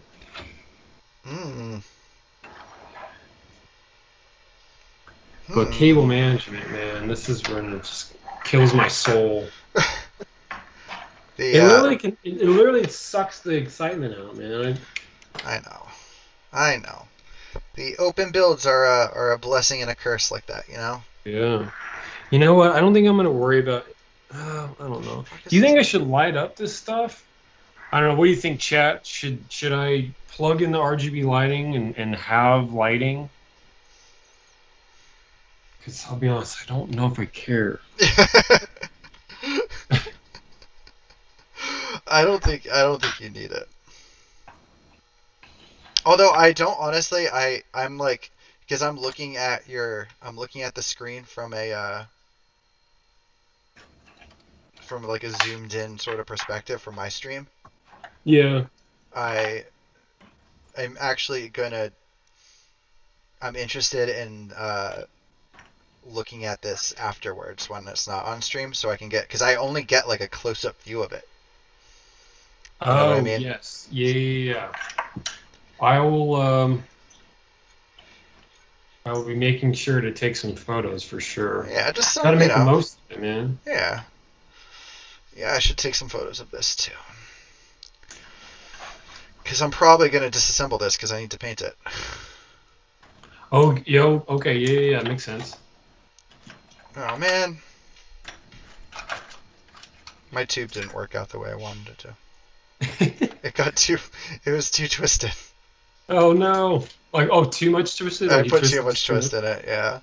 That's funny.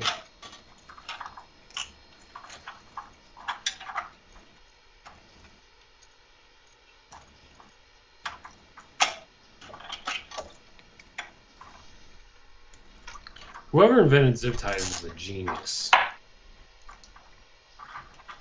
Not sure who it is. It's a hero we need or didn't deserve. Yeah.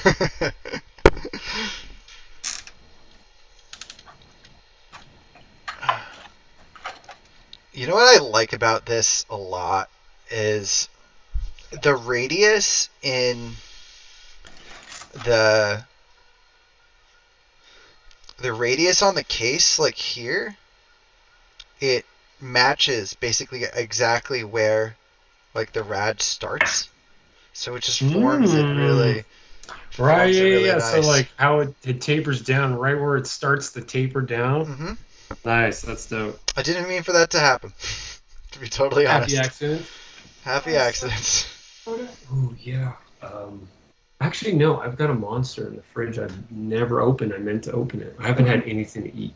Um, Dude, McDonald's. maybe some like, ooh, give me some of those cinnamon sugar donuts that the Sev brand. Okay. Yeah. Sounds good. Thanks, No bro. soda? At all? No, I got my Monster. I'm good. Thanks, man. Yep. I'll be back. Ooh.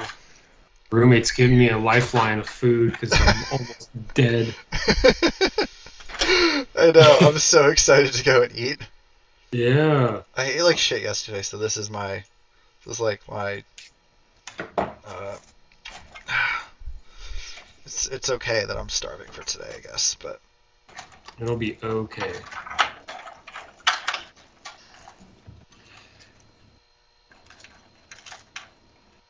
Trying to figure out how I'm going to hold on to all of this wiring. I'm going to try and zip tie it to the power supply bracket. This is funny because this reminds me of when I was doing the Intel stream. And I was being rushed for cable management. When we were doing the show, they were telling me on my little earpiece, "Oh yeah, take your time. You got plenty of time." And I'm like, "Okay, sounds good." So I kept having Lancelot do parts of the build, right? Yeah. And then like out of nowhere, they're like, "Yo, we're about done in like 10 minutes, so wrap it." I'm like, "What the hell is going on?" Yeah, that's quite the transition there, guys.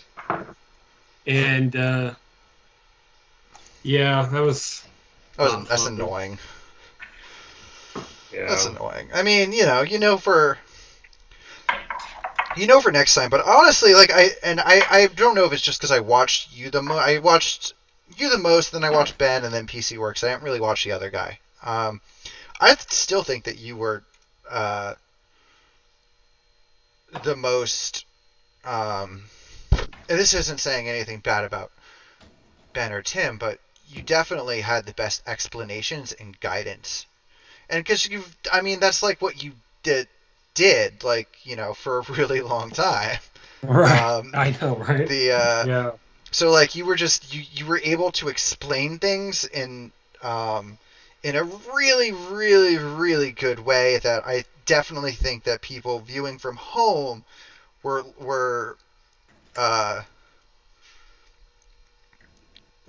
have noticed. Right. Yeah, it was something that the team, all the teams there were saying. It's like, man, you're doing a really good job explaining how to do this stuff. And I was like, yeah, I thought that was the whole goal here. Like, oh, okay, you're gonna do a build, take it apart, and then have someone else do it. And I'm like, okay, well, that's definitely gonna take some walkthrough. Like, yeah, you can't just like take it apart and like, okay, have fun. I'm like, okay, what? Like, I don't even know what I'm looking at here. Like, so like, yeah, I was like, okay, if this guy's gonna build this rig up, then he needs to know every aspect about it. Especially not just that he's building it, but he's building it and then keeping it. Yes. Right? So like it would be really tricky for me as my own self to be handed this $15,000 computer or $15,000 anything that was pieced together by someone who isn't like a name brand, right? So like LiquidHaus, like, yeah, sure, is a company, but like it's not like ASUS put it together, right? So it's not like a system integrator like Origin put it together. Like, yo, look at this monstrosity of a thing. Hey, have fun. It's like what? Like, how do you turn it on? Like, how do you use it? Like, what if something goes wrong? There's no manual. There's no anything. Mm-hmm. So it's like, yeah, if I'm going to teach someone how to build this thing and they're going to own this thing, then I'm going to make sure that they know how to do it. And I was happy that Lancelot was like doing most of the work. Like, yeah, it leaked, and there were some fittings that he didn't tighten all the way. And it sucks that I got docked for that, right? So like the competition, I got docked because it was leaking. Like, in my opinion, the judges should have seen that They should have known that was a thing. Like, oh yeah, well the streamers putting it together, so that's so like Yeah, it's weird because for not everyone had their streamer put it together. yeah, they just couldn't decide exactly what the rules are going to be. It's like, listen, if the streamer is going to put the build together, you can't judge my work based on them putting it together. Yeah. Like if I'm going to put it together, it's going to be put together right, and then you judge it, and then you have fun having the streamer put it together. You don't have the judging at the end after the streamers had their hands all over it. Yeah. And nothing against Lancelot, he's never done anything crazy like that before, and I don't blame him for any of the mistakes that were made. And there were only really 2 fittings that leaked, and that was the only really mistake that Yeah, happened. and who also doesn't fucking build a computer and not have fittings leak? Right. Especially on their first go, especially with all of those fittings. Yeah, there were a lot of fittings in that build. So there were definitely a few things I was like, oh man, but it was still a really fun experience, and that build still gets reposted on Instagram the most. I believe it. It's a crazy fucking looking build. It's a crazy looking build. But that's exactly what I wanted to do. I wanted something crazy, and you're like, what is that? And that's what, that's what they got. That's what we're about. Wow, this video card takes a lot of power.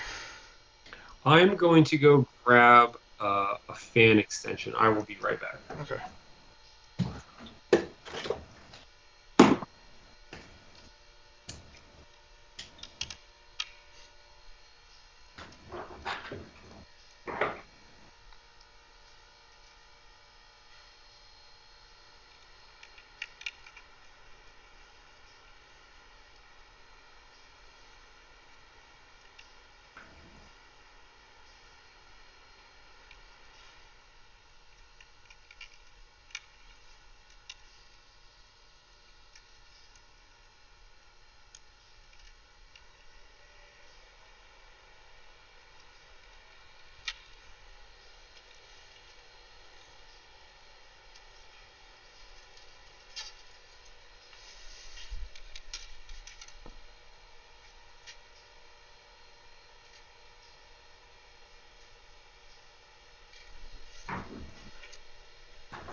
Okay. This should be it, bro. Yeah? Yeah. After this, it's going to be up and running, and I'm going to fill it. And you're gonna fill it, okay.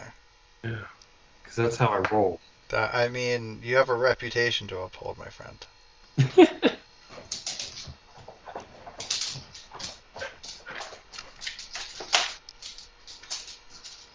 Oh, you pups got bamboozled. You thought mom was home.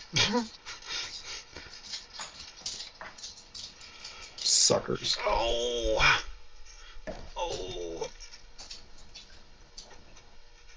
Okay. Cables are plugged. Nice.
on, bud. How heavy is that? Oh, you know what's cool? You could also do it like this. Ooh, This is bro. neat because the plane that's down here, like these two planes of metal are the same thing. Yes, I did notice that when I saw the renders. So like that lets you sort of be able to position it in ways that would otherwise be very unconventional. Yeah. I like that, dude. And then what you could do is you could make feet spots, Mm-hmm. the bottom, to raise it up so you can plug in to the I/O. Oh yes. That's interesting. Okay. You know what the biggest thing I forgot about this case though, or this chassis, was the power button. That was the Yeah. did not think about that. Womp womp. The we'll just have to. I mean, that's how changes are made. That's how revisions are made. That's how revisions happen. Is that Eric makes mistakes and then realizes them. I mean, when I was doing the Oris build, Lee and Lee had sent a 600 millimeter 4.0 riser cable, and because when they had sent me the Evo before it was launched or announced, I told them like right away, I'm like, this cable is way too short. There's just no way you can feed this to the back way. And they're like, oh, well, you kind of feed it in the front way. And I'm like, okay, well, I'm going to tell you right now, no one is going to want that. Yeah. Like riser cables, yeah, sure, they're all black, and you make them in separate ribbons, and so it's easier to like form around. But still, no one wants to see a riser cable. So, Yeah. you know, I guarantee you that will be a thing, and maybe make it longer.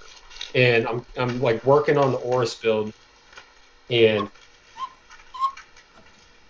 they hit me up and say, hey, we made a longer cable. We're gonna send it your way. And I'm like, okay, hell yeah, sweet. So I'm all super stoked about it. And then the right angle, so the riser cable, you know how like they make right angle riser cables and then they make a straight riser cable? Yeah. So their cable was straight. And with how the GPU is set up, there's just no way it can fit if you have an extended ATX board. Oh. And so I told him, I was like, hey, listen, in this situation, and I took a bunch of photos and sent them to him, and I was like, listen, this is not going to work because of X, Y, and Z. And they were like, well, damn. If we weren't so forward with our production, we would have changed it to a right angle, but we'll notate that in our manual. Yeah. So at least there's a manual notation on there, but I thought that was kind of funny. Yeah, it's I mean, again, like I feel like people, like, not that to speak too generally, but a lot of people don't understand how hard it is to just fucking make a product, you know? Like, Yeah, even, you know, a simple product, a complicated product, they're all difficult. Like there isn't really an easy product to make. no. And the bigger your audience, the more revisions that you're gonna have to make. 100%. You know, 100%. It's hard to make everyone happy. Oh, it's impossible. It's impossible. Yeah, And it's impossible. especially when you're in different markets too, because different markets are going to have different wants. Yeah, exactly. And then especially if you're doing something with multiple designers, right? Like, which I'm assuming that most of those large companies probably have multiple designers working on products. Oh yeah, there's most definitely a team when it comes to product design. There are guys that do, you know, they build up the tree, and then there's guys that review the tree. Mm-hmm. Yo, this thing's ready to go, man. Fuck yeah, bro! It's all done. I think it looks really good. Yeah, I'm gonna fill this thing up. Corey, check this out. Wow. So. It looks funky as hell, but I dig it. Uh-huh.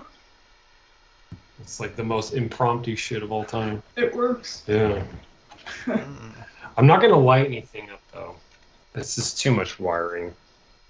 But I think monochrome is the way to go anyways. It doesn't need lighting. Yeah.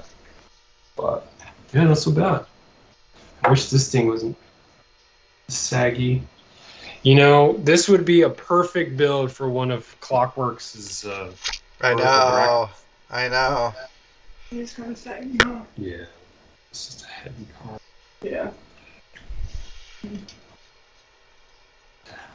I'm gonna text Jeremy.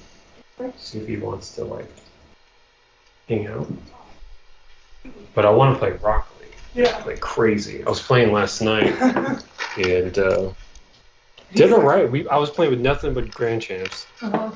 but it was just really hard because everyone is solo queuing Uh-huh. with those games, and so everyone was just running around with their head cut off. Yeah. Yeah, you should play ranked then.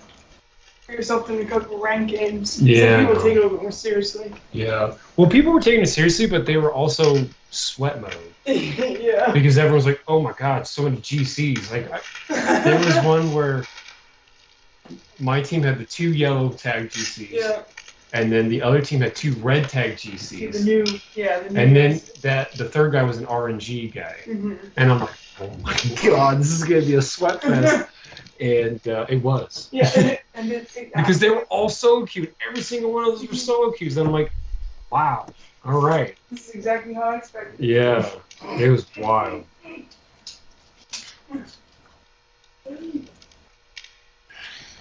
Yeah, Fuck, thanks, bro. Mike. I'm glad you like it. I'm gonna fill this thing up. I'm gonna get a power supply tester or fridge.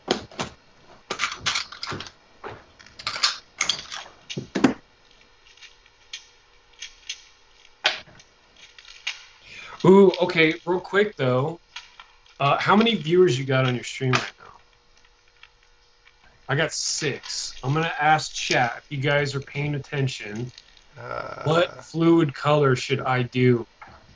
That's what I was planning on doing. That's one of the reasons why I wanted to finish the subs. I want chat to decide what fluid color this build should go with.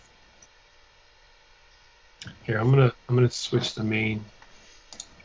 There you go. Okay. So I'm gonna move this. It's actually not too heavy, but this is what we're looking at. Wow. Wow. Hold on. Let me.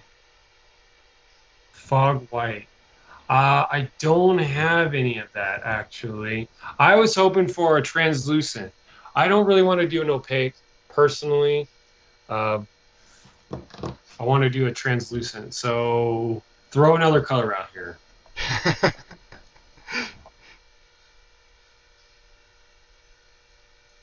I'd say white or clear.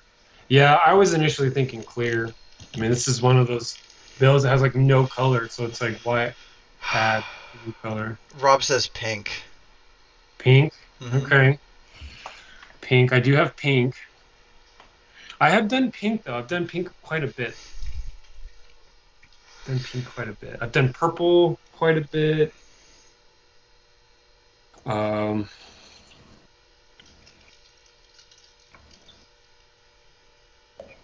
Yeah. Peter says clear. I've got 2 guys on clear over here. You have black. I have black. I've got the graphene. You have to, yeah, I could do the graphene.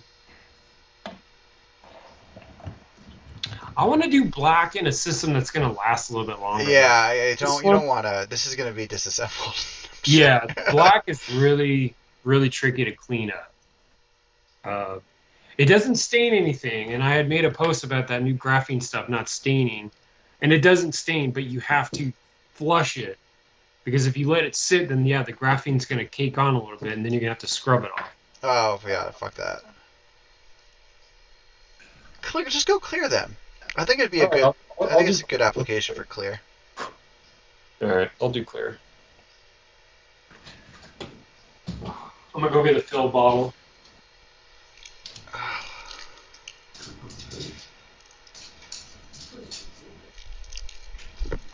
right. Let me see if I have distilled water.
Okay, I think dig the way the reservoir looks right now. So I think clear would look great, I think. Okay. Mike, I like what you're thinking, so let's do clear. Also, doing simple distilled with a little bit of inhibitor or corrosion inhibitor is so much easier to deal with and clean up.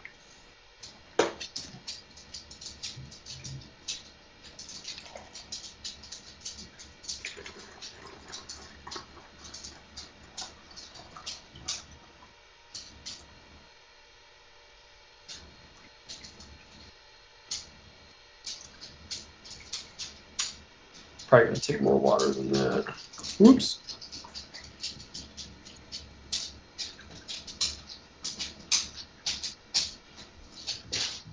It's probably good. Always making a mess, though.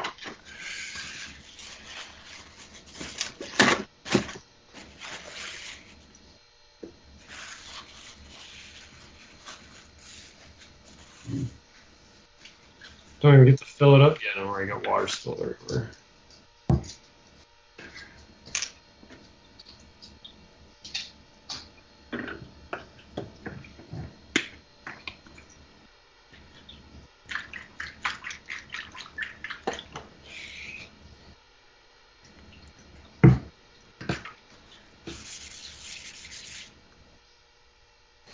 Okay.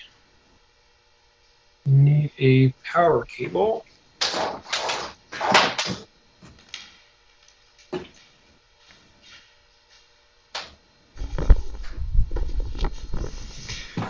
Ooh. Okay. Back row. Oh.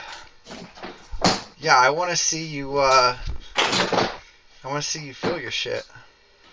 Yeah. I was gonna. I got the distilled water to fill mine, but I'm gonna paint this. This has to be painted. Yeah. Also, it doesn't have a power button. You know, I will say the bead blasting is absolutely fucking gorgeous. And I want to bead blast everything now. Like, Oh yeah.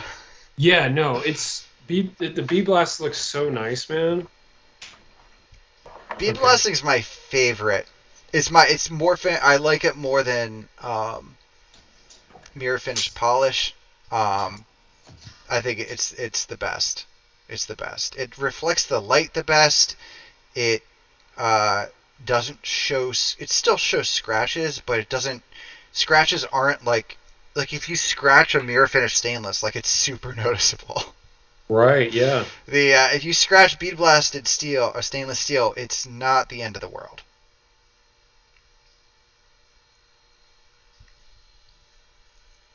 I wonder how much water this is going to take.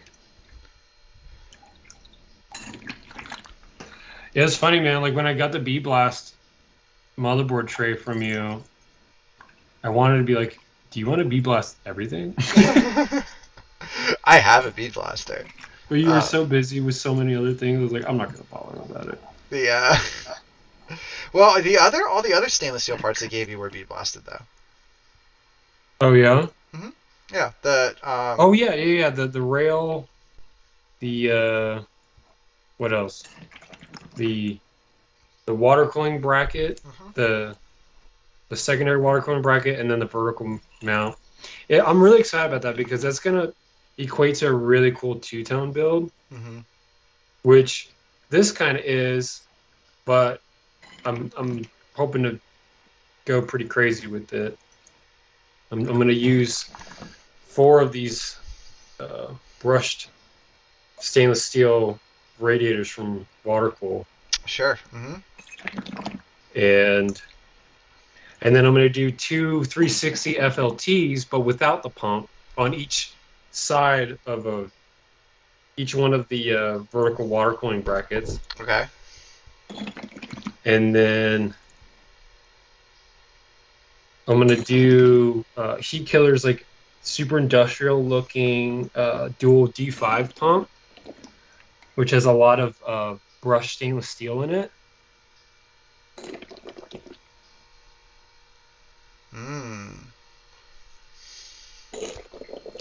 I just like the aesthetic of stainless steel, and I'm not specifically high polished stainless steel, but like 2B or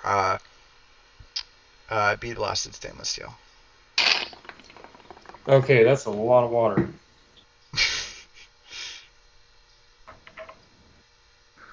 Okay, so I gotta undo the 24 pin though and bridge it.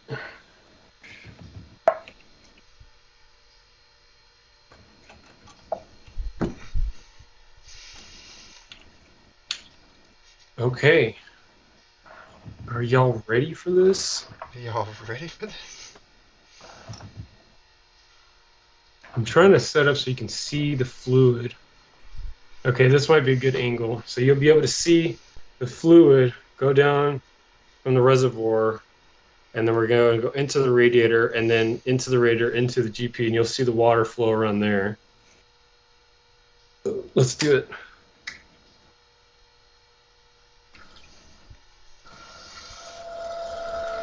Oh, it's moving. Water's moving.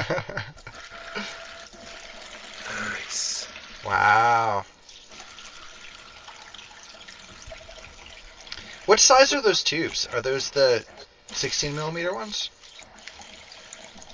So they're 60 mil thick, but I think one's a 100 or 150 and one's a 200. Because I've got a 250 right here. This is a 250, which I've got my own custom return line in it. It's all ported, so you have like a fountain effect when the water passes through. You can see those holes. That's the longer one, and I think this is the 150. So I believe the 100 and the 200 are being used. Okay. Yeah, this is funny, man. I'm glad this worked out. This is a lot of fun. Yeah, no, this is awesome. I was a little worried last night about the reservoir situation because I had a 120 FLT, but as a D5 one, and I didn't want it to stick out too much. And I had that out and ready to go, and I really had no idea where I was going to put it. I was thinking about putting it in the same back spot that the current pump is at.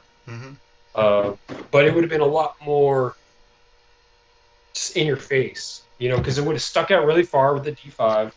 It would have also then been like a little mini distro on the back when I don't want attention on the back anyway. And then I couldn't mount it on top of these fans because these fans aren't meant to have anything mounted on top of. So it was kind of tricky for me. I didn't really know what I wanted to do with it. Well, I didn't think about this build literally at all. I didn't plan any of this. That was my head last night. Like this was all only last night I was worrying about this because we Okay. kind of decided to do this yesterday. Yeah. Yeah, more or less. Yeah. The best things are spontaneous. Oh yeah, absolutely.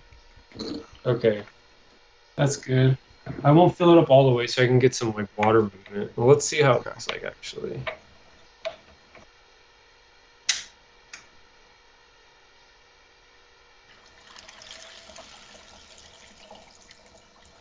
Okay.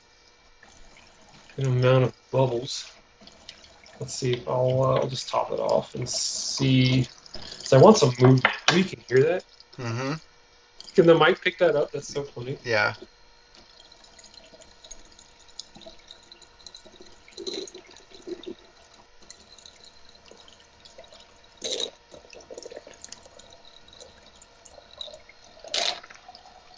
All right.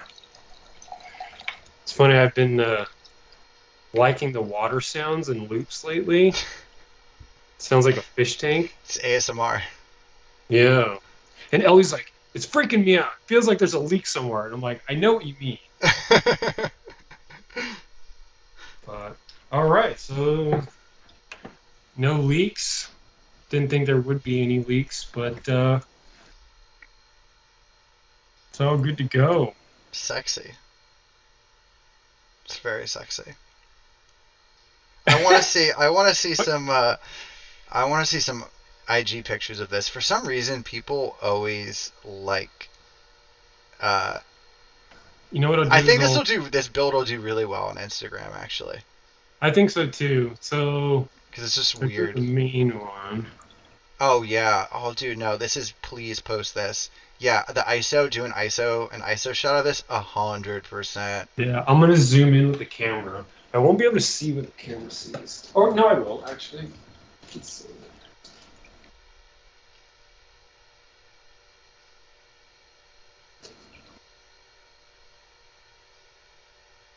Make a TikTok out of this. You're funny. I need to just make TikToks in general. Yeah.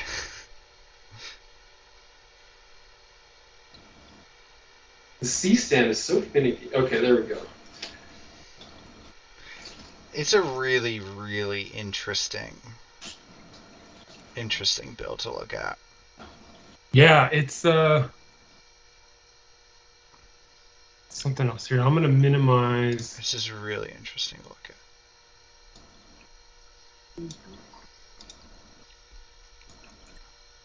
There you go. So we've got.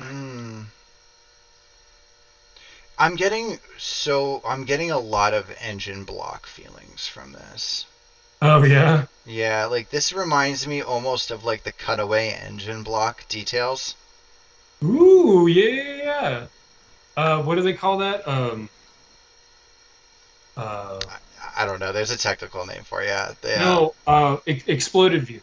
Yeah, it's like Yes. like an exploded view of it. Yes. Yeah. It's really cool. It feels like you're looking inside something. Like this is. Yeah. Right. It's like an Atlas 2 build split. Yeah. And it exploded. Basically. Yeah. It's Yeah, cool. Man. It's really cool. I like the bubbles. The bubbles. Yeah, I mean, please take a quick video of the bubbles. Like. Yeah. Because the bubbles don't percolate down into the pump. So you've got some bubble action, but they don't go all the way into the pump, which is exactly what you want. Yeah. It's like the second reservoir, the bottom reservoir, like separates the bubble. Yeah. That's exactly what it does. It must That's be. trippy. Huh. It's like a bubble filter. Yeah, this is dope, dude. And you got the LH. And yeah, you got the LH there? 100%. Yeah. Oh, it's leaky. Well, that's okay. It's in a really tricky spot to leak, too. I don't know how I'm going to fix that. It's not that bad, but it's still apparent. It's at the very bottom, right where the drain's at down here. Oh. It's the bottom reservoir seal. It's just a little loose. I need to tighten it. But I'm not surprised because the clamp's on the top and not the acrylic.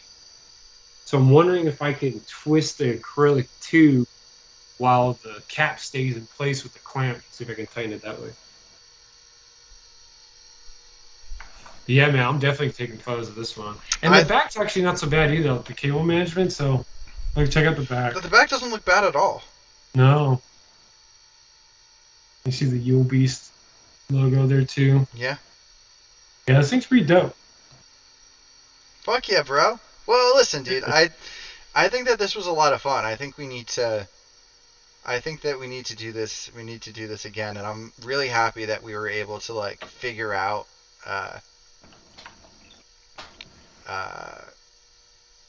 We were able to test it. Like we were able to test the methodology in order to. Oh hell to do yeah! this, right. I'm glad that you got time to actually build on this piece because you had just put it together. You know, like you literally formulated it within a week. Yeah, more or less. Like this was the second. The one that I'm building on here was the second. Only the second one that I cut. The first one didn't work, and I said, "Ah, fuck." And then. Oh really? Well. But yeah, no. This was the first. Like, listen, I didn't spend very much time like actually working on this, to be totally honest. And I'm really impressed at how it looks, and I had a lot of fun building on it. I love that you did another test bench because, like, I remember when the Atlas One was a thing, and it was an Atlas One test bench, right? Yeah. Or just the Atlas test bench. Yeah, that's what it was. Yeah. And then I don't know. It might have been you guys. I don't think it was me. And I think it was even before Ben had did it, but flipping it upright.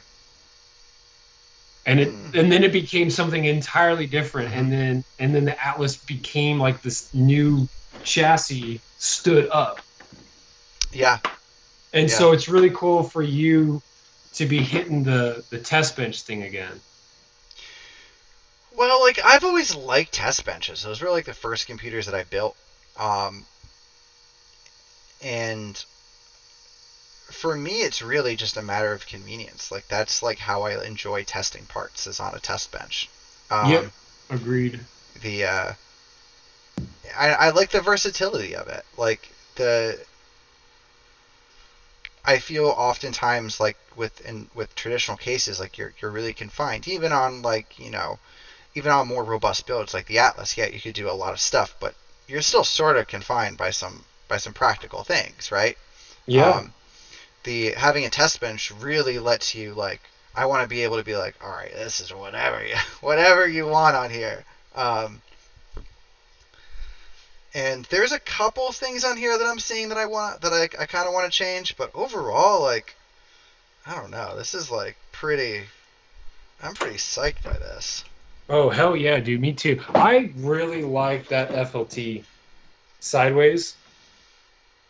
You know what it reminds me of? Because you have like the negative space right here. It reminds me of, ooh, that looks cool. It does look cool like this. It reminds me of 80ish Plus's Railgun Sinister Case build. That thing is awesome. Yeah, I can't believe it's balanced. I don't believe that it's actually balanced. What's that? I don't believe that it's actually balanced. Yeah, I know. But it could be. It very well could be. It just could be. Because that thing can definitely take a lot of weight because, I mean, it was really cool having someone utilize a 5-axis CNC on that thing. Yeah. Like in one go. Like that thing was machined in one go. Like it's wild. And so because of that, you did actually get to see a really cool counterweight property in place with that 5th axis being utilized. But yeah, I mean, you can only counterbalance it so much, you know? Yeah. Yeah. So I'd be willing to bet you it's probably a little... Hold on, I'm going to tighten the damn thing. I'm actually kind of sad that I can't fill this right now. I'm a little I mean, sad. you can. You I just mean, I have to can't. drain it. Yeah, it's just like I don't know. I don't want to. I mean, for how easy FLTs are to fill, just because you stand it up, you fill it, you set it back down, you run it, and then you drain it. I think what I'm gonna do is I am going to I am gonna fill it, but I think I might do it tomorrow, and I might make a little TikTok video out of it. I think that's genius. I think that's, and then I will. I'm gonna make. I think I'm gonna add the power button. I'm gonna add a power button, and I don't know. Here, okay. This is a question. This is a question for chat. If anyone on chat has an opinion on this, let me know. On the back of the case, we have the PSU down here, and then I have these two areas right here on that flange. I could put something there. I could put a power button there, right? I could put a like a D5 mount there. I could just put random holes in just some pattern, and maybe someone will utilize something for it. Or I could just leave it like it is, which I think probably looks the best. But I'd be interested to know what people think. Are you talking about the power supply panel? Yeah, like these areas right here. I think that'd be dope, bro. Yeah, we'll see. We'll see. Oh my gosh, this board doesn't have a power button. You have to jump it. Yeah. I mean, no big deal. There you go. Look at that. She's beautiful. We're up and running.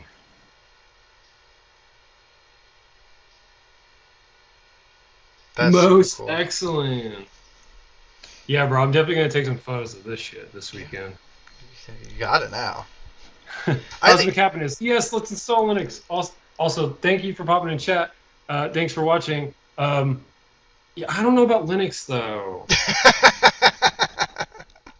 Does it have to be Linux? Can it be like something like more mainstream, like Windows, like XP or Vista? I'd rather do Vista than Linux. Not really. I'm just kidding. I'm not very familiar with Linux.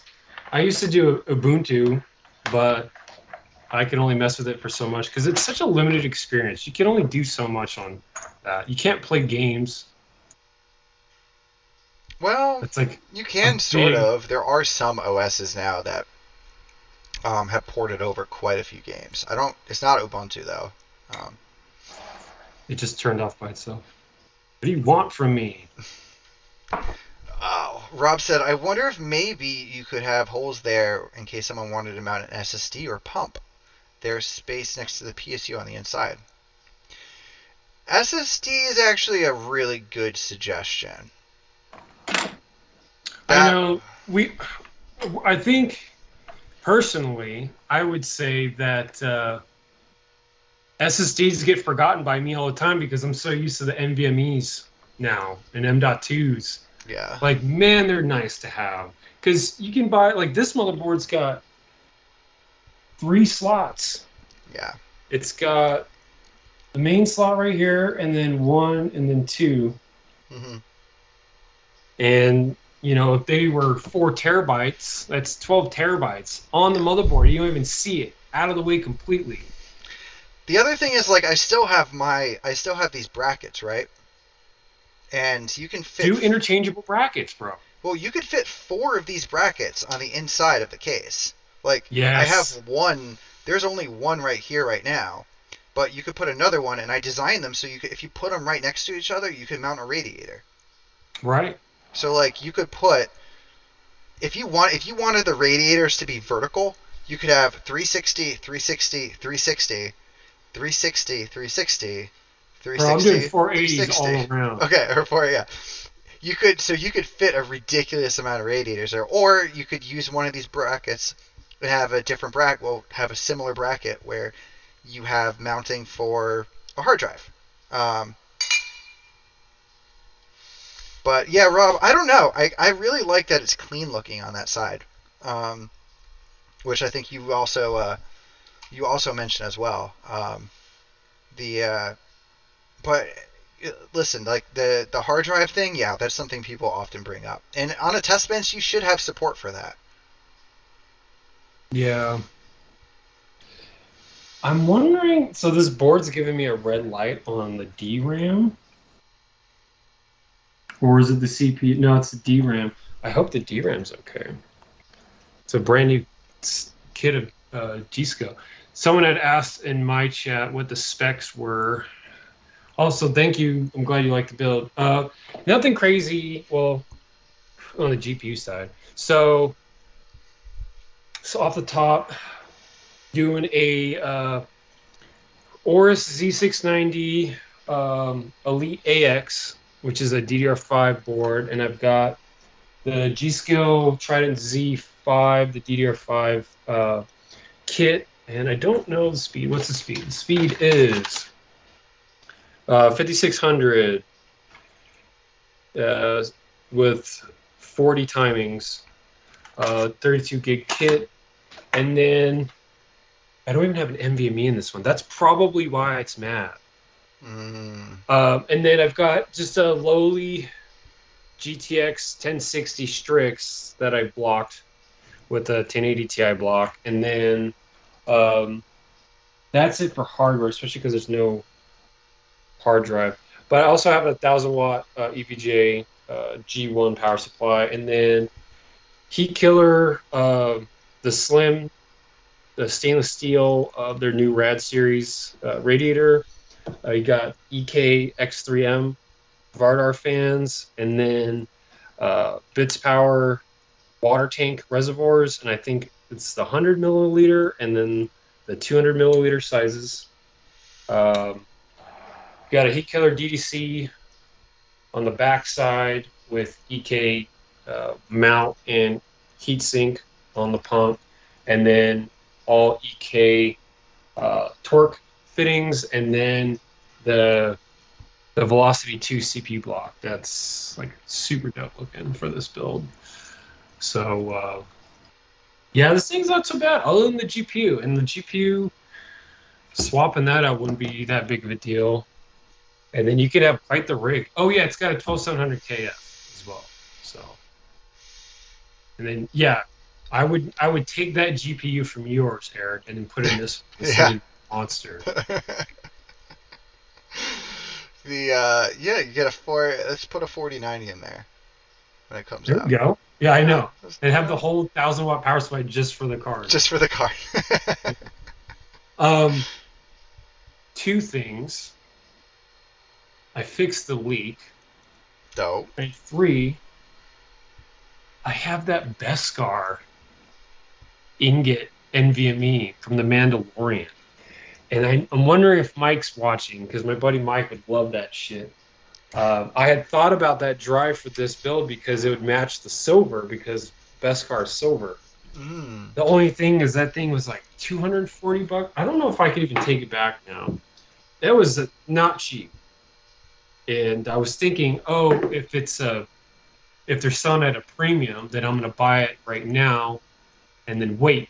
Because if the price goes down or something, or goes up, then, then I'll decide. But I think it's the same. If it's the same, then I'm just going to crack it open and we'll put it in this one. We shall see. Let's see here. Yeah, I figured you'd be excited, Mike. I think you saw when I posted that. I think we talked about it too. Because I bought it March 13th, so it's just over 30 days. Isn't that the return window on Amazon anyways, is 30 days? I thought so, but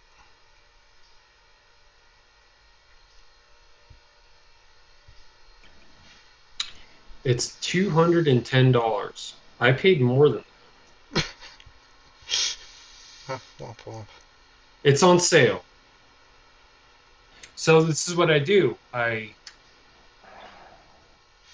buy this one and then refund the other one, or let's see.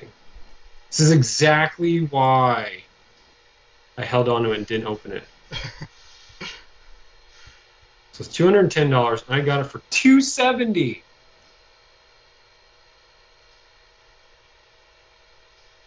Oh man, and I can't return it. It's too Aw. late. They did that on purpose, dude. Okay, well if I can't return it, I might as well just open it. Alright, let me get it. I don't know where it's at.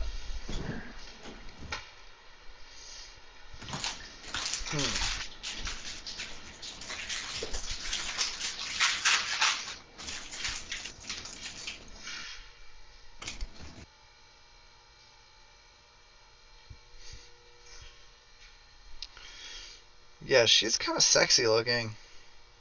Again, looks like a bomb.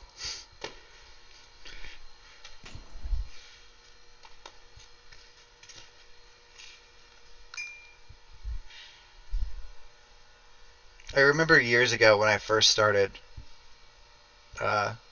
building like open chassis. People would be like, why do all your computers look like bombs? And I was like, it's because it looks cool. You say it looks like a bomb? That's what people used to tell me about everything, all the open PC chassis that I made. Said they look like bombs. I was like, That's funny. they're not wrong. It's like they're not like 100% right either, but So this is what we're talking about here. I'll like open it in front of the camera.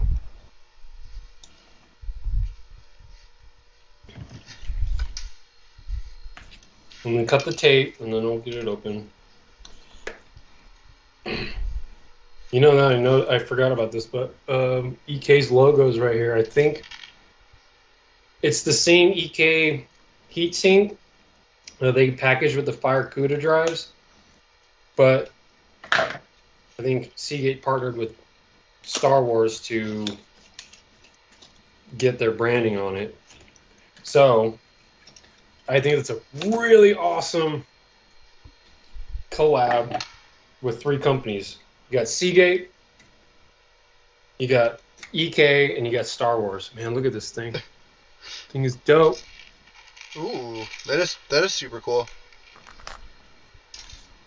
So you can grab it. Oh yeah. This little mini Beskar ingot. Man, this thing is slick. How heavy is it? It looks heavy. It's a little heavy, I'll be honest with you. It's a little heavy.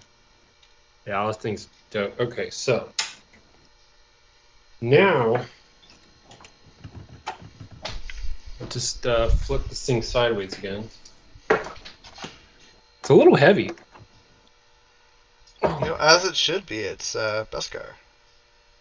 I don't think Beskar's Okay. supposed to be light. No, I think it's... Well, I actually don't know. Mike, I know you're watching. Is it ever stated what the weight of Beskar is? Because Mando seems to move around pretty good, being in full Beskar. But it's got to be a dense material for it to be able to block everything. It's true.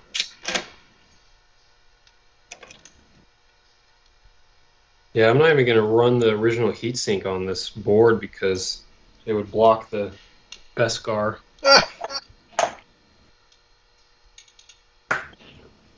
I hate that they put this stuff on the bottom side. The tape. Yeah, I don't know how I can get rid of that. Isopropyl. Oh, I do actually know how to get rid of that.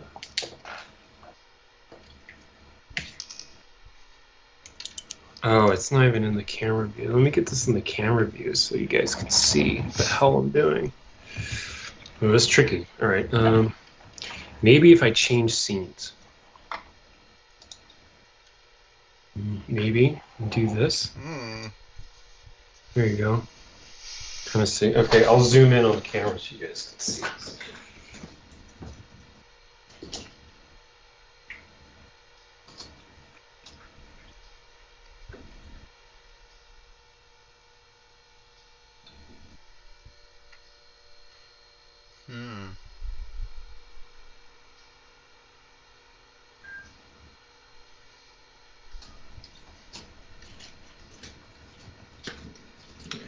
It's nice because I got the Sony running through the capture card, and then I've got the closer camera is the stream cam. And it's too thick. It won't work. Oh, by the way, zero tip. What's?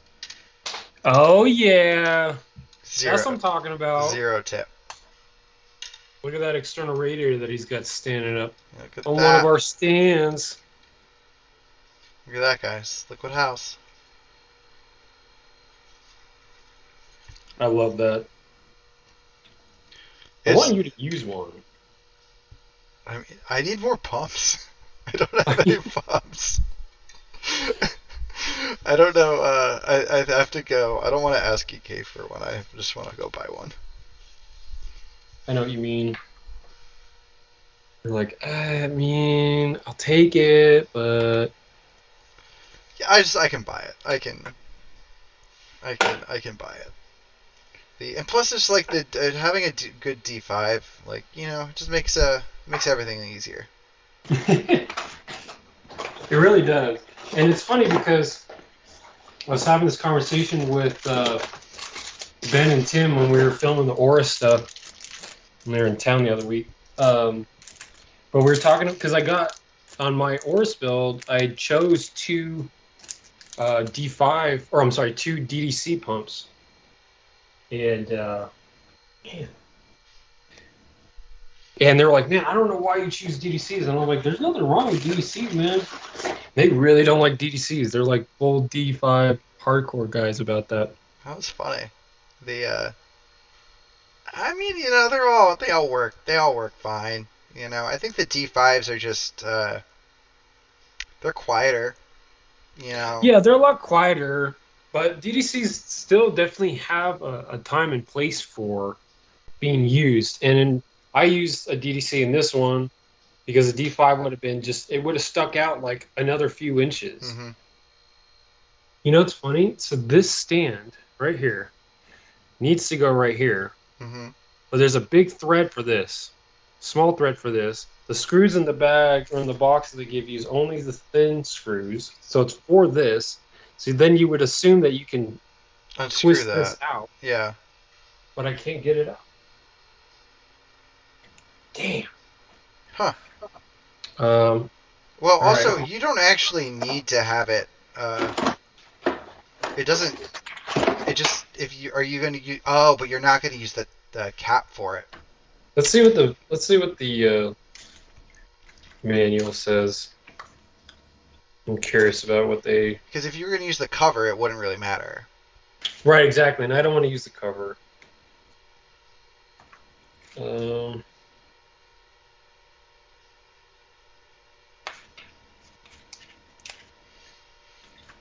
It's just like, yeah, plug it in here. Like, okay, but like, how?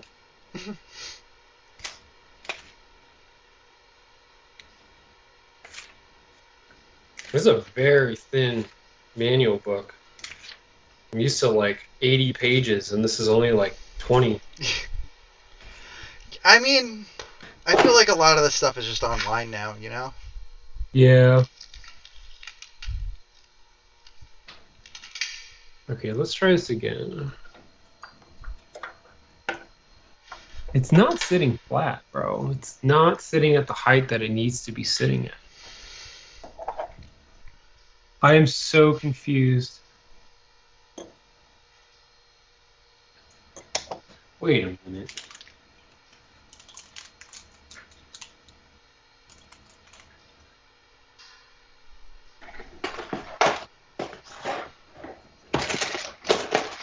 Yo, this is funny. I don't know how I'm going to mount this. No, I guess it is sitting flat. Does it look like it's sitting flat to you guys? It does. It does. It's look got like a slight flat. angle though. Like, look. If I go up, that's sitting level. I don't know. I can't really See how it tell. comes down? It's sitting like that. So this is for like the screw coming from the heatsink. Mm-hmm. And to which I say, okay, fine. But the screws that they give you are not at all designed for these threads.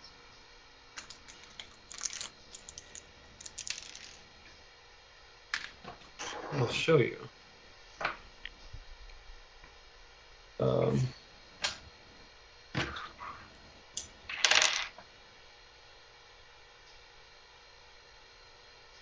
Yeah, see, I'm glad you saw that, Derek. It does look off. So this is the screws, and they gave us 4. Look at that. No threading capability whatsoever. And there's no other. Oh, never mind. I'm an idiot. Is there another Whoa! standoff? No, so the standoff that I had to take off to get that back plate off is the standoff for the drive. Mm-hmm. See, now we're Gucci now. Look at that. There you go. Versus taking me to school. I also wanted to put this.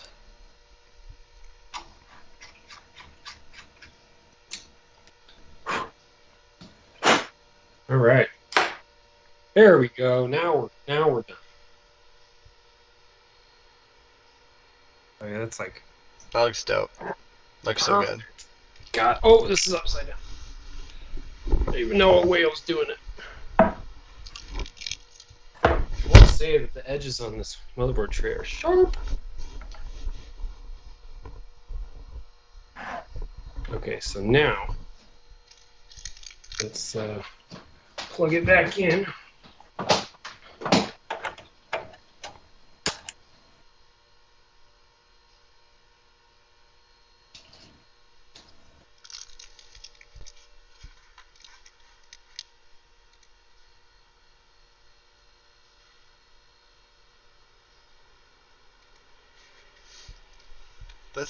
Dude, that looks so good. It's pretty dope, man. I'm pretty happy with it. I will say that it's pretty close to like what I was envisioning.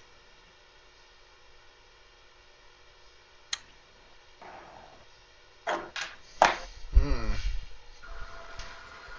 Yeah, the pump had air in it. Come on. You can do it. There we go. Nice. I think it looks really good. Yeah. That best car looks wild. Mm-hmm. That's like a perfect fit. It's all together, like, this is far more, I mean, you're a professional, but this is like very well put together. I didn't really, I imagined that you were going to do something more akin to like this. Like this level of putting it together. Not make a showcase PC in 5 hours on a live stream. But you know what? This is what you get with the LiquidHaus brands. You get showcase PC in 5 hours. Yeah, man. I love doing this. This is like, there's times like during the week I'm like, man, I just want to go live and just do a build. You know, like now that we've got the 3070 Ti Founders Edition, I want to block our 3060 Ti KO, which takes an EK Tough block. And I want Ellie to do it, and so we were thinking about like just going on live and have Ellie water block a card, and we just talk about how to water block a card correctly and like what to do, what not to do, have her do it for the first time.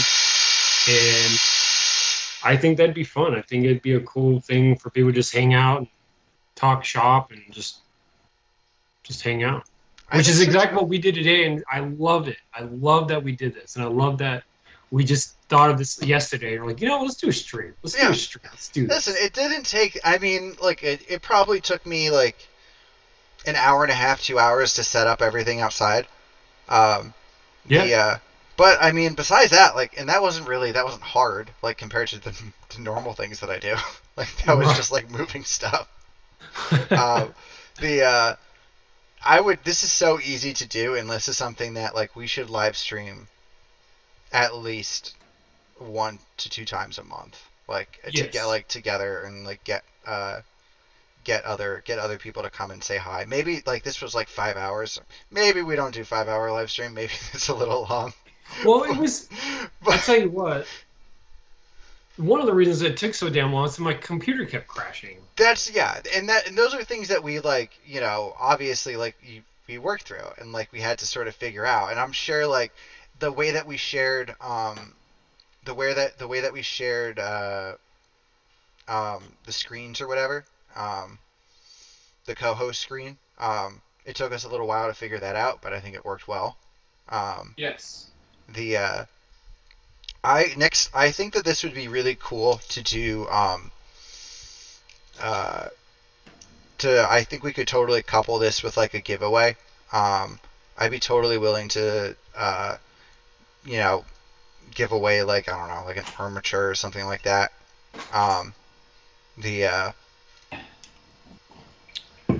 I've got some stuff we can include on that giveaway. There's some hardware that I've been sitting on for a little bit that I don't know if we're gonna have time to use.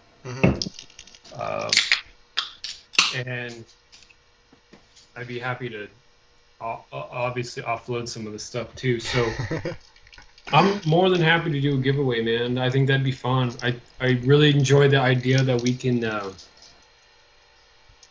jump on stream, literally build two PCs together, and hang out, and people can just watch and have a good time and just learn some stuff too. Yeah, obviously it's free stuff from there. See, the free stuff brings all the boys to the yard. It would be super cool too to like with like this case right here, like to be able to do a build on it, and then just like give it away, not the parts, but like just the metal. Yeah, sure. Dude, like I think that thing looks sick. From the angle right now, it looks sick. It's cool. It's not like I don't know. I have to sit on it a little bit. We'll do another revision. We'll get it painted. We'll see what it looks like. I'll send you one, and if you can give the LiquidHaus I'm gonna stick an 80 mil thick radiator on that side. Where yours is sitting at, I'm gonna do an 80 mil thick one. Well, like how we were talking about like with this specifically, like I would love to like have you like co-create with me like a like one of these brackets for like bulkhead fittings, right? Like be able to like have a bunch of manifold, basically turn this into a manifold bracket. I think that would be really cool. And that would give more utility to like the product like this. It's cool. I think there's definitely some stuff to it, but I gotta sit and sleep on it a little bit. I really like the idea of the interchangeable like manifold, especially on a test bench when pure functionality is the core basis for the test bench, right? So like, I think it was a beautiful evolution when it went from the Atlas 1 test bench to like the upright Atlas design evolution change, right? And then the Atlas 2 introduced those changes through that organic evolution of the case, right? Yeah, well, also don't speak so soon because listen, it's like how long is it going to take for someone to do this? All of 2 seconds. But here's the thing. From my perspective, not literally, but just looking like that right there, I'm like, that's a normal orientation PC. And that's exactly why I inverted this one. I want to get away from the norm. Mm-hmm. Like, yes, that does look good flipped on its side, and I know people are going to eat that up. Oh, yeah. But I personally love how it sits down flat, like its original setup. I think this is interesting, too. I know. I think that might be my favorite. I think this is the most interesting. But if you were essentially creating additional brackets that go along that side that can be interchanged with something different, that'll introduce a lot of different really cool setups that people will be doing. Yeah, like so if you swap that out with like a hard drive array Yeah. or Hmm. pump only, like a dual D5 pump right there Yeah. instead of like an open fan cutout. You can really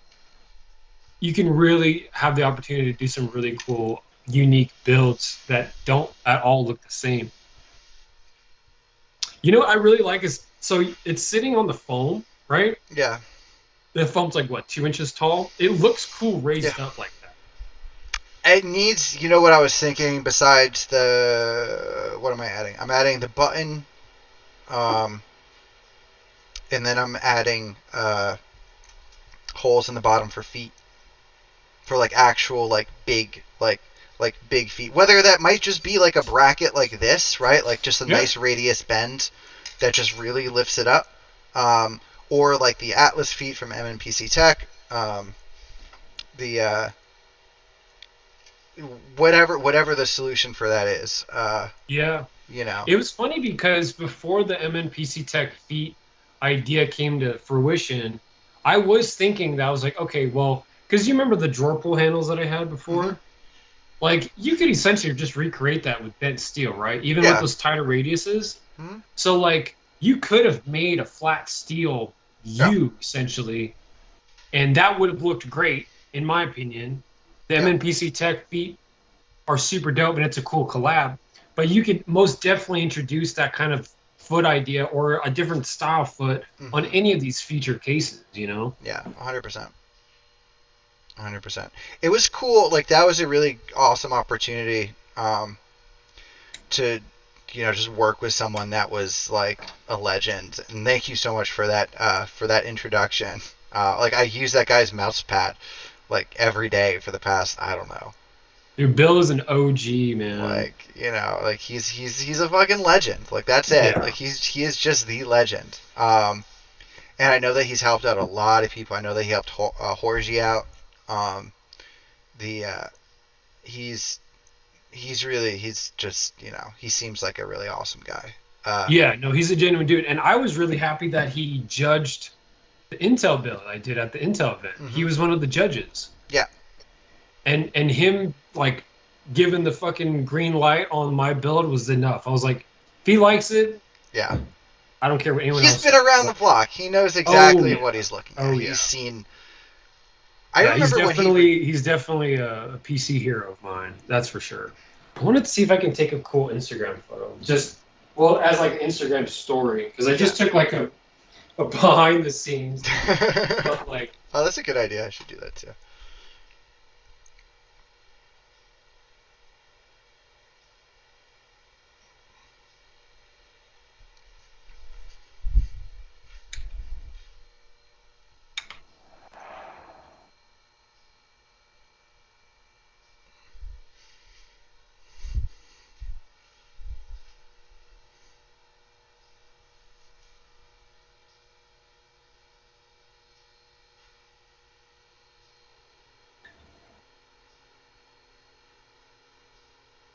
it looks so weird in photos.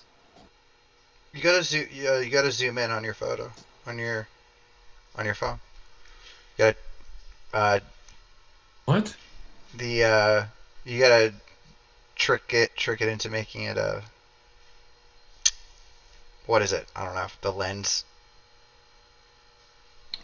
Or like the wide angle? Yeah, like like the phone. All phones, like the camera is like such a wide angle already.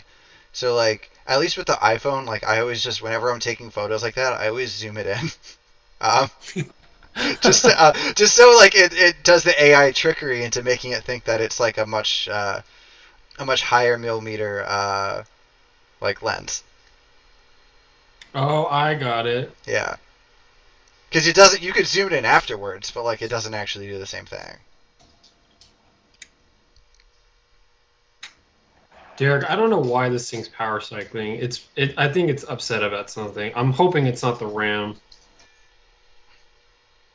Because the red light that's staying on the board, it's over the DRAM light. That would suck. Especially because this RAM was sent in by G-Scope. But just like that Oris Master board that is powering the stream rig right now, that had a really old BIOS, and I'd be willing to bet you that this has a really old BIOS. That being said, this board doesn't feature the BIOS flashback feature that the other one did, where you could flash the board without even needing power on it. That's cool.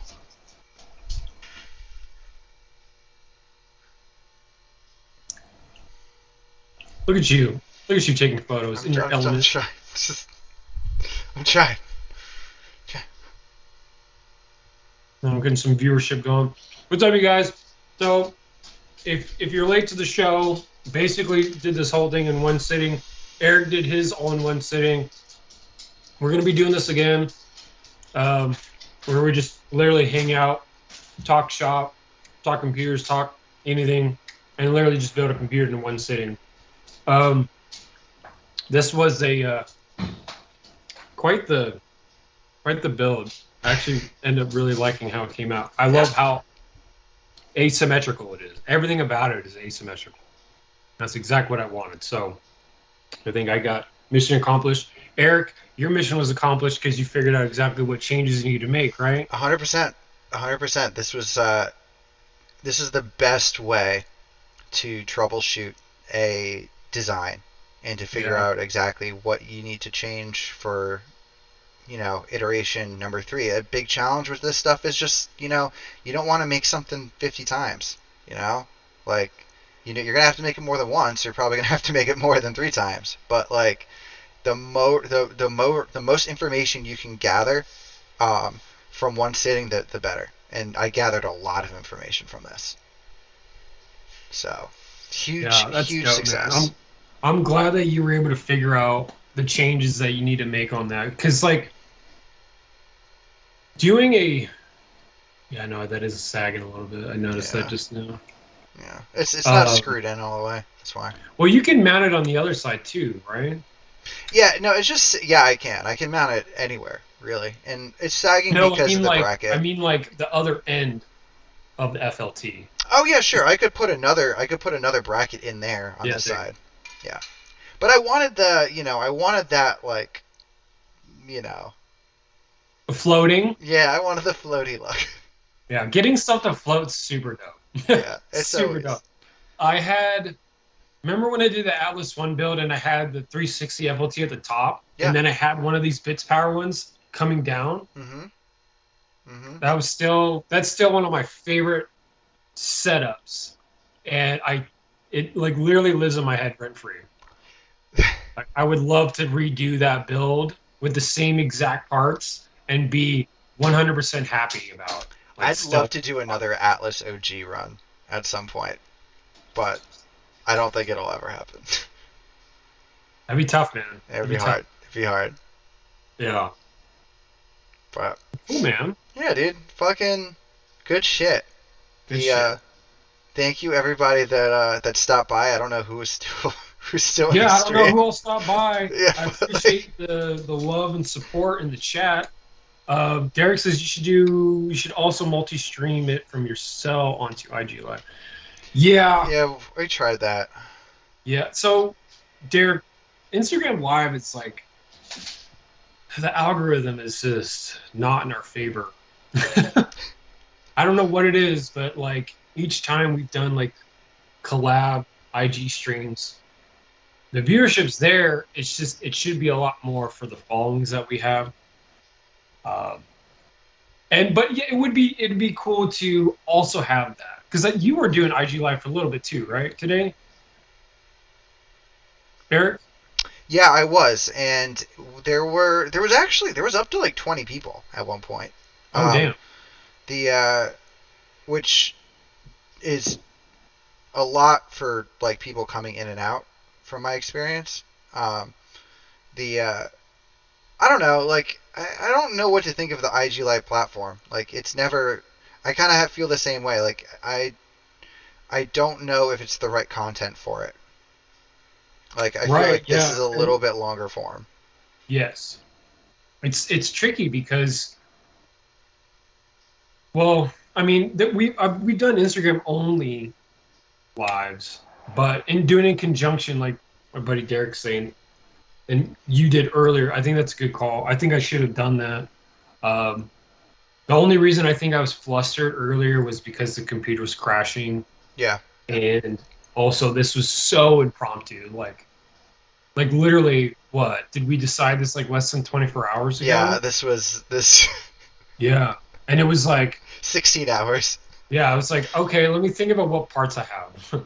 What can I make? Like, okay, and luckily I had something cool, and you had plenty of shit. You've got lots of stuff. Yeah, I got a lot of stuff. Yeah. So we can definitely pump out some cool stuff each time we do this, bro. Mhm. Mhm. And there's no shortage. I have no shortage of experimental designs that we could build on. Oh, We yeah. could have fun with. Get other people involved. Again, I don't mind like doing if it's something like this. Maybe not like this is the first time I ever built on this chassis, and it actually worked really, really well. It doesn't normally work that well. Yeah, but you got lucky. I got lucky.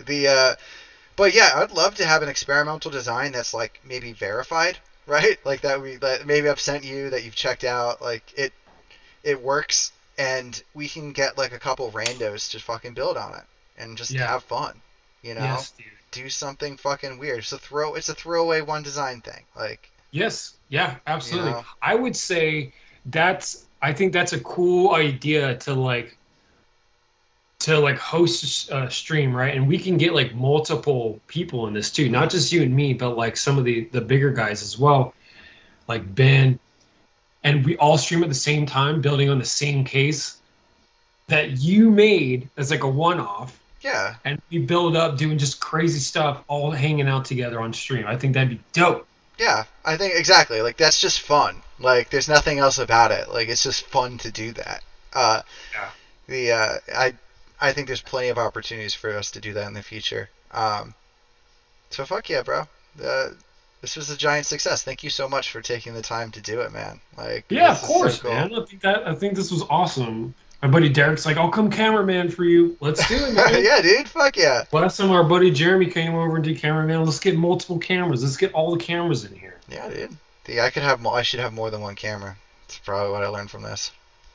Yeah, well, I mean, literally it's like a $150 capture card, and I just have HDMI coming from the Sony into that, and then the computer picks up right away. You don't need any additional software. OBS sees it instantly. Skype and Discord both saw it too, so it's super just fluid. It just works. I'll link it to you. Didn't you say that Ellie got another Logitech webcam she really likes? Yeah, I got her a stream cam so that she could stream with like an actual like 1080 60 frame. It does require USB-C, so just be prepared for that.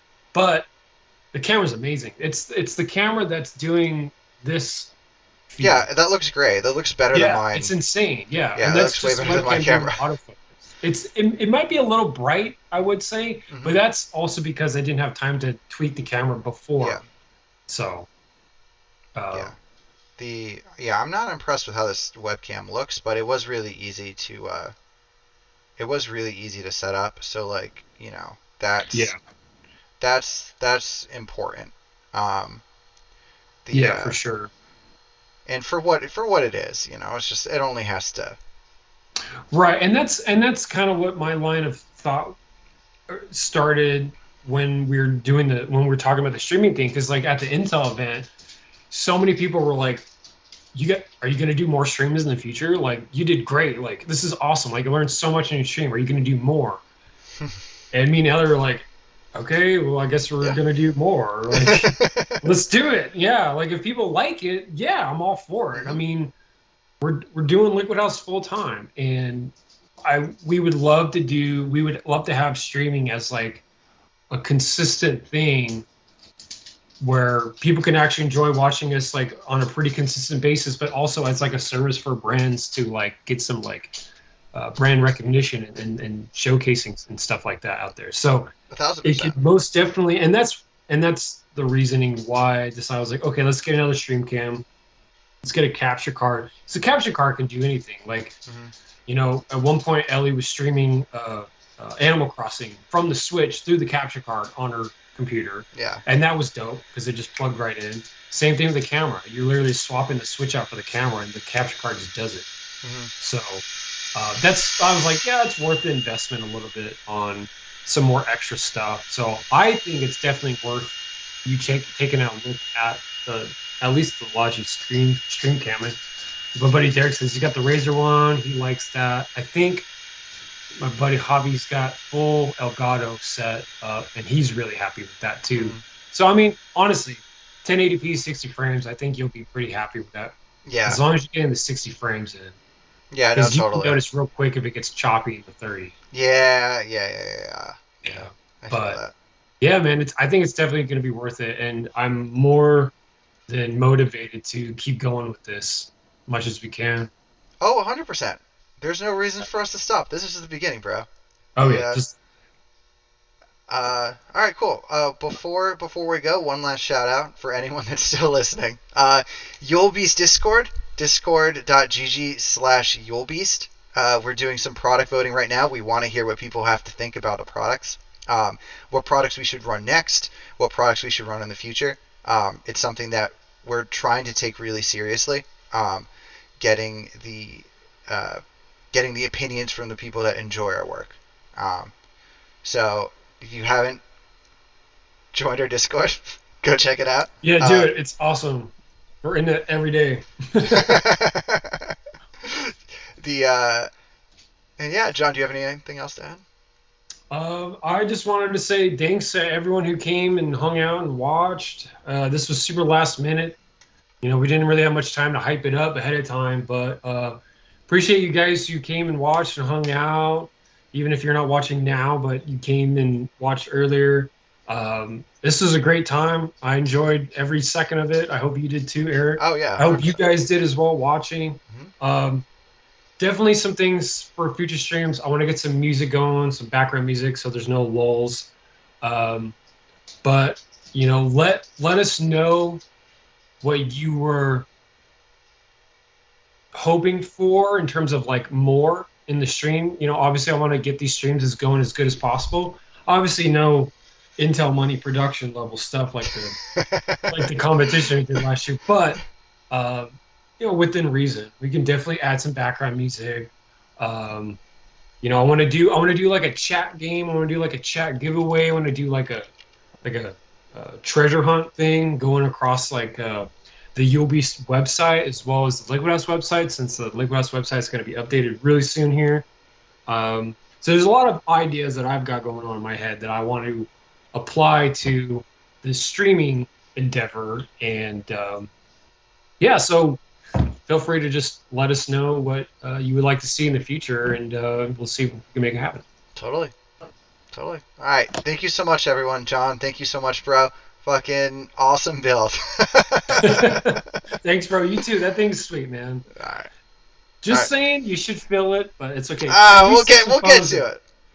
Bust out the camera and actually get some photos of it, though. I will. I totally At will. least do that. Yeah. All right, y'all. Peace out. All right. See you guys.